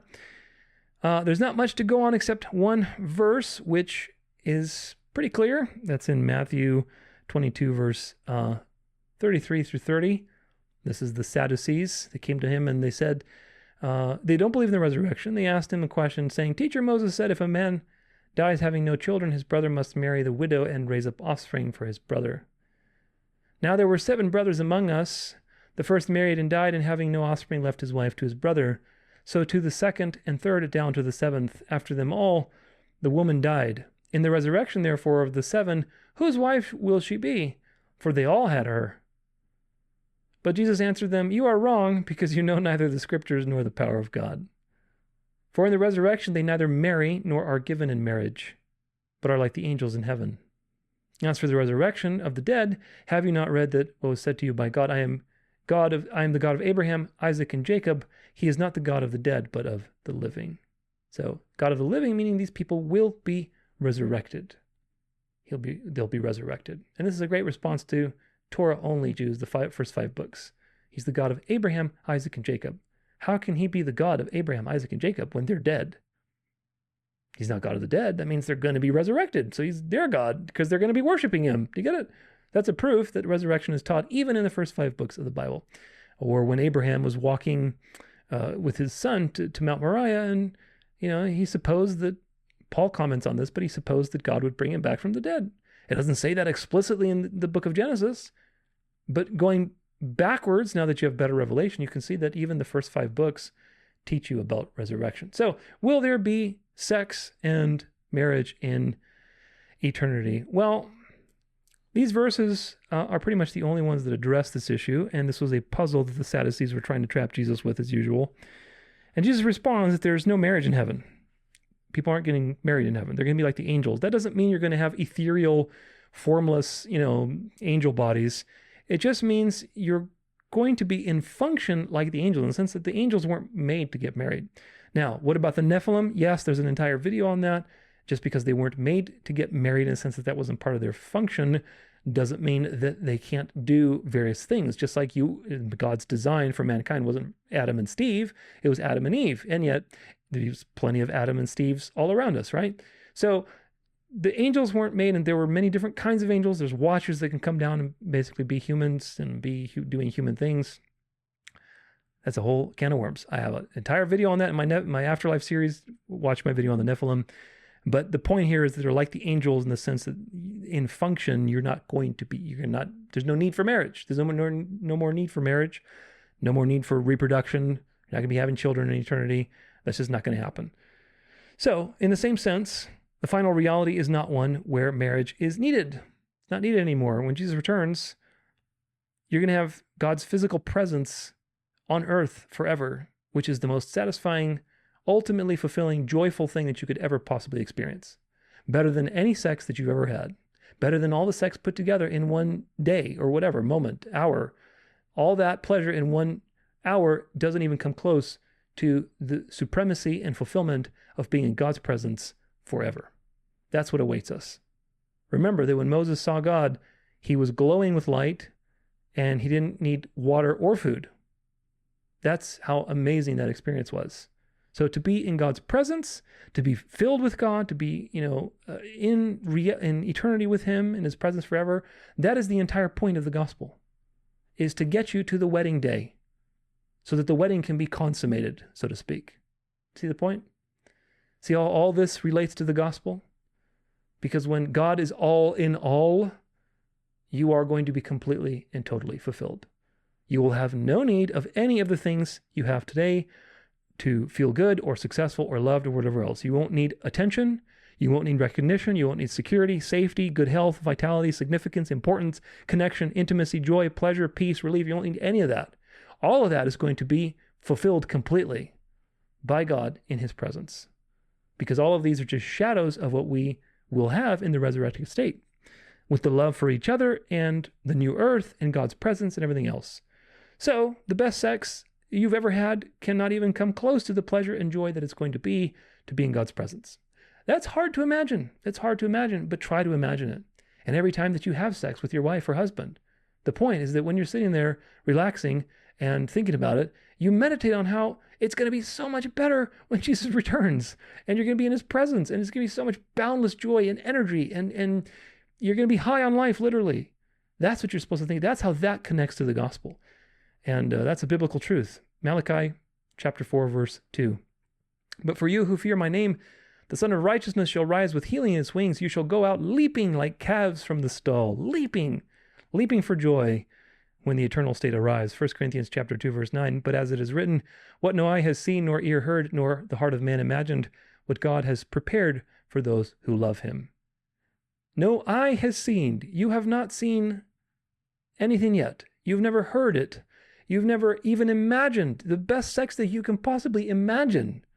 Imagine with your wife, of course, or husband, not with anybody else that you're not married to, but imagine with your husband or wife, the best sex imaginable. It doesn't even come close to what God has prepared for you and in the eternal state.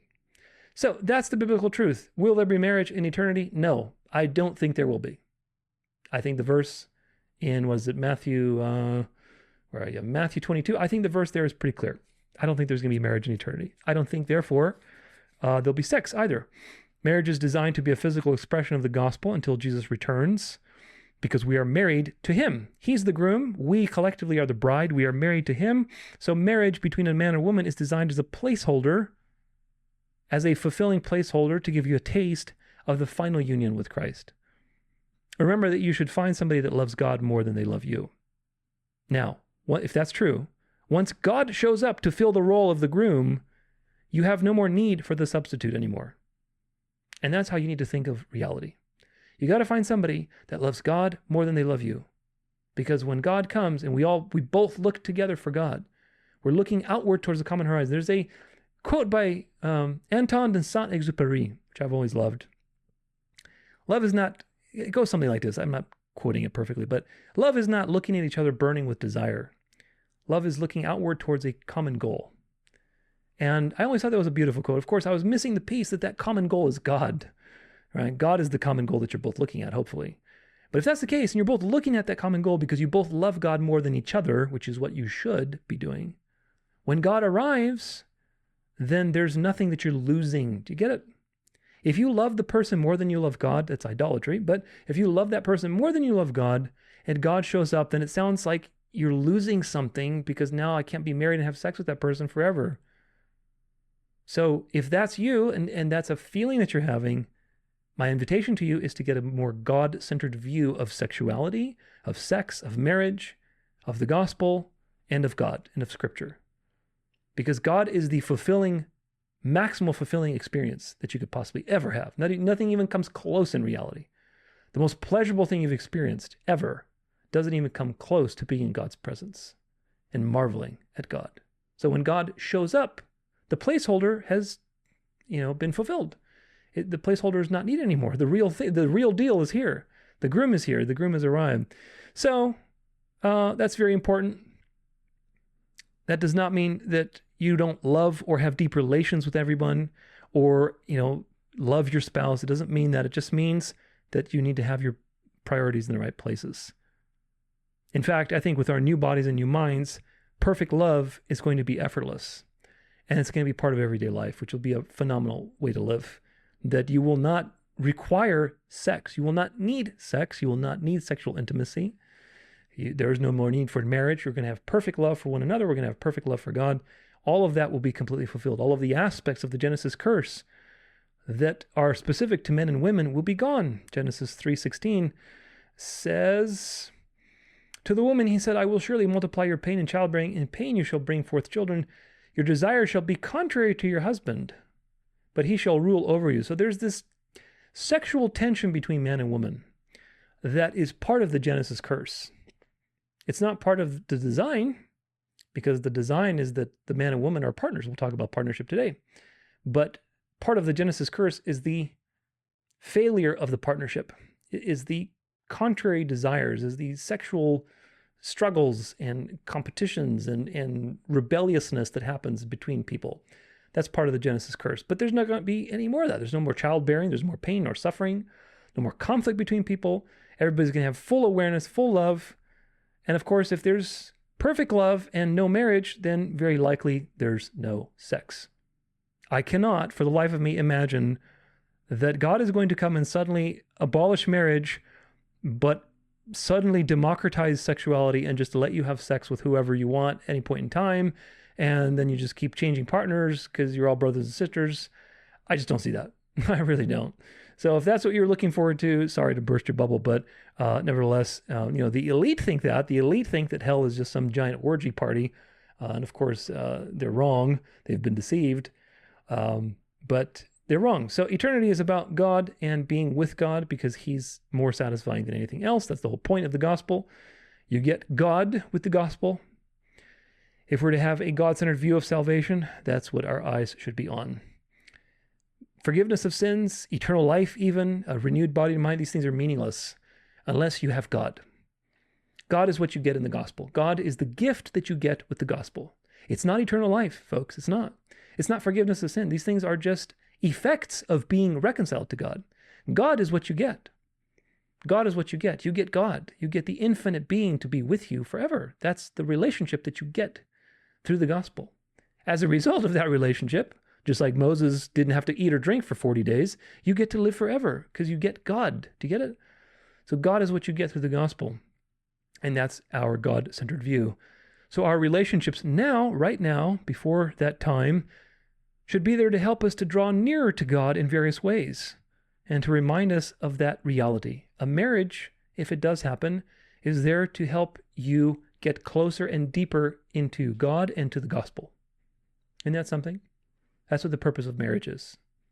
And of course, in this day and age, without any commands to reproduce, I would say it's even more so because the New Testament fulfills all of these things and takes the rules on love and loving your neighbor, loving each other, loving God. It takes everything to an absolute level. So even more so, I would say, as of the New Testament. Sex is an amazing part of being human. It's a beautiful thing. It's a taste of that final reality and union with God and the joy that we're going to receive. So it's a good placeholder to remind you of these things. But once the real thing comes, then there's no more point for the placeholder. And that's quite a thought. Imagine that whatever is coming down the pipeline, when Jesus finally arrives and everything's going to be renewed, imagine that that experience is so good that not ever having sex again for all of eternity is not even going to be close to a big deal because you're going to be so fulfilled. What a thought. That's an amazing thought. That's an amazing thought. So God is the third person in the marriage for a Christian, and that means that God is also part of your intimate life. When you have sex with your spouse, it should be a spiritual experience of getting closer to one another and remembering also that the eternal state is coming and experiencing that eternal state together for brief moments at a time, obviously, but experiencing it together. This is why if you are married and are not having sex, or you're just going through the motions, or you're having problems that you're not talking about, you're not comfortable with each other sexually, it's a very important area to fix because sex is part of the marriage ministry and ministering the gospel to one another. Boy, you never thought of it that way, I bet. So don't neglect your sexual desire because it's a direct gift. It's a direct way to experience the eternal promise of the gospel and to deepen also your longing for that final relief. You're longing for that final reality when Jesus returns. 1 Corinthians 7, verses 1 through 5 says, Principles for marriage. Now concerning the matters about which you wrote, it is good for a man not to have sexual relations with a woman. But because of the temptation to sexual immorality, each man should have his own wife and each woman her own husband. So 1 and 1, again, we see the biblical standard upheld by Paul, 1 and 1. The husband should give to his wife her conjugal rights, and likewise the wife to her husband. For the wife does not have authority over her own body, but the husband does. Likewise, the husband does not have authority over his own body, but the wife does. Do not deprive one another, except perhaps by agreement for a limited time, that you may devote yourselves to prayer, but then come together again so that Satan may not tempt you because of your lack of self-control. So don't withhold affection from each other. Don't do ascetic things where you're depriving each other. Sex is good. It's something that you should be doing as a married couple. It's something that you should be developing and deepening and, practicing. Whether you're having children or not, you should be doing that because that's God's gift and intention for marriage. Now let's talk about adultery, divorce, and remarriage. Now that we have a solid foundation in what marriage is and how God views marriage, we can talk about some very difficult topics. Adultery is something that has happened throughout time because of the fall. Today also, because of secularism, divorce happens quite often, unfortunately, and so does remarriage. Just like polygamy and polyamory, this is not God's original design for humanity or marriage. If the man is supposed to represent Jesus and the woman is supposed to represent the church, then when you divorce, you are portraying, you're imaging that the gospel is a failure and it's misrepresenting God. So that's why God takes marriage and adultery and remarriage and all these things very, very seriously. Again, just look at the pattern, just like the Sabbath. All of these things relate to the gospel, and that's why. If a man has adultery, he represents Christ as unfaithful. If a woman has adultery, she represents the church as unfaithful. If a person remarries, except for adultery or death, they misrepresent God and the gospel covenant.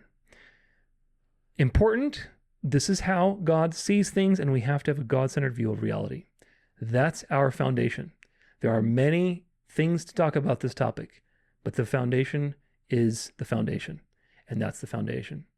Remarriage, except for grounds of adultery and death, is viewed as adultery by God. That's our foundation. Does that mean that we are perfect? No, obviously not. Does that mean that we're going to always adhere to these absolute standards? No, obviously not. There's grace for failure, but standards have to be set in the right place.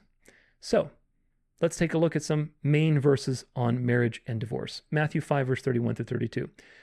It was also said, whoever divorces his wife, let him give her a certificate of divorce. But I say to you that everyone who divorces his wife, except on the grounds of sexual immorality, in parentheses also, and death here, makes her commit adultery. And whoever marries a divorced woman commits adultery. So that's God's standard, folks. And again, we can talk about a lot of it, but that's the standard that we need to set down, teaching about divorce. Now, when Jesus had finished these sayings, he went away from Galilee and entered the region of Judea beyond the Jordan, and large crowds followed him, and he healed them there. And Pharisees came up to him and tested him by saying, is it lawful to divorce one's wife for any cause? He answered, have you not read that he who created them from the beginning made them male and female? And he said, therefore, a man shall leave his father and his mother and hold fast to his wife, and the two shall become one flesh. So they are no longer two, but one flesh. What therefore God has joined together, let not man separate. They said to him, why then did Moses command one to give a certificate of divorce and to send her away? He said to them, because of your hardness of heart, Moses allowed you to divorce your wives, but from the beginning it was not so. So this is not God's intention. He allowed it as part of the covenant with various rules to protect people, but it's not ideal. It's not his intention for humanity. And I say to you, whoever divorces his wife except for sexual immorality and marries another commits adultery. The disciples said to him, if such is the case of a man with his wife, it is better not to get married. But he said to them, not everyone can receive this saying, but only those to whom it is given. So God determines whether you receive the saying or not. Monergism. For there are eunuchs who have been so from birth, and there are eunuchs who have been made eunuchs by men, and there are eunuchs who have made themselves eunuchs for the sake of the kingdom of heaven. Let the one who is able to receive this, receive it. So, Genesis 1 and 2, notice that are unified in the same narrative by Jesus. This is actually very important proof against the people who say that Genesis 1 and Genesis 2 are written by two completely different authors, which of course is absolute nonsense. The documentary hypothesis is nonsense. There's the Gnostic, reading that some people read. Moses wrote both chapters, folks, Genesis 1 and Genesis 2, and Jesus proves it to you here. Because first off, he says that Moses wrote about me, so he supports and proves the idea that Moses wrote the first 5 books. And in Matthew 19, he joins Genesis 1 and Genesis 2, where he made them male and female, and two shall become one flesh. Those are 2 chapters. Making them male and female is Genesis 1, two shall become one flesh is Genesis 2. And those two are united by Christ. That means that Genesis 1 and Genesis 2 are the same author, which is Moses. Anyway, a can of worms in that. Another one is 1 Corinthians chapter 7, 6 through 16. This is Paul's teaching on divorce. Now, as a concession, not a command, I say this. So this is not a command, it's a concession. I wish that all were as I myself am, but each has his own gift from God, one of one kind and one of another. To the unmarried and the widows, I say that it is good for them to remain single as I am, but if they cannot exercise self-control, they should get married. For it is better to marry than to burn with passion. To the married, I give this charge, not I, but the Lord. The wife should not separate from her husband. But if she does, she should remain unmarried or else be reconciled to her husband. Why? Because Paul, just like Jesus, views marriage and remarriage in the same way. If you divorce, unless it's adultery, and you remarry, that's counted as adultery in God's standards. And the husband should not divorce his wife. To the rest I say, I, not the Lord, that if any brother has a wife who is an unbeliever, and she consents to live with him, he should not divorce her. So we're going from something that God said, which is absolute moral standards, to now we're going more bottom level. This is what I'm telling you. Of course, the Holy Spirit wrote through Paul, so there's still authoritative writing that we're dealing with, but this is a distinctive thing. Paul is now stating what he believes is something that, is a recommendation, something that you should pay attention to. If any brother has a wife who is an unbeliever and she consents to live with him, he should not divorce her. If any woman has a husband who is an unbeliever and he consents to live with her, she should not divorce him. For the unbelieving husband is made holy because of his wife, and the unbelieving wife is made holy because of her husband. Otherwise your children would be unclean, but as it is, they are holy. But if the unbelieving partner separates, let it be so. In such cases, the brother or sister is not enslaved. God has called you to peace. For how do you know, wife, whether you will save your husband, or how do you know, husband, whether you will save your wife? So, a lot to talk about with just these 3 sections. The Sermon on the Mount reveals God's perfect standards that obviously we fall short of every single day. In God's eyes, adultery and death are the only valid reasons to divorce. Otherwise, you are committing adultery if you're remarrying. So a marriage that just didn't work out, quote unquote, and you, quote unquote, went your separate ways with no adultery is not null and void in God's eyes just because you got remarried and the state says that you're married to that person. In God's eyes, that marriage is not null and void. Is there grace? Yes, there is grace. Just like there's grace for the other 99,000 sins that we commit every single day. So don't get hung up on this, but we have to set the standard where it's at, because that's important. Instead of being condemned and feeling condemned, realize that you are in a cursed world, and it is what it is. Use it as an opportunity to thank God for his mercy, and see that he's blessed you with a new life, and rejoice in that. To the ones who receive, quote unquote, these words, and who are appointed by God to receive them, as Jesus says, and those who are also willingly staying single out of love for God, then they'll receive these words. Or the ones who fight to preserve their marriage at all costs to honor God. All of these people have different situations. Not everyone does these things. Not everyone makes themselves a eunuch for the kingdom of God. Not everyone strives to preserve their marriage at all costs to honor God because he's the third person in the marriage. Not everybody does that. And there is grace for those who fail at these standards. There's grace for that. But God is God, folks. God is God, and the standards of God are the standards of God. In fact, this is another reason why Jesus had to die. I mentioned this briefly before, but Israel had to be divorced due to rebellion. God, I want you to notice the brilliance of God here, okay? God decreed all things beforehand. We know that. part of that decree was showing the failure of mankind to uphold their part in a bilateral covenant. So all of you Arminians who are all about cooperative salvation because you've listened to the voice of the Catholic Church without realizing it. All of you people who believe in cooperative salvation, you should realize that the law, meaning not the Ten Commandments, but the ceremonial system, was given so that you would understand that cooperation is impossible. That Old Testament Israel proves to you that cooperation is not possible. If God relied on cooperation, nobody would be saved. Nobody, not a single person would be saved. And that was the whole point of the bilateral covenant. I'm going to do this as long as you do this. Well, you can't do your part. I need to do everything. I need to do your part and my part. I need to cause you to walk in my statutes and obey my rules. That's the unilateral covenant that we have through the gospel. But that was always the plan. Nevertheless, the bilateral covenant had to be revealed so that you would see forever the failure of man. Now that failure was decreed, and that failure is often described as adultery, spiritual adultery, because of idolatry. The Israelites were fornicating spiritually with other gods. And again, there's a lot of sexual metaphors and symbols in those situations. Now that failure, adultery, would require God to divorce his covenant people, because marriage is marriage, and if there's adultery, then divorce is fine. You can divorce. So the adultery that God had to decree would happen also meant that he would have to divorce his covenant people. He had to divorce Israel. That was part of the plan.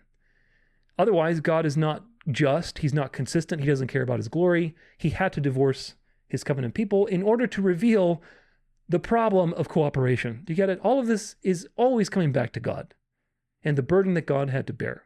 So God had to divorce his covenant people in order to reveal various things. Problem. God wants to be with his people forever. So what do you do? How can you reveal these things which requires you to divorce your people and yet be with them still? Well, enter the solution of the gospel. God comes in the flesh, dies, and therefore the marriage is annulled, and then he can get remarried to his bride. Isn't that brilliant? Isn't that totally brilliant? That's so brilliant. He can remarry his bride, and she can be reconciled to him despite the spiritual adultery. Profound. Profound. So God has perfect standards, and again, all of these things, like marriage, like adultery, etc., are all intimately tied to the gospel. That's why they exist, because they're part of the narrative, the story of the gospel of redemption.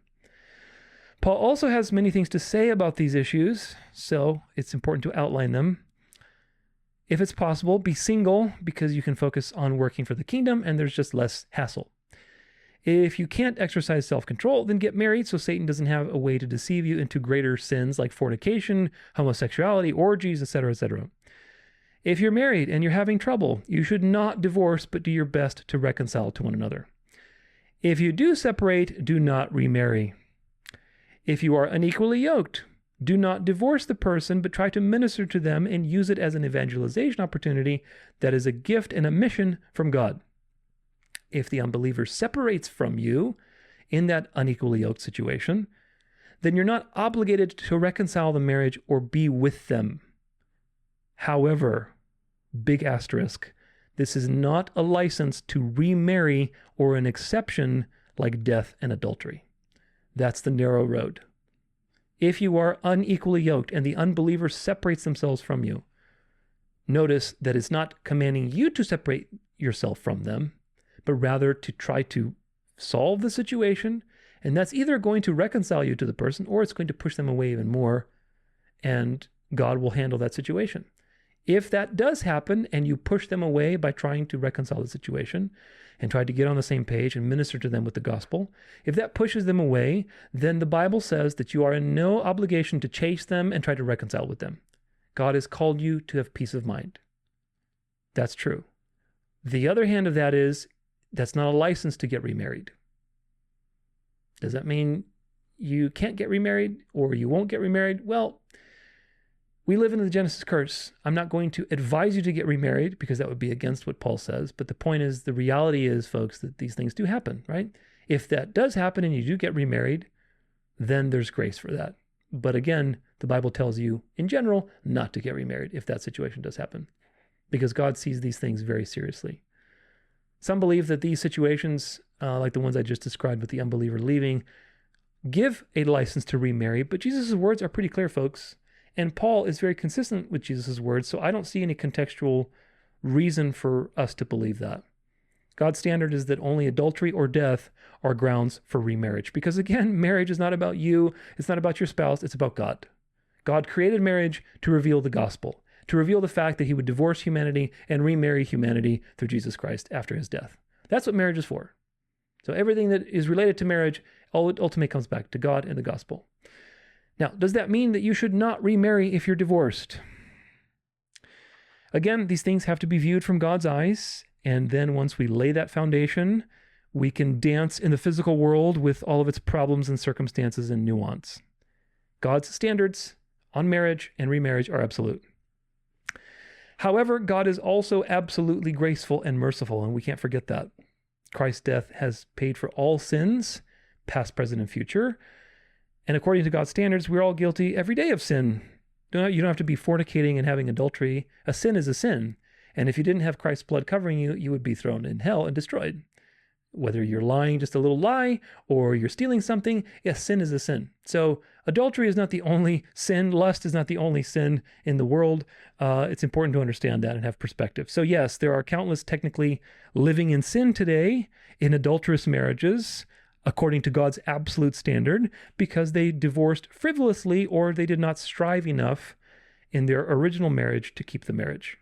And therefore they are living in sin, according to God's absolute moral standard. But again, don't let that condemn you and get you an anxiety attack, because every day we are committing sin. Every day. That's why if you could lose your salvation, you would. The point is, there are also countless who were in abusive relationships or became born again, but then their spouses didn't follow them spiritually, and eventually they had to separate. But then they couldn't control themselves, they couldn't control their desire, they wanted to be with somebody else, or love just showed up in their life, and it was a godly situation, so they got remarried. So things get very messy, folks. Life is very messy, and everything is from God ultimately, the good and the bad. God is giving us lessons and using all things for the good all the time. Remember that even in the Bible, God uses adultery and all sorts of shenanigans for mankind for the good. Judah and Tamar, David and Bathsheba, Samson and Delilah, all of these love gone wrong situations. God uses these things for the good. So everything ultimately is under God's sovereignty, and life can get messy. The main point is this: the Bible sees marriage as an absolute because it's a picture of the gospel and of God's absolute union with mankind. So it's a very particular thing. Therefore, we as Christians should strive with everything we have to maintain a marriage.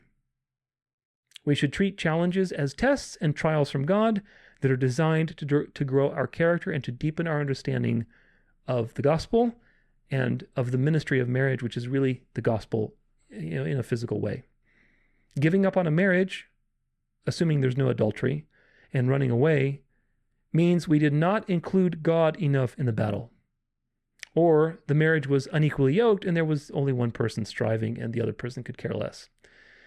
The Genesis curse is real, and that means that sin and evil and trauma, etc., are going to affect male and female relationships. There's verbal abuse, there's drug abuse, there's financial struggles, there's children, there's trauma, there's health problems. All of these put strain on a marriage. Sometimes it just becomes too much because of many reasons or a combination of the above. And that's why marriage should be treated with the utmost care and planning beforehand, not something that you rush into. It's not something you rush into. It's also why you need to have God at the center always. And I believe this is the man's role predominantly. Of course, sometimes that's not the case because the man is not being a spiritual leader. The woman is actually more spiritual than the man, so those can be challenging situations. It's also why you need to be equally yoked with a born-again believer, because if you're unequally yoked, then you're setting yourself up for real problems. And it's also why it's good to have other married Christian couples as part of your network, so that you have a support system.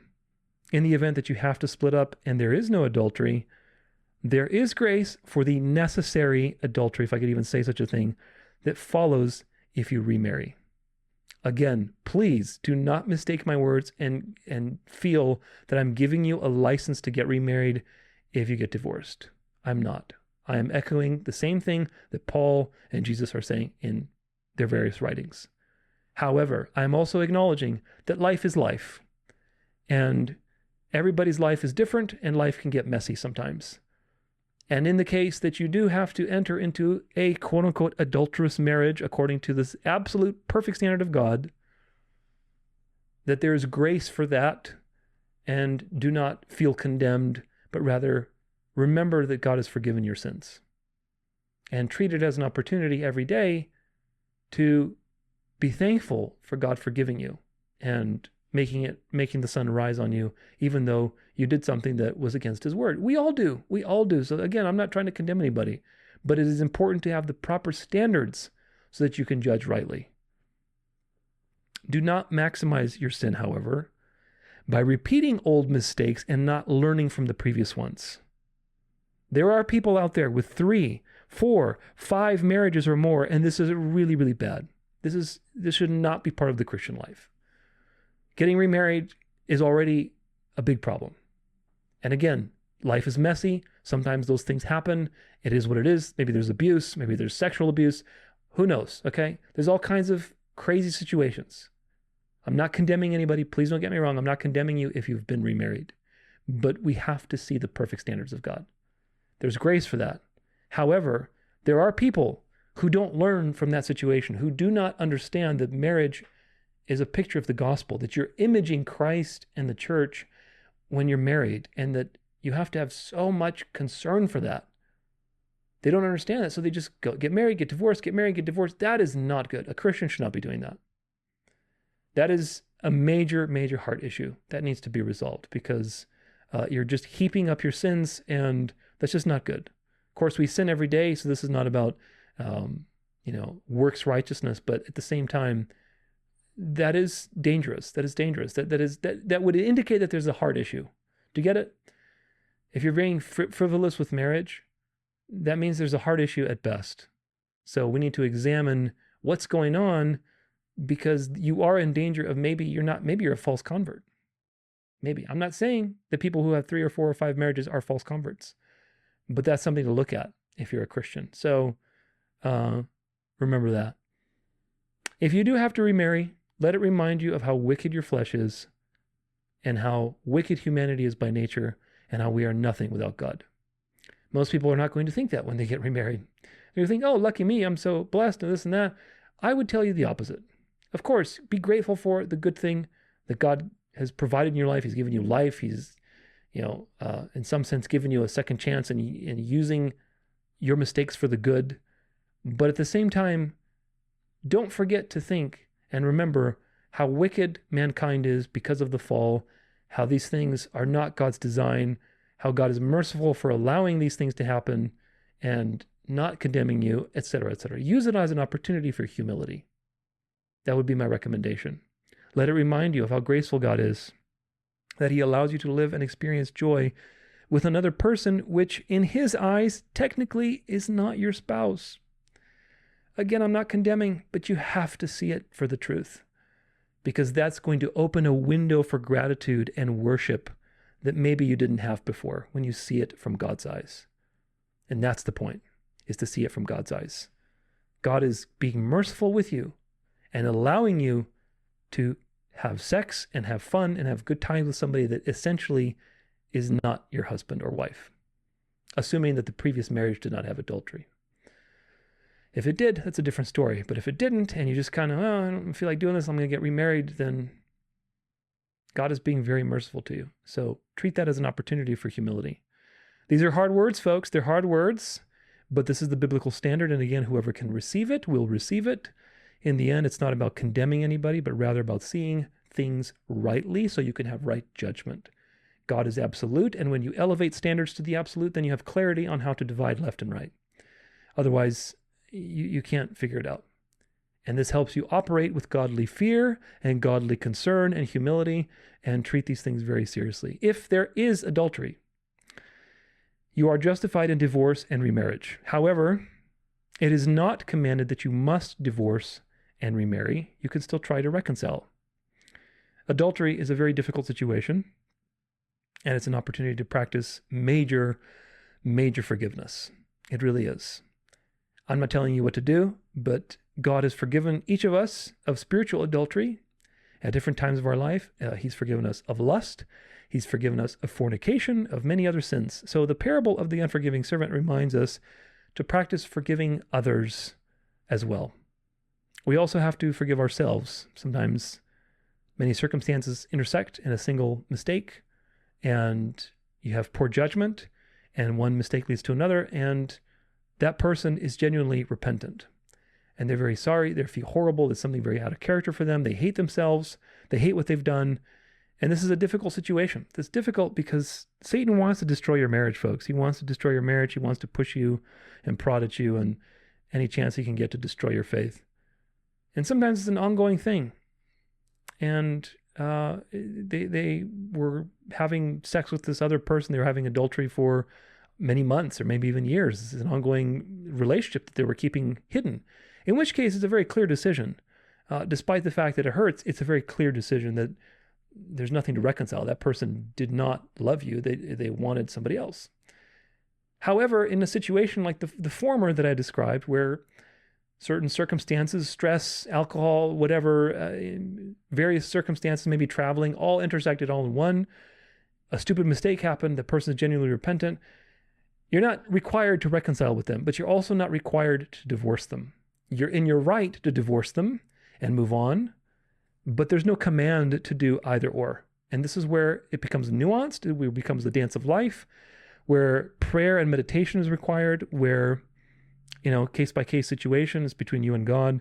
So these things are not as clear. It's very clear if somebody's been cheating on you and they have had a relationship with somebody else for months at a time or years even, then yeah, okay, like it hurts like hell, but it's over. I'm not going to deal with that. But if it's a one-time thing, then that's something that I would encourage prayer on. If you do reconcile, it's an opportunity for major growth and forgiveness. You're not required to reconcile. You're in your right to divorce.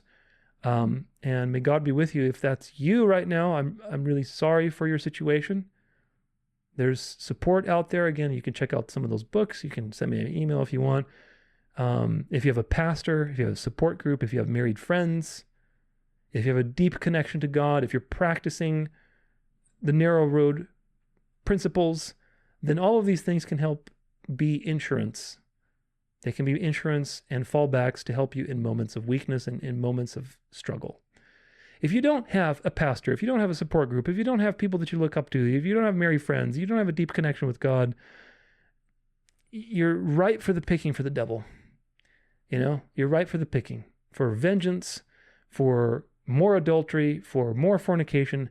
You're ripe for the picking, and that's exactly what the devil wants. So prevent the problem from ever getting there again by working on the pillars, attracting the right person in your life through that, a godly person, and finding the right person, and being very intentional about your marriage, being very detailed about your marriage, making sure that you're working on your sex life, on your health, on your intimacy, on your communication, on your prayer life, all these things. It's a lot of investment.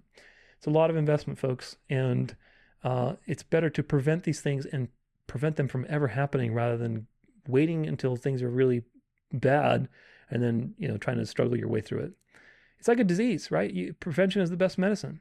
Better to take supplements now with vitamins and minerals, eat a healthy diet, stay hydrated, exercise, do all these things, than to just let yourself go and then, wait until maybe you have a heart attack or something, God forbid.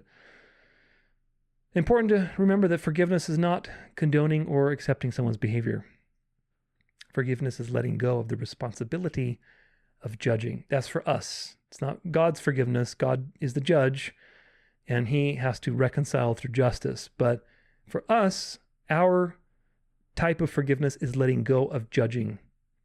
That doesn't mean becoming a relativist or being subjective. It just means letting go of the responsibility of making a judgment on that situation. I just let it go.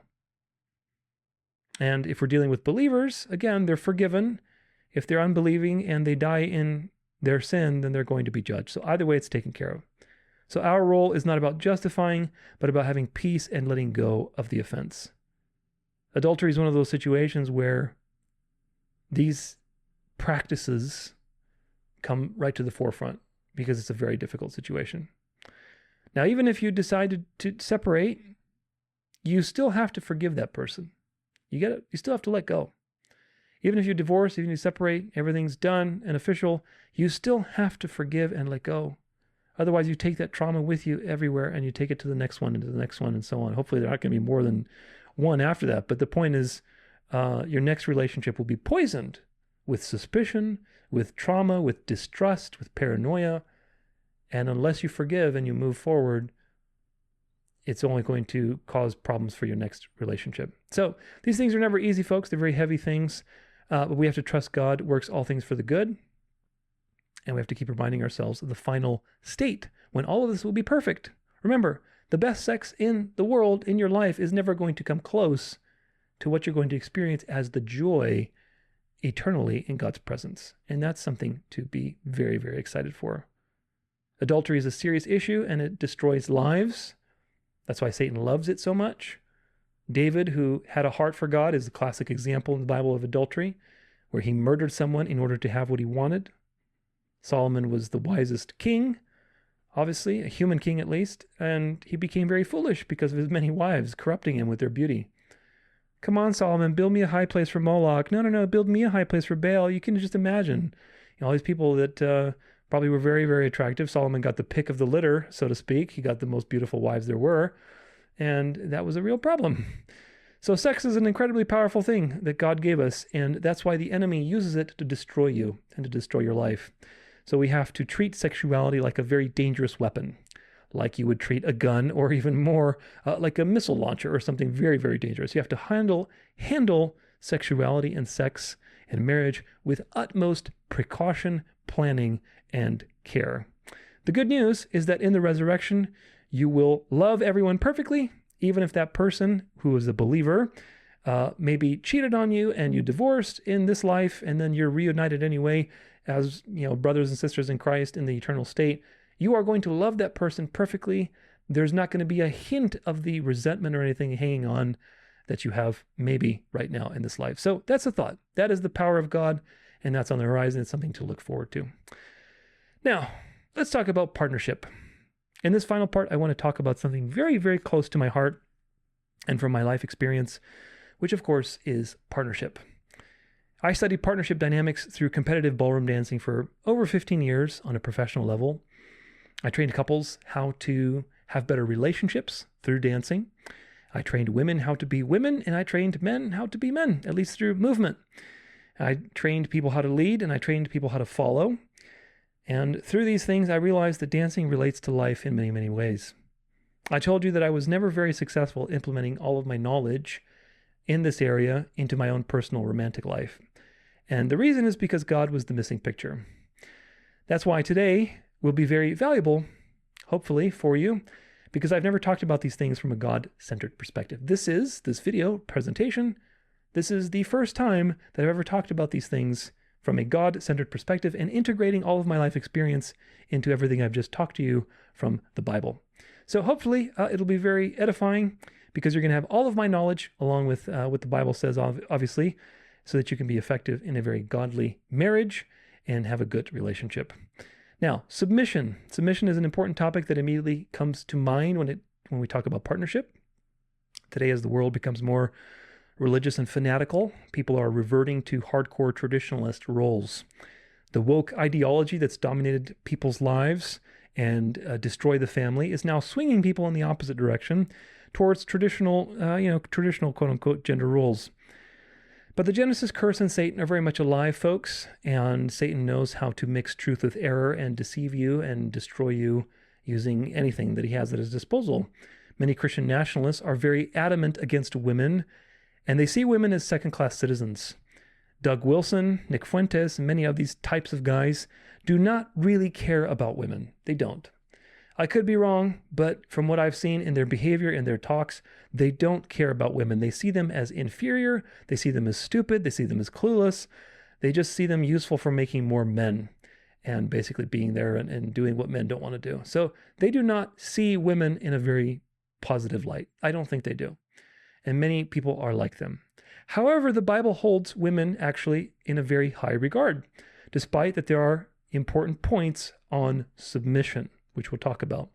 So, a couple of examples. Eve is called mother of all the living, and she's a helper for Adam. However, the word that is used there for helper is also used in other places to refer to God.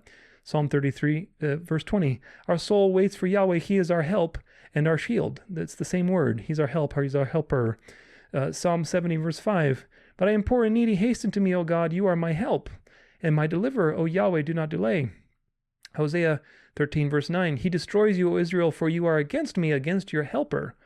So this is the same word used for Eve with Adam, which means that helper, therefore, is not some inferior thing, because that adjective, that description, that noun is used for God also.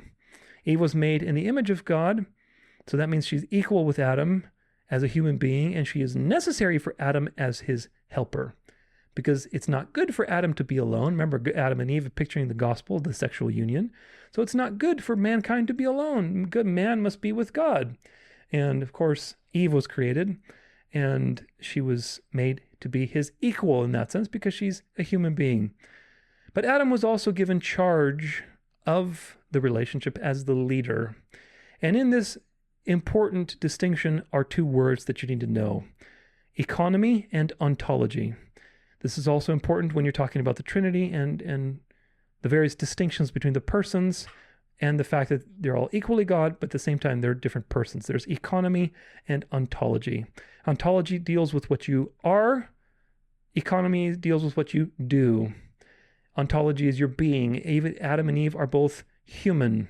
They have the same ontology, but they have different economies because they do different things. They have different roles. When you confuse economy with ontology, what you get is toxic masculinity. You get chauvinism, you get misogyny, you get all kinds of really toxic things when you confuse economy with ontology. In other words, when you confuse the fact that women do different things to mean that their ontology is different. In other words, they're second-class citizens. They're lesser than you. That's the problem.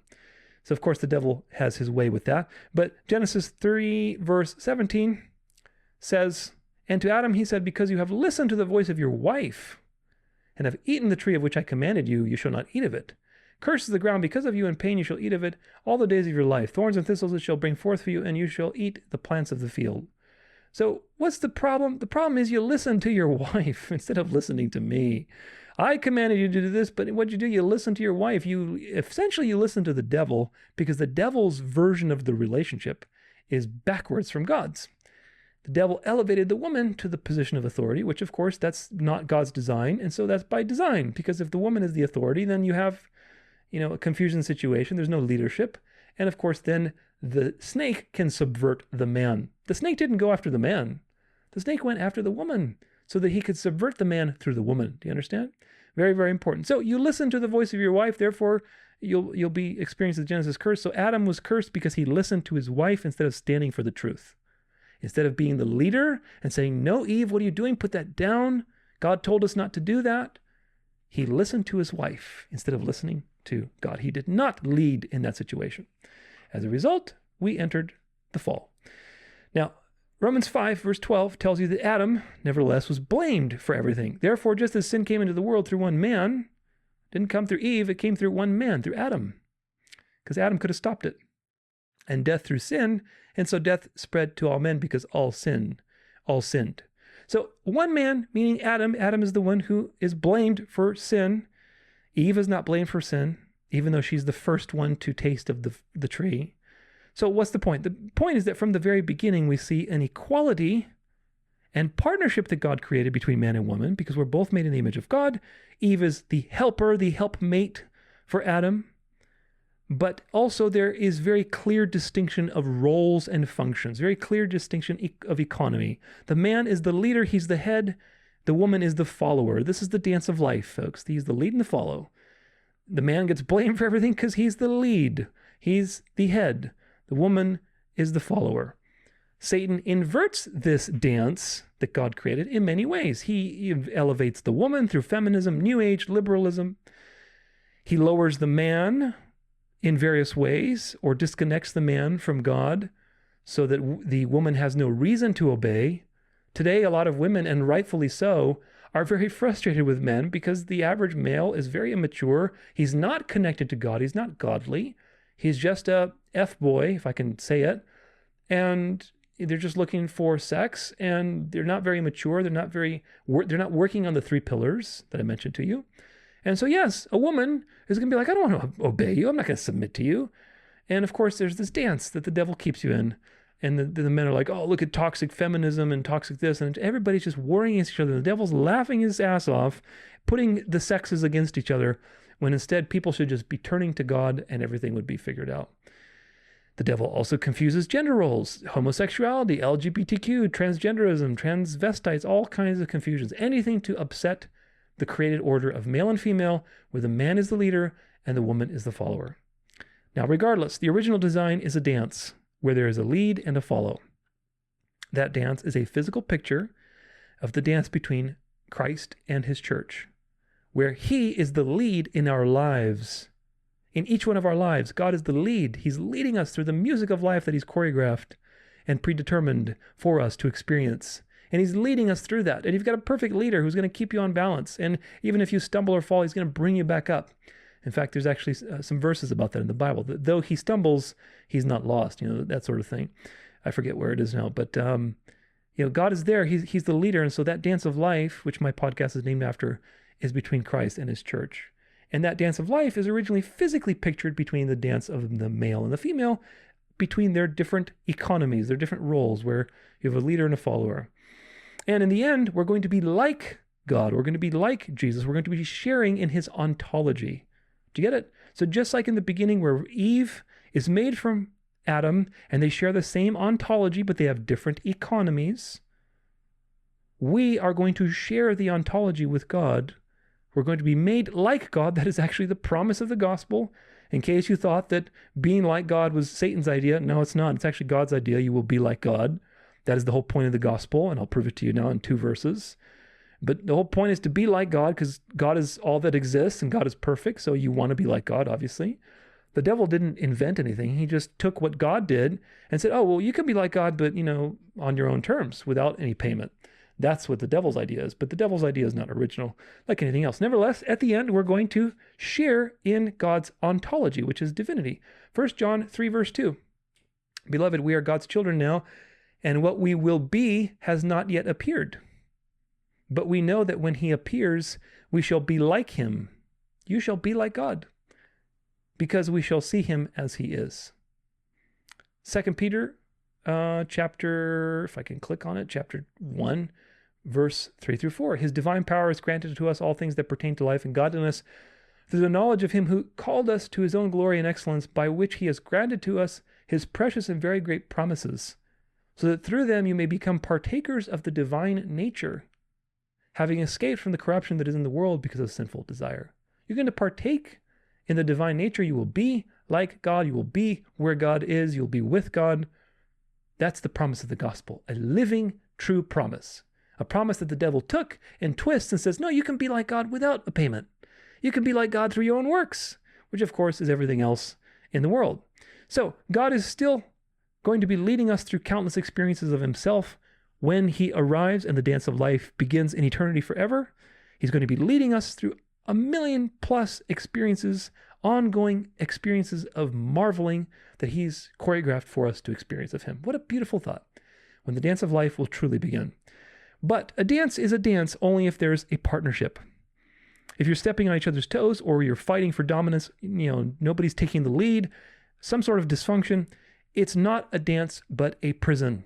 Nobody wants to be in that kind of situation. With God, he's perfect, so that part is covered. So our challenge is to learn to follow and let him lead, because we're the followers. We're not the leaders. The name Israel means wrestles with God. So our goal should be to go from wrestling to dancing, because dancing is something that you submit to willingly and you follow, rather than wrestling is where you're trying to take control, which is what everybody does through synergistic thinking. God conforms us through various trials and challenges so that we can dance with him in the dance of life, because dancing requires submission and following. So Eve is very important and actually shows God's design for partnership in humanity and with humanity. I want you to get how important Eve, the first woman, is to all of this. It is the creation of Eve that reveals God's design of partnership, not Adam. Even though, looking back from the New Testament, you understand that, sure, Adam represents humanity and Jesus, and there's a dance between humanity and Jesus. You understand that. But really, Adam is created, and there's no sense of his partnership with God. When Adam was created, he was talking to God and he was naming animals and things like that.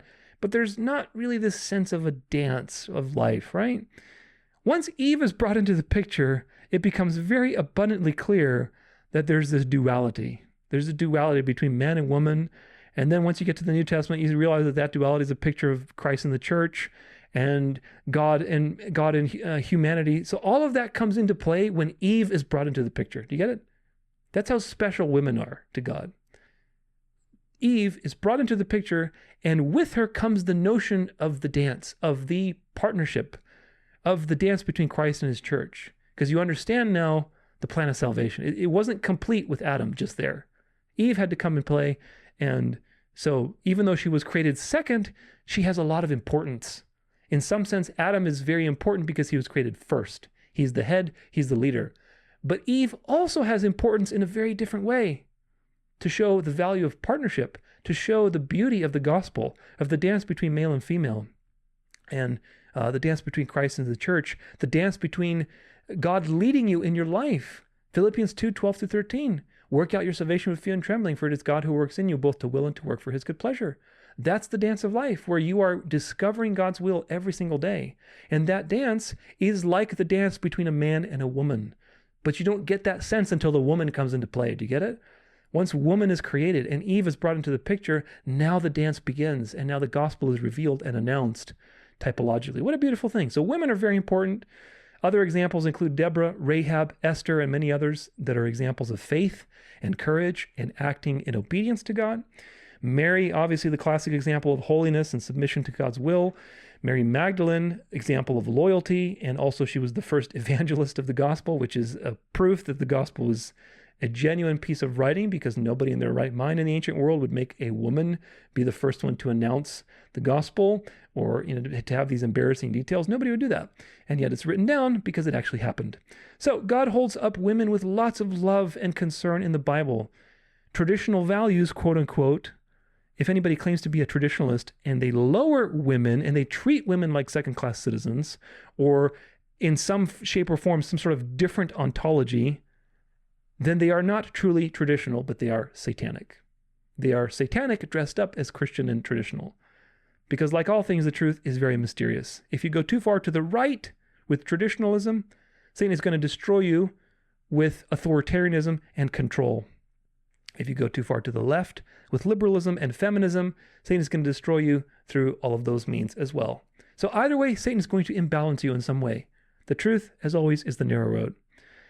The dance is seeing the same ontology in the sense that we're both made in God's image, we're equal partners, while respecting different economies of lead and follow. There's a lead and there's a follow. That doesn't make the lead superior ontologically than the follow, but it does mean that there are different divisions of labor, so to speak, right? Ephesians 5:22-23 says, "Wives, submit to your own husbands as to the Lord. For the husband is the head of the wife, even as Christ is the head of the church, his body, and himself its Savior. Now, as the church submits to Christ, so also wives should submit in everything to their husbands." So a lot of verses on submission. That doesn't mean the wife is a second-class citizen. Peter says some things about this in 1 Peter 3, verse 1-7. Likewise, wives, be subject to your own husbands, so that even if some do not obey the word, they may be won without a word by the conduct of their wives, when they see your respectful and pure conduct. This is a commentary that's very interesting in the same way that Paul says, listen, if you're unequally yoked to a unbeliever, then, basically live with them. Don't separate with them. Try to minister to them. So Peter's telling you the same thing. Do not let your adorning be external, the braiding of your hair and putting on of gold jewelry or the clothing that you wear. but let your adorning be the hidden person of the heart, with the imperishable beauty of a gentle and quiet spirit, which in God's sight is very precious. Remember, we talked about one of the pillars of femininity in a biblical way is humility. Somebody who's very quiet and submits at the right time, is nurturing, is warm, is kind. That is very precious in God's eyes. Very, very precious, because that is the created order, because that's supposed to picture the church. You're supposed to picture the church as it submits to Christ. And that's a good thing in God's eyes, because again, it points back to the gospel. Verse 5, for this is how the holy women who hoped in God used to adorn themselves, by submitting to their own husbands, as Sarah obeyed Abraham, calling him Lord. And you are her children if you do good and do not fear anything that is frightening. Likewise, husbands, live with your wives in an understanding way, showing honor to the woman as the weaker vessel, since they are heirs with you in the grace of life, so that your prayers may not be hindered. So it's a two-way street. It's different ways for different genders, but it's a two-way street. Wives need to submit to their husbands. Husbands, you need to love your wife as Christ loves the church. That is, I think, even a higher standard, to be quite honest with you. I think that's a much higher standard, because that is pure agape love that we have to practice as husbands all the time. So very, very important. So conclusion, submission biblically follows a very clear order. The man submits to God and the woman submits to the man. That is the created order of the relationship. There is no such thing as mutual submission. This is a term that is meaningless. There's no such thing. If you are submitting to me and I'm submitting to you, then there is nobody driving. There's no lead. Submission is in a tier level. The man submits to God. God is the superior. The woman submits to the man. Of course, everybody should be submitting to God in that sense, but the woman submitting to the man is also a submission to God, because you're following what God asks you to do. Especially, again, if that man is a godly man who is submitting to God. If you are not submitting to a godly man, then you are going against the gospel and imaging it poorly. So mutual submission is nonsense. If anybody talks to you about that, that's a nonsense term. There's no such thing as mutual submission. There's mutual respect. There's mutual love. That's true, but mutual submission does not exist. Mutual submission is a meaningless term. Submission is linear. Boom to boom to boom to boom to boom. Man to God, woman to man. Also, the modern notion of happy wife, happy life is also wrong, because it skews things towards the woman and feminism. Yes, it's important for the wife to be happy, but it's also important for the husband to be happy too. It's important for both of you to be honoring God and submitting to God, and to love God more than you love yourselves, and all the things that we've been talking about. So happy wife, happy life is just a modern secular thing that, you shouldn't be shaping your life around. Shape it around the Bible and what the Bible has to say. People also think that submission means compromise, or that you both have to compromise in some way. And I want to tell you that compromise is a negative mentality. You should avoid compromise. Nobody is happy with compromise, because you're both giving something up. It's true that relationships require sacrifice. That's true. But you have to reject compromise mentally, and instead think of it as cooperation, co-investment, not compromise. How can you cooperate where you can both give to create something new? That's a different way of thinking about it. How can we cooperate? How can we both co-invest, invest ourselves, so that we can create something new together? Not, what do I need to give up? Okay, here's my list of things that I'm giving up that I'm not really happy about, and here's your list that you're giving up, and we're both like sitting here negative about what we're giving up. That's not synergistic. I don't mean synergistic like free will stuff. I mean, you're not creating synergy between you. You're not creating a dynamic partnership. You're just like, all right, here's what I don't want. Here's what you don't want. I mean, that's not how to do things. So instead of compromise, think co-investment and cooperation, rather than what you both need to lose. Either way, submission is about economy and roles, not about ontology. Very, very important. A wife submitting to a man does not mean that the man is superior as a first-class citizen and she's a second-class citizen. A wife submitting to a man is about obeying God, because this is his design for marriage and the gospel. A man likewise must respect and honor his wife and love her as Christ loved the church, which again I think is an absolutely high standard. It's the highest standard you can have, possibly because Christ gave his life for the church. So that is absolutely the highest possible standard, and that is something that we fall short of most of the time. So the New Testament teaches mutual love and respect and honor as a partnership between two equals, yet with simultaneously very clearly defined roles of lead and follow. This is the dance of life. Most people either go too much to the right or too much to the left, just like with everything else. They focus on the verses of submission, and they want total control without having any partnership skills. Or they focus on the stuff about being equals and made in the image of God, and they become feminists and new agey in their ideas and mutual submission and all this worldly nonsense. The narrow road, again, is mutual love and respect and honor in a partnership, yet with very clearly defined roles of lead and follow. A lot of people confuse these two elements, and of course they get deceived. The liberal people confuse mutual respect with mutual submission, and the man becomes powerless in the marriage, or you have two leaders going nowhere and fighting on everything. The conservative-minded people will confuse submission with control, and the man becomes toxic and overbearing, and the marriage becomes stifled. So wherever you happen to be on that continuum, realize that Satan is going to either make the man toxic or the woman toxic. He doesn't care. Whichever way it swings the fastest and the easiest, he's going to push in that direction, or both. So he's always looking for imbalances. That's why you have to be a very skillful dancer. Now, the 3 stages of partnership. In many years of doing what I did, I lived through a lot of things. I lived through a variety of partnerships, both in my own situation and with coaching other people. Eventually, I realized that there are 3 stages of partnership that everybody goes through. Most people get stuck on the first, sometimes on the second, rarely ever get to the third. Today, I believe the only way you can actually get and sustain the third is with God. And that was the missing piece in my understanding, and why I don't think I ever connected what I understood very much from my career into my own personal life. So I want to share what I've learned with you using dancing as a metaphor. In dancing, we have something called the picture in the frame, and it's an old school, very cheeky little concept where basically we say that the man is the frame and the lady is the picture. The man is the frame and the lady is the picture. It's a very old school phrase, and it's actually, I think, very profound if you really meditate on what it means. I've written a few articles on these ideas in the devotional, so I'm going to repeat them here, but you're free to browse that in your own leisure time. So in dance, the man has to be strong, he has to be consistent, he has to be predictable, he has to be stable.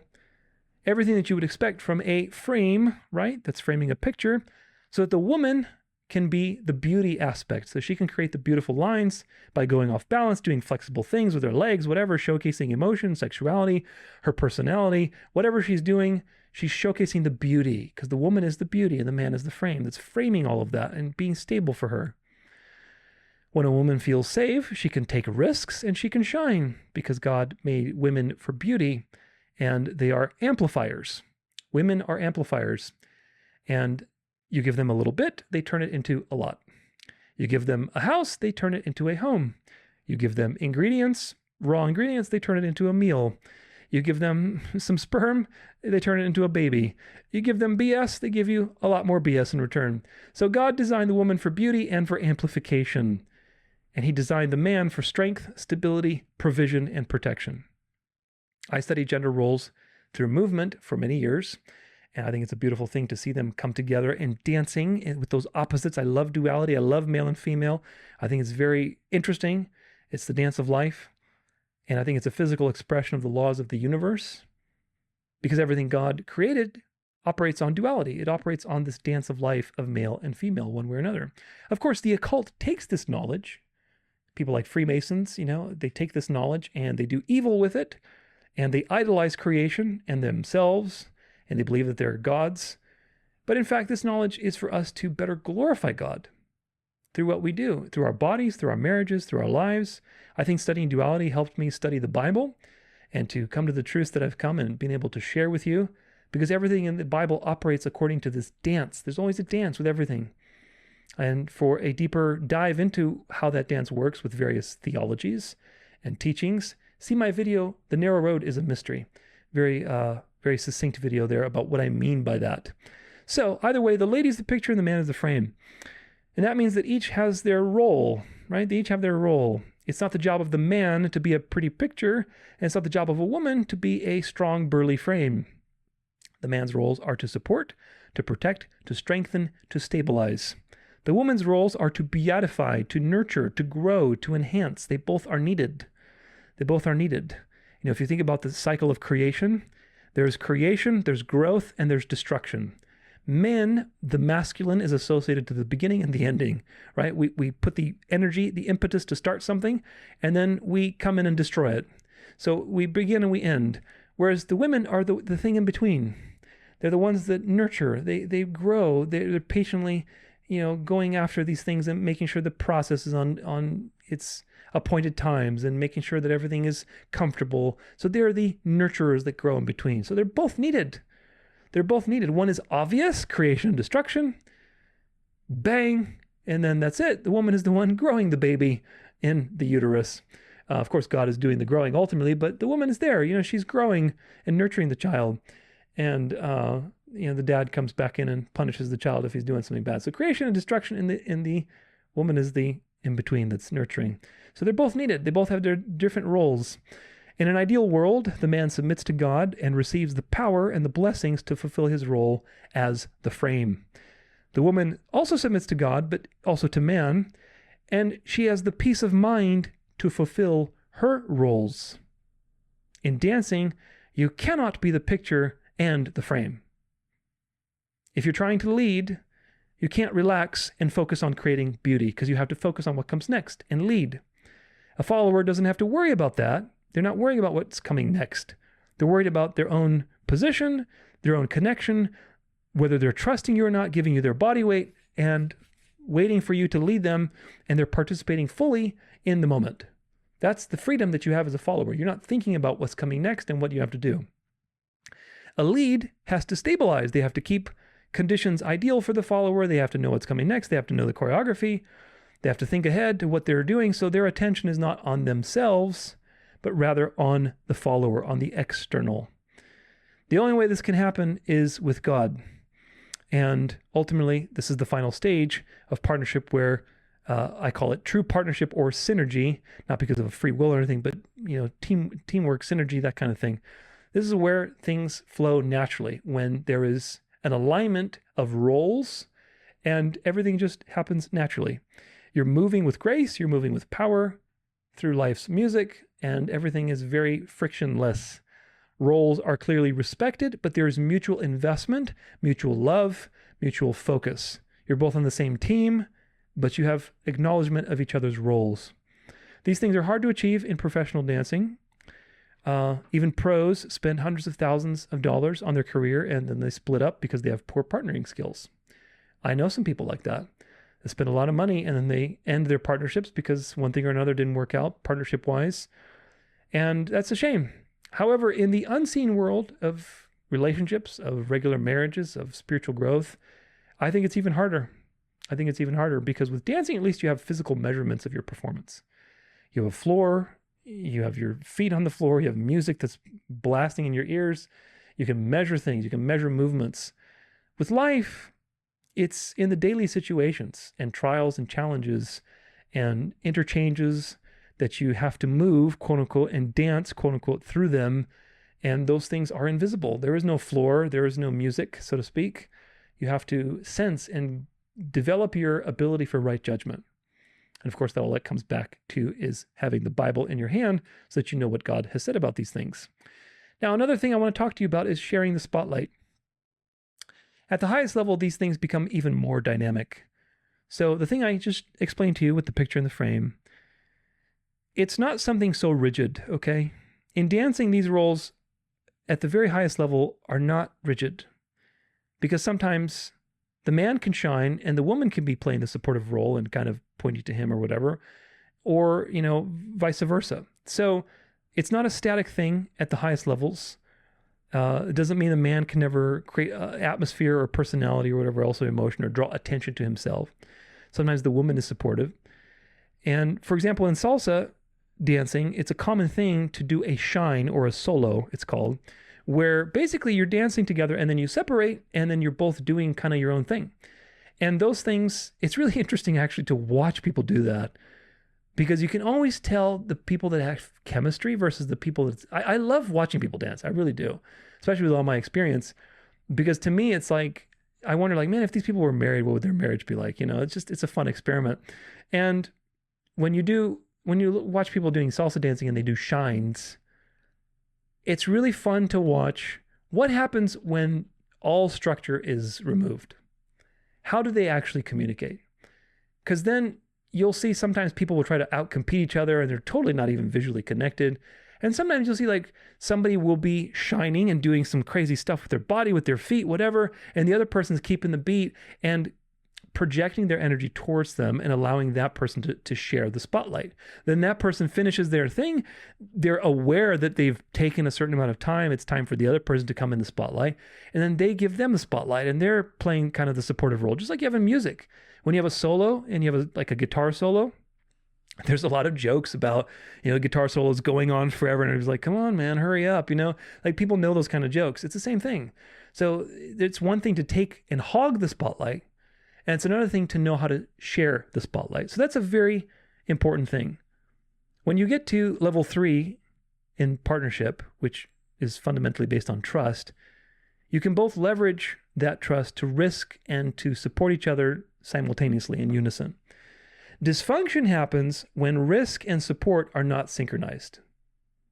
Dysfunction happens when risk and support are not synchronized. If I'm trying to risk and you're trying to risk, or I'm trying to support and you're trying to support, that's the problem. Because now the roles are competing with each other. The roles are there so that there can be coordination and synchronization and synergy. And that's usually a sign that the partnership has not evolved beyond, level 1 or level 2. Either there's 2 leaders or there's 2 followers. There's poor listening skills, poor communication skills, insecurity, imbalances, something. So don't be dogmatic about this, but rather just see that this is a living reality that is constantly improving and something very dynamic. Life is a dance. I truly believe that. And the goal is to do that dance well, with good technique, quote unquote, with clear roles, and being comfortable sharing the spotlight with your partner. Because at the highest levels, you're both having the spotlight, and it's important to share that spotlight. Because submission does not mean like the person has no more personality or ability to come into the spotlight whatsoever. That is not healthy, in my opinion. Biblically, a woman must let the man be a man and submit, assuming the man is a godly man. However, that doesn't mean a woman can't shine in her own way in the things that she's doing. Many women today are entrepreneurs. They lead Bible studies. They have their own projects, their own things that they're up to. And some men, especially if they're quote unquote very traditionalist, they get very insecure about these things. They feel like they're losing turf to the woman, which of course is not true. Assuming that the woman is godly and she's submitting to you and respecting you as the man, there's no reason to be insecure. Of course, there are women who do those things and are very independent minded and they don't want to submit. So that's true. That's another can of worms. But the point is there's a lot of insecurity on both sides. So especially in our world with redefined work hours and gender roles and the confusion of everything, these things can be a very nuanced conversation. And as usual, treat them as opportunities to implement good partnering skills and principles and biblical principles. So that's level 3. Ideally, you want to be in a very dynamic situation based on trust, where you can share the spotlight and you understand the different roles, that you understand the picture and you understand the frame. If I'm trying to be a picture, don't be a picture right now because I'm in the spotlight. If you're trying to be a picture, I need to be a frame, and vice versa. And those things are very dynamic situations that are ongoing and that need to be practiced. That's level 3. That's based on trust. But now what about levels 1 and 2? Now that you know what the goal is, which is a trusting partnership where lead and follow are dynamic and they're flowing, it's very easy to map out the other 2 levels. At the most basic level of relationship is codependence. Everybody knows about that. Everyone is looking to get something from somebody else, and you just satisfy each other's needs for a little while, and then, you start to get into conflict. People want safety, they want connection, intimacy, sex, approval, significance, whatever, and you just trade. You trade. I trade, you trade sex, I trade attention, safety, whatever, and we're trading. When that trade becomes imbalanced or the honeymoon period wears off and you start to have conflict, then you start to go through the usual trauma and problems that every relationship has because of the Genesis curse. And most people either quit there or they continue through trauma and they just never kind of really address the core issues. In dancing, this manifests as two people not knowing how to dance, not having enough skill or knowledge or technique, and they're just stepping on each other's toes constantly. They're just fumbling and tripping all the time. They are off time with the music, i.e. life, and off time with each other because they're not listening or paying attention. They're not sharing the spotlight or trusting because there's no foundation to begin with. They're just surviving and they're trying to get something out of their experience. The minimum they could possibly get, just give me something. Most people in stage one are in stage one until they die. And unfortunately, they never come out of that awareness. That's most of reality.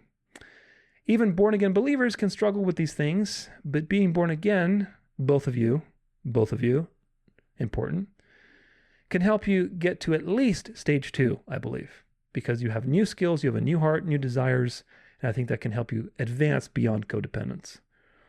Stage 2 is the next step from stage 1, obviously, where you are increasing in your knowledge, in your skills, your self-awareness, your techniques, all of these things that fix the problems that you're lacking in stage 1.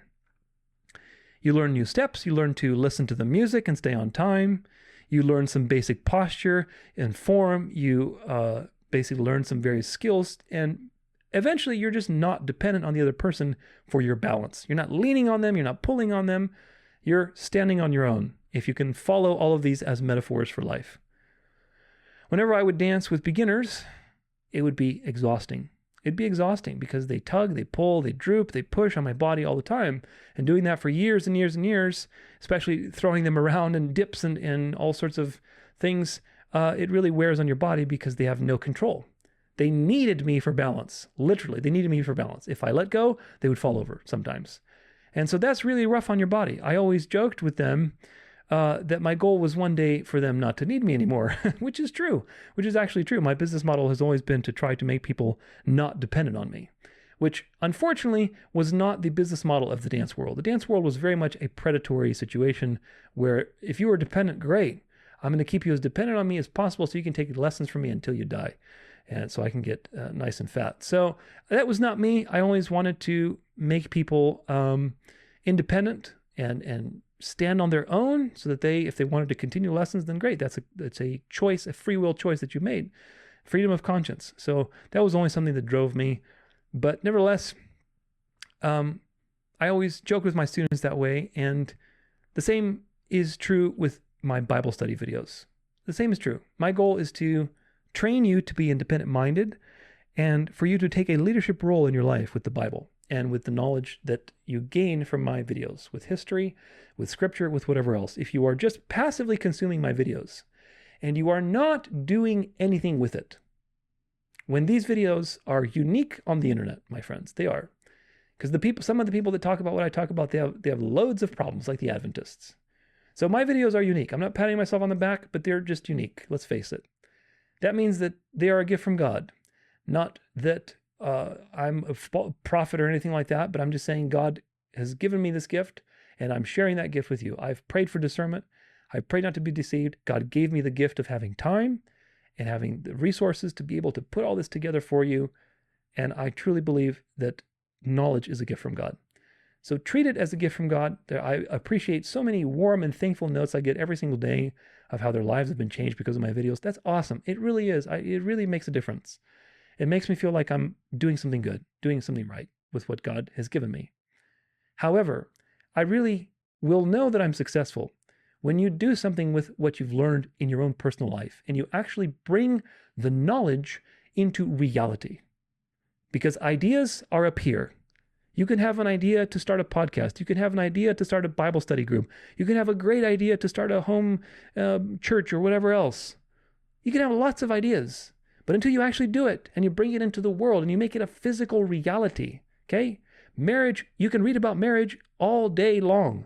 You could read about sex all day long. Until you put it in, it's not real, okay? Until you put it in, it's not a consummated marriage. You're not married legally, okay, in God's eyes. That's why you must fulfill that duty. You fulfill the duty to serve that booty, right? Anyway, the point is, you have to bring it into the physical world. You got to bring it into the physical world. So take action with what you've learned from my videos. Please take action. Do whatever you feel called to do, but just do something. Don't just passively consume my videos and sit there and delighting in the knowledge. I think that's great. Delight as much as you want, but do something with that delight, damn it. Do something with that delight. Because life is short and this knowledge needs to be gotten out there to help more people come on the narrow road so that they can be not devoured by the devil, which is going to devour most of the world. So anyway, that's my podium speech. But if you are watching my videos, my goal is to get you to be at least possible dependence on me as possible. I don't want people to ask me questions. I'll be honest with you. My goal is to make you into a leader so that you can answer your own questions. And in fact, even better, that you can answer other people's questions. Do you get it? That's my measurement of leadership. My measurement of leadership is not how many questions I answer. I'm happy to answer your questions. I'm happy to give you insight and to help you judge rightly. I'm happy to do those things. But my measurement of success is not how many questions I answer. My measurement of success is how many questions you can answer for yourself and for other people around you. Do you get it? That's my measurement of success. That's why I make everything how deeply and detail-oriented I make it, so that it's a resource, so that you can study, so that you can really edify yourself in these things. So my goal is to get you to be independent, not dependent, and not just to be a follower, but a leader. Now, opposition is another point I want to talk about, which is an important principle at stage 2. At stage 2, the study of opposition is very important for creating stage 2 and sustaining stage 2. We all have a default way of being, and that makes us successful in life in various ways. This is the collection of skills, personality traits, habits, knowledge, whatever that you develop from childhood. Some people get funny, some people are aggressive, some are smart, some are people-pleasing. Whatever you happen to have, that's your traits that make you who you are, these are all there to help you survive socially and to, quote-unquote, make it through life. That default way works for you to get you the results that you want, whether the results are recognition, people liking you, money, success, intimacy, whatever. It gets you the results up to a point. It's a limited thing, because there is a limit to these things. And once you hit that limit, you start to realize that you need to grow as a person. Most people do not come to the awareness that their default way of being is limited and that it's limiting their results in life. And I don't mean results in a material sense, but results in a true sense, like intimacy, honesty, truth, depth of relationship. That's what I mean. These things are limited because ultimately they are imbalances. For example, someone who is very aggressive may be good at closing deals in sales because they know how to close, but they may not be very good at sustaining relationships or customer service, and they're going to have a hard time communicating to people. Remember, masculine and feminine, beginning and ending. Masculine has a lot of energy, so it's good for creating and destroying. Feminine is for nurturing the in-between, from point A to point B. It's growing and nurturing that thing. So if you are very masculine oriented and you know how to start and you got to put energy and you know how to do this and that, you're going to start a lot of things. But if you aren't in tune with those feminine principles of nurturing and care and detail orientedness and patience, which is very foreign to a lot of us, then you're not going to maintain what you start. If you're very feminine oriented in the sense that you're very process oriented, then you're not going to have a very easy time starting anything. You'll be afraid, you'll be, oh my gosh, you're going to think it over and over and over, and you're just never going to start, right? So it's always some sort of imbalance. If, again, the masculine-oriented people will start and never finish, they'll start and they'll just burn out, and the feminine-oriented people will be more oriented to processes, but they'll have a hard time ending things, and they'll have a hard time beginning things. So it's the same way in all situations, folks. The aggressive people, again, may be good at closing sales, but he's not going to be good at communicating. The good communicator, who's maybe very good with connection, presence, being very comfortable, down to earth, lowly, that kind of thing, which are very important skills. Nurturing, they can have a very hard time closing the deal. They'll be talking hours and hours and hours and they never close the deal. And the people love talking to them, but they never actually make any money. So this is the problem. And you need both. You need both in order to be successful. You need to understand, when do I need to be aggressive and when do I need to be nurturing? You need to understand both. So part of maturing to stage 2 and beyond is developing your awareness of the opposite and opposition in general, duality. I coach people on these things for hundreds and hundreds of hours, and I'm very good at them. I'm very good at reading people and understanding where they fall on the spectrum immediately based on simply the kind of movement that they have. I can watch you for like a few seconds doing a particular step, and I can tell you exactly what I need to work on you for the next 5 to 10 years, probably for the rest of your life. And I got very good at that. So that was always fun, but people always fall into 2 categories, 2 types, okay? And this always comes back, look, I'm going to use the words yin and yang. I don't believe in yin and yang in the occult sense, but there's something that people know, okay? And you have to remember, God is the one who created male and female. God is the one who created masculine and feminine, okay? So don't get triggered by it. The aggressive or the assertive or toned people, right? The yang, the masculine people, or the timid and shy, the drawn back, the too relaxed, or the yin type of people, okay? In New Age, they call it masculine or feminine energy, dominant, but ultimately we know that God created male and female, so it's just part of the dance of life. And it's also part of the Genesis curse because these imbalances are transmitted through generations. The key is to it doesn't matter where you fall, though. This is the point, okay? The point is not where you fall. It's not like, oh, this is better than that one. It's not, because they both have their problems. The key is to teach the person in question the value of doing the opposite, of doing what is not obvious to them. If you're a very aggressive person and you're motivated by physical results and impact, what is obvious to you are things that have power, certainty, importance, etc., etc. That's what's important to you. That's what's on your radar because that's what you're looking for. You're programmed through your aggressive persona to look for these things as valuable. You are not going to see things that are detailed or patience or process or relational as value. You're not going to find value in that. And in fact, those things have all the value to offer you to take you to the next level.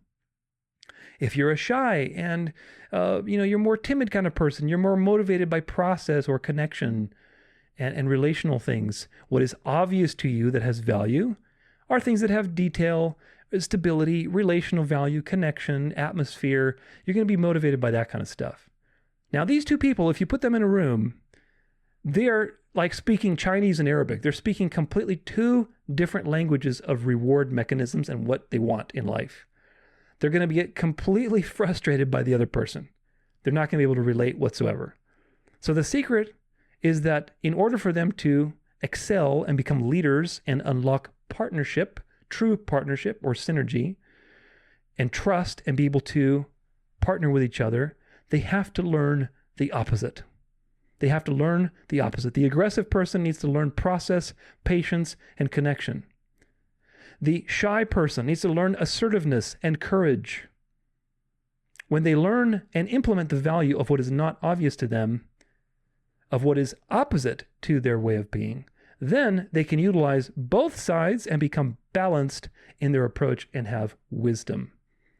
They can be bold when they need to be bold, and they can be quiet when they need to be quiet. Remember, there's the picture and the frame. If all you know how to be is the picture, and you need to be the frame in this particular situation because the other person needs to shine, and you don't know how to do that, that's going to cause conflict. That's why you need to understand both sides. You're always going to have a dominant side.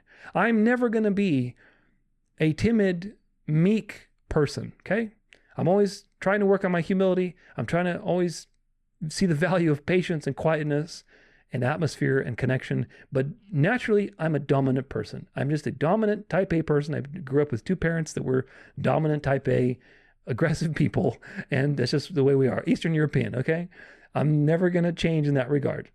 But I can have a more balanced life, a more balanced approach to partnerships, to relationships, to everything that I do by incorporating the opposite.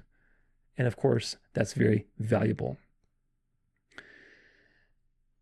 If you can be bold when you need to be bold and quiet when you need to be quiet, you are, as a result, free.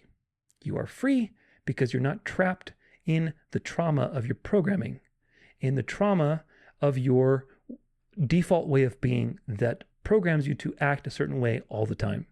So you are free to make a different choice. In dancing, this meant working on what was opposite to your personality or forming awareness, like proprioception between various parts of things in your body to coordinate opposition. For example, posture is the sum of many oppositions.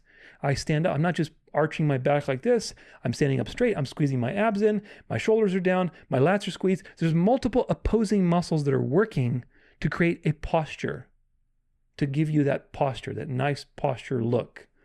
Same thing with all other choreography movements. It's always about opposition. If I'm holding my partner, you can't really see it, but if I'm holding and reaching out this way, there's a stretch that's happening in my body. One part of me is stretching this way, the other one's stretching towards her. There's an opposition. So these things help you learn how to create a dynamic balance in your life. And of course, in dancing, it's much easier to visualize that because we have the physical body. In life, it's a little harder, but it works by the same principle. In partnership and leadership, what it means is striking a balance in the way that you have default way of being and the opposite way of being so that you can gain wisdom. Because wisdom is knowing both sides of the story. It's knowing both sides of the story and having right judgment as to knowing when to do which. In fact, the Bible is all about this exact stuff, my friends. What I'm preaching here to you and teaching here to you is nothing that is unbiblical. The Bible is all about using right judgment, and it presents you as a result of that with dualistic things. Not that you're dealing with dualism or Gnosticism, but you're dealing with situations and principles that are dancing together in a dance so that you can use right judgment. Remember, the Bible is not a Talmud, a prescription of legalistic things on every possible situation in life. The Bible gives you a principle and then another principle. And these principles seem to be against each other on surface value. But of course, if you learn to study the Bible deeply, like we study it here, through the narrow road approach and through the dance of life idea, then you understand that these principles are not actually in conflict with each other, but they're actually dancing together. It is true that you must make a free will choice to believe in Jesus Christ, to be saved. You must repent. You got to do it. It is also true that God has predestined who is going to make that choice. These two things seem like they are opposing one another. They're not. They're actually complementary. And when you see the dance between these two things, it's a very profound and mysterious dance. And I have a whole 42-part series devoted to that profound and mysterious dance. So this is my point, folks. And if you've ever read, for example, the book of Proverbs, it is full of dualistic things where he gives you a principle, then another principle. Treat a fool according to his folly, lest he become wise. Don't treat a fool according to his folly, lest you become like one yourself. Well, which one is it? Do I treat a fool according to his folly? Or do I not do that? Well, that's wisdom. The principles are both. And they seem contradictory, but they're not. It's a dance because reality is about sometimes you need to treat a fool according to his folly, and sometimes you need to not treat a fool according to his folly because you might become one like him yourself. Wisdom is knowing when to do what. But either way, you must understand both sides of the story. The occult, the Freemasons, all of the people who rule this world, they take this kind of knowledge and they use it to become gods in their mind and to create dialectics and to shape culture and history and whatever else. And of course, God uses it all for the good, but we can use this knowledge that the Bible presents us and have right judgment and understand how to be discerning and how to eat the meat and spit out the bones, how to walk the narrow road, all of these important truths, how to have a loving partnership while respecting the economy and roles provided in the Bible for the male and the female that are very different. There's a lead and there's a follow. That doesn't compromise on each other's respect and mutual love, but there are clear distinctions of leadership. So all of this is very, very important. Imbalances attract imbalances. You need to remember that. And it's very important that you attain balance by studying the opposite. Because if you don't, what's going to happen is by default, you will enter codependence. If you are an aggressive person and that's all you know, and you never go beyond that, and you never explore the opposite of you and learn to see value in the opposite, then you are only going to attract someone that is imbalanced. You might attract somebody that's aggressive, just like you, or you might attract somebody that is very, very shy, and you guys will spin and spin and spin and spin and spin. And because you're so different from each other, you're going to just keep chasing each other, but it's a codependent kind of chase. It's not a synergistic dance. It's not a team. It's a codependent situation. So this is the problem. Imbalances attract imbalances. So you need to fix your imbalances by studying the opposite, by gaining wisdom, so that you can stand on your own and that you can find somebody who is also standing on their own, and you're not fulfilling each other's imbalances and spinning in codependence, but rather you are independent and you can come to the table as two independent people that are securely attached, balanced people, that then you can create something together, which of course is ultimately stage 3. But stage 2 requires balance. And part of balance is opposition, and studying opposition and improving your opposition. Two balanced people can speak to both sides, and they have the possibility to do much more because they can speak to both sides. Oh, you need to be in the spotlight right now? That's fine. I can do the supporting role. Oh, you need to support? Let me take over. Let me have the courage to do this. So you can speak both languages. Obviously, some person is going to be better at one side than the other, and it's important to have that as well. I'm not talking about some sort of ultimate, idealistic egalitarian marriage. I'm not talking about that. I'm just saying that you need to be balanced in your life. And most people are not balanced, and as a result, their relationships are a constant snowball of codependence. Because that's how you get to stage 3. But it has to go through stage 2, and the necessary step at stage 2, pun intended, is balance. And the way you develop your balance is through developing your awareness of opposition and the opposite. Either way, personal growth, self-awareness, coaching, counseling, life lessons, courses, programs, retreats, all of these things can help you go from stage 1 to stage 2. They can give you skills, they can give you awareness of the traumas that you're dealing with, of the things that are imbalanced that need to be reined in a little bit. Many of these types of things I listed, programs, also promise you to get to stage 3 and have this amazing, team type of relationship.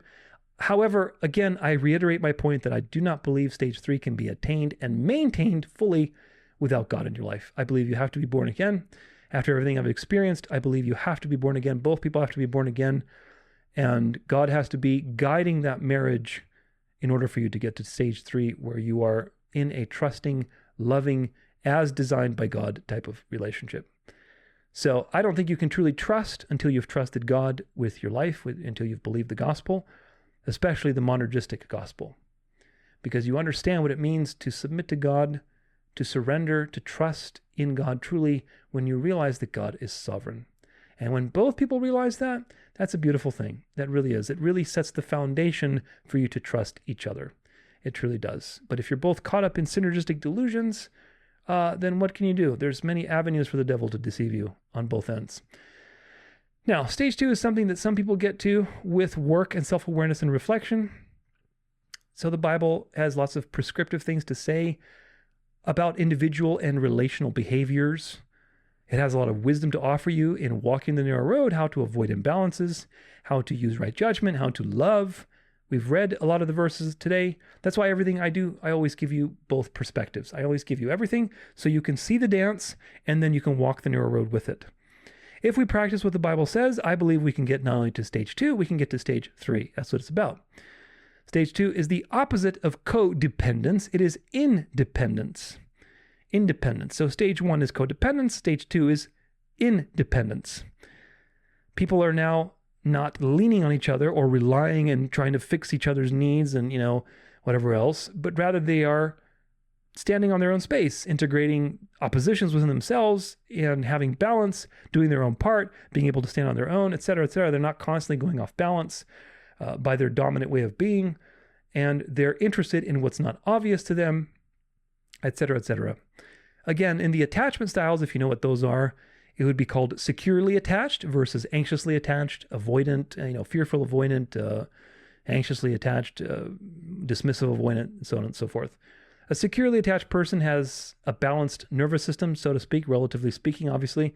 There's always stress, but it's not so easily thrown off by their dominant way of being. You're not so easily triggered by various things. Of course, that's a work in progress. You're never going to be perfect, but the goal is to have awareness and continually practice these things. But now, stage 2 is not enough. Stage 2 is not enough in the end, because stage 2, although it's good and it gets you out of the drama and the struggle of codependence that most people are stuck in, stage 2 is not true. Stage 2 is not truly alive and dynamic. It's not truly alive and dynamic, because balance can be understood in two ways, my friends. Balance can be understood as the scales or as the juggler that's juggling. In our minds, we always chase the ideal of the scales. Nice, neat little balance, and they're both even and we're balanced. That's not how life works. True balance is a juggler. Juggling and having dynamic balance over time. If you took a picture at any point in time as the juggler is juggling, you're going to have a snapshot of an imbalance. But when you observe him juggling, it's very graceful, and he's juggling and everything is in balance. Do you get it? So balance is true balance is a living thing. It's not a static thing of like, okay, I'm equally balanced with my opposites and you're equally balanced, and now let's just both stand there and kind of stare at each other. That's not how life works. Life works in the messiness, in the gutters of life. It gets messy, it gets imbalanced, and it's balanced over the course of things because you have the principles to dance through the situation. It's a moving and dynamic thing over time. It's not balanced at every snapshot. So the point is that we have to be willing to go off balance and move and oscillate and get a little messy to actually have true balance. That's the step from stage 2 to stage 3. Stage 2 is all about learning and becoming aware of all of your imbalances and correcting them and making practices and habits, using boundaries if you have to, being more courageous if you have to, being more aggressive if you have to, being quieter if you have to, be more gracious if you have to. All of these things are habits. But once you do that and you're like, okay, I'm equally this, I'm equally that, whatever, that's a static understanding of balance. The point is to get these skills so that then you can dance. And of course, the assumption here is that the other person you're dancing with is born again, and they're equally on this journey with you. They're both equally, striving for their own balanced approach to life. And that way they can be having the tools and principles to engage you in a dance rather than a struggle, right? We want to dance, not wrestle and struggle. So balance can be a scales or a juggler. Life itself is living and dynamic and always changing, and it is very, very balanced in the sum total. At every snapshot of the way, it's always going to look imbalanced, and that's an important point because that means you have to trust. You can't be the scales where, okay, I've got everything balanced, now what? You can't move, actually. You need to, in order to move, this is actually a principle of movement. In order to move anywhere, you actually have to fall off balance. You have to fall off balance in order for you to move. And that's a very profound philosophical point that God has baked into movement. In order for you to move anywhere, you have to fall off balance. So you can think about that and how it relates to relationships, because balance is important, but balance is not static. So to go from stage 2 to stage 3, once you've gained those tools, once you've gained awareness of your opposite, once you've gained some wisdom and principles and a little self-control and whatever else, and generosity and gratitude and all these important tools, then you have to learn to trust and go a little bit off balance and risk. And if both people are doing that and you're synchronizing with each other and supporting when that person's risking and the other person risks when the other person's support and so on and so forth, that's when you're really in stage 3.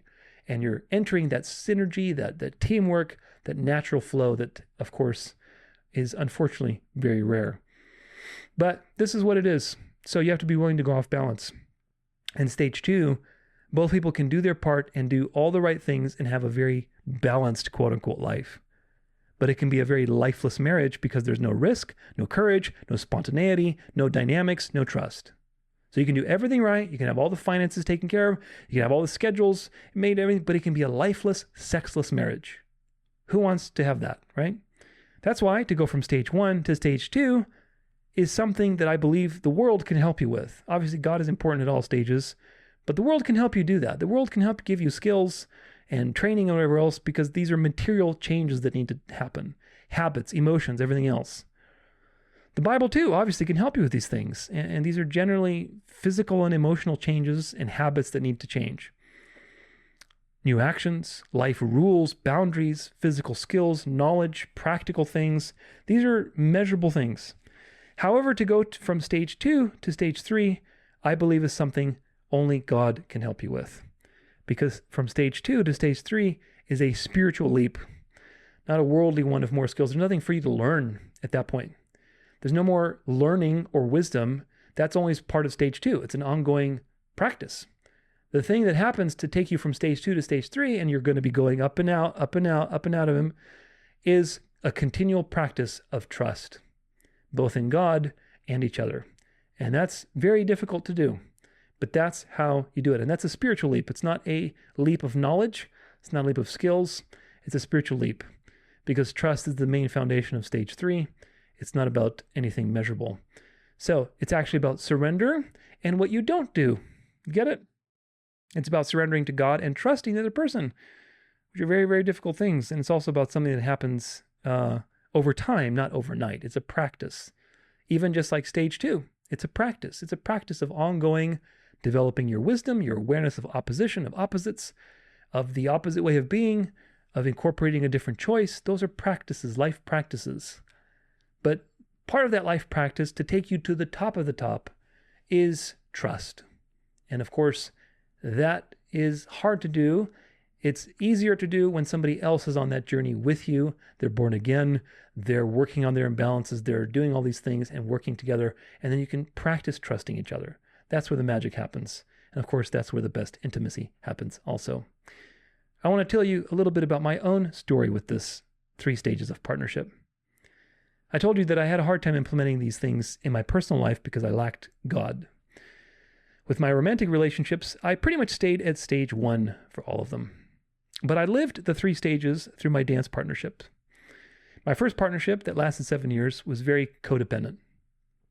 It was a typical male-female struggle, typical attachment and anxiety problems. We had all the fire of lust and the hype of our own imaginations, but we achieved very little. We didn't do very much. We also dated and had the typical relationship drama, and we ended up coming to nothing after a couple of years. Then there was infidelity, and then we hung on for another couple of years, and it was just got worse and worse. It was terrible. Very, very codependent situation. I couldn't let go, and neither could she, because we were both looking to meet our needs through the other person.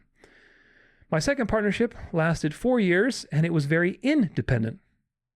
I didn't date her at all.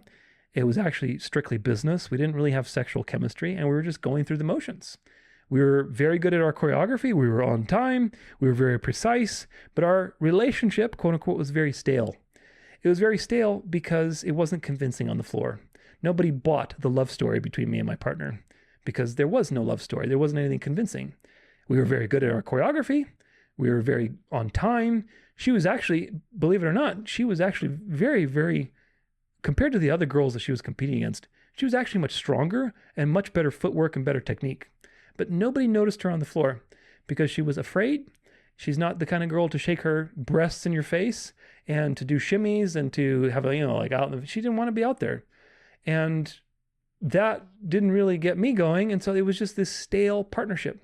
And you can tell energetically, despite the choreography being fine, the timing being fine, everything was very balanced, like I explained to you, and yet it was completely dead and stale.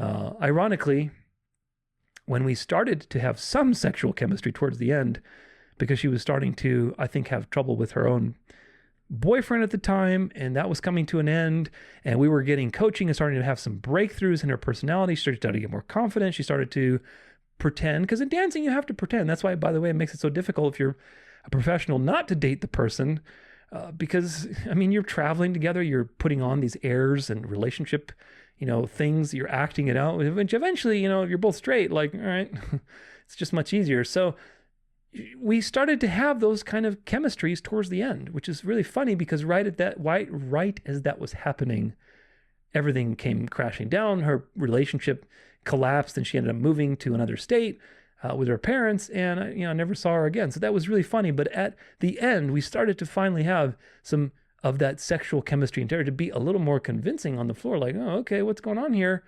And that was very short-lived, but that was because trust started to come into the picture. There was risk. She was starting to risk her body weight a little more. And that allowed me to risk and go a little more off balance to keep her on balance. And all these types of things where there was this dance. And again, these things are very measurable in dancing. In the world of relationships, they're much harder to measure. But hopefully you can use these principles in your own life. Now, my third partnership lasted for only a year. So 7 years, 4 years, 1 year. And it was a very natural and high performing partnership. The girl was actually much younger than me. She was about 14 years younger, very, very young. But she trusted me. And so she would take risks. She was very brave. She was very talented. She was very bold. She would go for it. She was very feminine, very confident in herself. She'd been dancing for a long time. And that let me be myself. It let me be myself, and it let me just hold it down as masculine as I could be. I could just do my own thing and be just free to dance without having to think like, oh, let me do this right. Let me do this perfect. Let me be balanced. Let me be balanced. Like the scales, I got to be like the scales, rather than seeing that balance is a dynamic living thing that can get messy, and then it gets clean, and it gets messy, then clean, and so on and so forth. So it became a very natural thing. We had very natural chemistry with each other. We would laugh a lot during practice. A lot of times I feel like we did nothing in practice, and yet we achieved so much together in a short period of time. The choreography was not artificial. It was very natural, very easy. We had lots of, like I said, chemistry. It didn't feel like work. It didn't feel like work. It just felt natural, and the results were very, very disproportionate. So it was the opposite of stage one. Stage one, I had a partnership for 7 years, and I practiced, and it was so much codependence, and as a result, we had lots of work with not a lot of results. Stage three, which was based more on trust and delight, we barely were partners for, like I said, probably a little less than a year, and most of the time we were just goofing off, and yet we achieved a lot, which is really funny to me. It was a lot of fun. It was at the end of my career, right when I stopped. What did I tell you? When you stopped caring about something, that's when God is going to give you what you want. Because if that partnership had come to me when I was, much younger, that would have turned into something very toxic. I just know it would have, because already, even at that time, it was very confusing, because we had a lot of chemistry. We never did anything, but it was very confusing. It was very, very, there was a lot of second guessing type of moments. She was going on in and out of her own relationship, and it was very confusing. So I'm glad that it didn't go anywhere, because it would have been very, very confusing. And what made it easier to not be as confused, even though I was confused, especially with all my new age stuff going on at the time, what made it easier was that I was practically done with dancing at that point. I literally, after I broke up with my second partner, where she moved away, I was like, whatever. I was like 34. I'm like, I'm done. I'm done with dancing. There's no more career for me. Literally at the end of the rope, that's when my friend was like, hey, you want to come try out with, what's her face? I'm like, what, you mean from the studio? Do you mean the secretary girl? Because she'd been there for a while, and I never once considered to dance with her, because she was actually a very good dancer. And so we tried out, and it was amazing. It was really a lot of fun. Like literally when I least expected it. And so this is the way God works. This is the way life works. When you least expect it, when you stop caring about something, that's when you finally get what you want, so that you don't get obsessed over it. So either way, it was an interesting time. It didn't last very long. It had its own share of confusion. I'm not saying it was perfect, but my point is that I experienced these things in sequence in my life over the course of 15 years. And that gave me a great awareness of relationships in general that I used to coach couples, that I used to help people in their marriage when I used to do life coaching and everything else. So it's been a very useful piece of information, and hopefully you'll be able to use it in your own life as well. Now, final thoughts. God is the author of the dance of life, my friends, and when he returns, that dance is going to be perfected and begin anew forever. In the meantime, we dance to the music that life gives us. Sometimes we stumble. Sometimes we hit nice poses. And it's important to see things from God's perspective, because he is the absolute standard, but also to use right judgment, because there are many situations in life that require nuance. They require nuance. Otherwise, the devil has an opportunity to take you off the narrow road into one flavor or another of deception. Many of these things with partnership also apply to relationships outside of marriage, because you have business partnerships, friendships, all sorts of other types of relationships. So keep that in mind. Partnership is an ongoing practice. It's a practice. It's not an outcome. It's not an achievement. It's a practice. I got to experience these things in a measurable physical way, and I'm very grateful for that. In the immeasurable spiritual world of marriages, friendships, relationships, business partnerships, things can be much more challenging. And that's why you need right judgment. That's why you need the objective truth of God's word. But the principles are the same. So please review this information because it took a lot of work to put together. And this is the result of probably 20 years of my life experience, all put together for you in a few hours. How many hours? Well, 6 hours or so. So many people are after learning the truth of the end times and all of the things that we're talking about on this channel. They may choose not to be married. That's fine. I personally do not recommend having children because that's another liability for the beast to weaponize against you. I'm not condemning you if you are having children. I personally have decided not to have children, and I don't recommend you having children. However, if you feel called to do that, I am not judging you. That's a gift from God, and may God be with you to strengthen you and to guide you in these troubling times. These are matters of the heart. So all these things should be brought to God in prayer and with each other. Remember to approach all things from a monergistic perspective. If God has designed for you to be single, you will have a fulfilling walk with him until he returns. If God has designed for you to be married, you will receive the perfect partner without having to go on dating apps or be scrounging around worrying to find the right person. Men and women are also very different, and that's baked into the Genesis curse. And the conflict between the sexes is baked in. They've done numerous studies on women's and men's brains, and they're very different.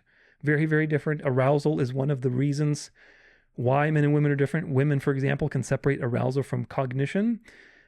Men can't. There's an old saying that I'm going to say, and I'm going to beep the word out, but God gave us a dick and a brain and only enough blood to run one at a time.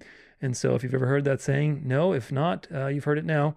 But these are funny things. They're actually very true.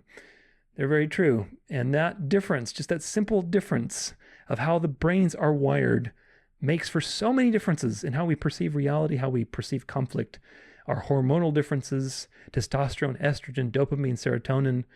These are phenomenal things. And it means we see the world in completely different ways. But these differences are designed originally to make us work together, not against each other.